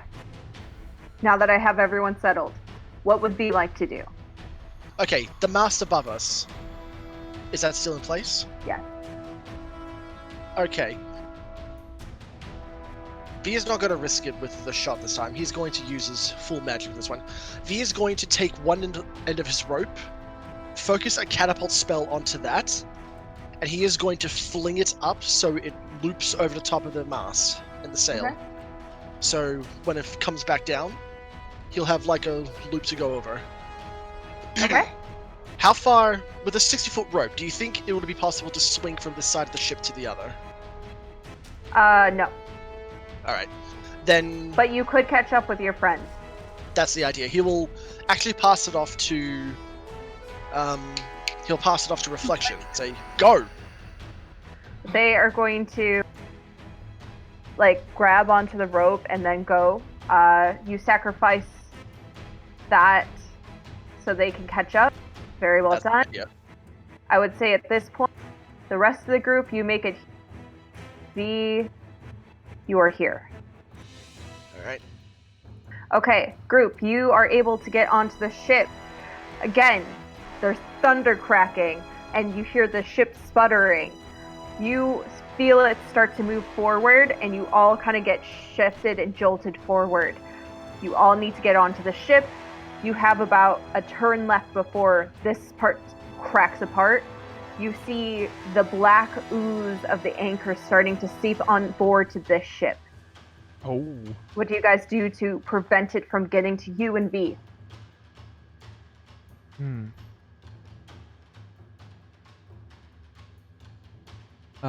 Okay. Digit might have something, but it's kind of desperate. Do it. Okay, Digit, seeing that the anchor is spreading, he's going to take, because he's still got some of his shuriken left, he's going to take 3 shuriken and like try and like throw them like flap to try and like make a barrier to stop the anchor from spreading. I think that's a great idea. So you go thwap, thwap, thwap, and you hit, and it kind of creates this barrier, and it has to take some time to go over it. So you buy time. The front team, you can go. I'm going to assume you guys let Reflection go first. Yeah. Just because, sad. Yes. That person should go first. Who else wants to go? Does anyone want to wait behind for V? I'll be waiting behind for V. All right. Who would like to continue onto the ship? Who would like to wait? I think Selfie's going to try to continue because she has a quick way to get onto the ship still. But if she is relatively close, she can still help out. So she's going to move onto this ship, but stay there. Yeah. All right. Carva, Digit. Carva's gonna try to move on to the next ship as well. All right. And Digit. Digit's gonna stay behind and try and help. Okay. B, what do you do? Straight sprint is one of the best things I can do, but if there are 2 people sticking behind, V is going to rush as fast as he can. If the anchor gets a bit too close, V will out that disc, and as he does, he throws it forward, and with a deft motion, he brings out his fireball tool, shoots the disc, and he's going to use a thunder wave to push the damn shit right back. Amazing. To give him a clear path forward. We love to see it. All right. You blast it back, and you catch up with your friend. I just imagine it's like as the disc begins to fall to the ground, he quickly just does a dive roll, grabs it, and keeps going. All right. At this point, Carva and Reflection have a chance to get onto the mast, the fallen mast, and the rest of you guys are kind of waiting behind. Carva, would you like to go first, or do you want to have Reflection go first? Can I have Reflection go first, but maybe I can be there to help hold on to the rope, make sure it's secure for them? Okay. Yeah. So you go ahead, give them advantage. Thank God they needed that. That was a nat 1. Oh, no. But they rolled a 14 on the other side, so they managed to get across. Oh, thank God. Jesus Christ. Okay, guys, you see V coming on. He blasts this anchor away, and the ship is starting to move. You feel the front end of the ship that you are standing on, Selfie, starting to crack and break. What do you do to either buy your friends more time, or do you pull them on board? What do you do to kind of just be like, let's go, guys, we gotta fucking go right now, guys? Pretty much, I literally can't do a lot. Well, the only thing Selfie can do is yank them, or try to, and tell them, hurry up, we don't have time to be sitting around here taking forever. So you force movement out of them, which is great. So you guys immediately are able to get onto the deck of the ship. Is that your turn, Selfie? She'd like to try to get going herself, too. All right. I will allow you to get to the mast. Thank you. All right. Guys, you see this first ship starting to go. The ship you're standing on is starting to crack and crumble. Reflection is across. Carva and the rest of you guys are back here.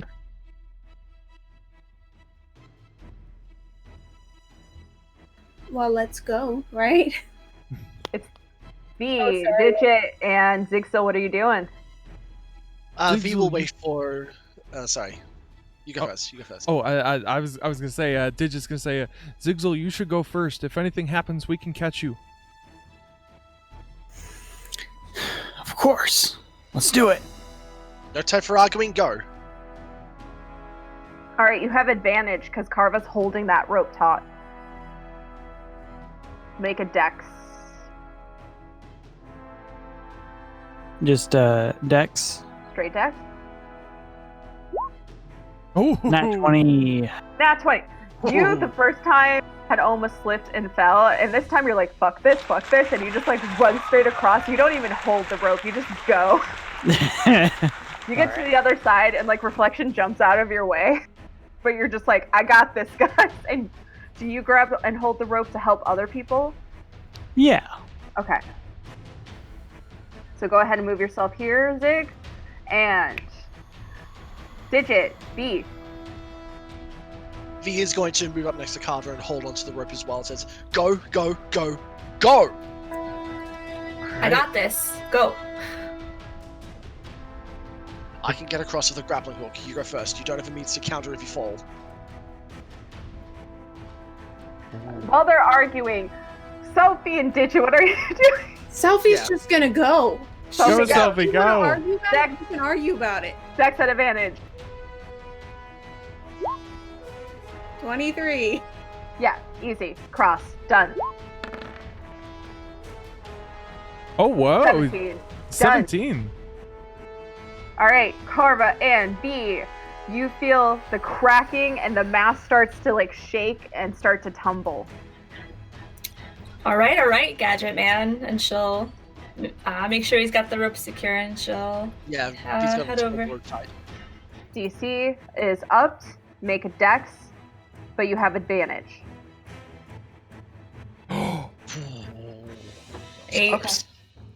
You get 10 feet before you fall. B, you get 1 action. He is going to immediately take out his grappling hook, grapple whip her back onto the thing. I don't know if I need to. She can elect to be hit, by the way. Yeah, do you elect to get caught by the grappling hook and not fall? Yes. Okay. Yes. So it's a thing of you start to fall and you Tough see decision. it, Carva, and you just grab onto it and you slam into the deck of the ship that you were on, and B pulls you back up. The two of you are still in the crumbling ship. It's alright, we can try this again. Gadget Man. Okay, let's go. All right, you guys, Carva, roll again. B is holding the rope taut as he can. Okay, 21. This time you 21. know where you fell, and it was like this particularly slippery spot, and you just jump over it and you bolt. B. The ship is cracking. Okay. He's going to look behind him and says, I've dealt with worse. And he's going to jump up onto the mast and just try to call upon an old memory of similar maneuvers he's had to do in the past. He's going to balance his way as quickly as he can across the mast without the rope there to help him up anymore. Okay. Go and Dex. DC is up. Straight dex or dex with advantage? Straight. Dex with advantage because Ziggs is still holding. Right. 13. Okay. Wait, no, I don't have less. Never mind. You get halfway through, you slip, but you manage to grab a hold of the thing. The ship continues to crack and break behind you. Your party members are 10 feet away. But you're holding on to this thing for dear life. V is going to... What's your party going to do? Yeah, are you holding the rope? What are you grabbing? He's holding on to the mast, and the mast is about to fall. Isn't the rope just above the mast? Yeah, so you have to reach it. So all we have to do is get it loose enough for him to grab, Yeah, grab then- the rope. Top again. Yeah, let out the rope. All right. So you guys go and you loosen it. Do you manage to grab onto it? Do you let go of the mast and hold onto the rope? Yes, he does. Once he Okay. sees that the rope is doing, he's going to. Also, he's going to loop the rope around his hand, so when the rope pulls, it'll squeeze his hand, but it'll have a much better grip. Okay, perfect. You let go, and for a second you free fall as the mast plummets and the ships crack, and you fall against the first ship. And a party, I assume you all just yank this man up. Oh Yep. yeah, we're doing it yeah. like everyone's grabbing each other's butts. Heave ho. Back up. Heave ho. All right, y'all see it. Okay, so you guys get on here. This ship is starting to crack too. You have You have your ship right next to this one. You just got to get onto it. All right, thanks for that. No, thanks to come later. We need to get out of here. All right. I assume you guys just bolt. You just fucking go. Oh yeah. Yes. Yeah. If there's any window in the way, V is going to resummon his turret and just blast the window completely off its hinges. There is no window when you're through. No, there is nothing in his path when he's through. All right. Like, he spent his last spell slot to do that as well. Good for me to know. So, you guys manage to get onto your ship. You land on the ground, the rain still slamming as the last ship plummets to the earth. You've defeated my ship dungeon. Woo! Yay! Oh, One hit. that Hey! was Drink. cool. That was cool. That was a good exit. Good work. Right? But with that, my sweet, I would like to thank you all for coming tonight. I Yay. think this is a great place for us to end. Chat, thank you so much for coming tonight. Bud, thank Thanks, you so chat. much for whatever time you are viewing us in. And team, is there anything you want to say before we go? Fuck gravity. Heave ho. Hashtag, have you tried talking to him? Tuna. Oh, of that's the your air. lesson. Tuna of the air. Tune of the sky. Tuna of the Yeah. sky. We have a lot of nice t-shirt ideas. We need to capitalize on these t-shirts. We need to Seriously though, seriously, I think we've got a lot of great T-shirt ideas here, and this was a great session. Tori, thank you so much for DMing for us. Out of 10. Thank did an you, incredible Tori. job. Absolutely Beautiful. fantastic. Yes. Oh. Let's Round of get a applause, round of everyone. applause. Round of Can we get some applause. applause in chat? Hold on, we gotta wait for the delay. We gotta wait for about 5 seconds to pass by. But seriously, that was really cool. The whole dungeon, the whole concept, the art, yep, there we go. There we go. Magnificent. Can't hear me, but I'm clapping really loud. Amazing. Even 2M's getting in on this. Oh, we got a tall cat parade. Oh, Mike's here. Mike. Oh, how long have you Thanks, been Mike. here? Mike's been here the whole time. He's just been lurking. Well, then you should have used the lurk command that I didn't say anything about this whole time. But yeah, so that's it, you guys. That's the whole stream. Thanks everybody for joining. Have a good rest of your night. Next Friday is gonna be Skies of Arcadia, and then we'll do Skyheart. Bye. Good night. Goodbye. And do you guys want to join me on the fart here? Let's do As it. always.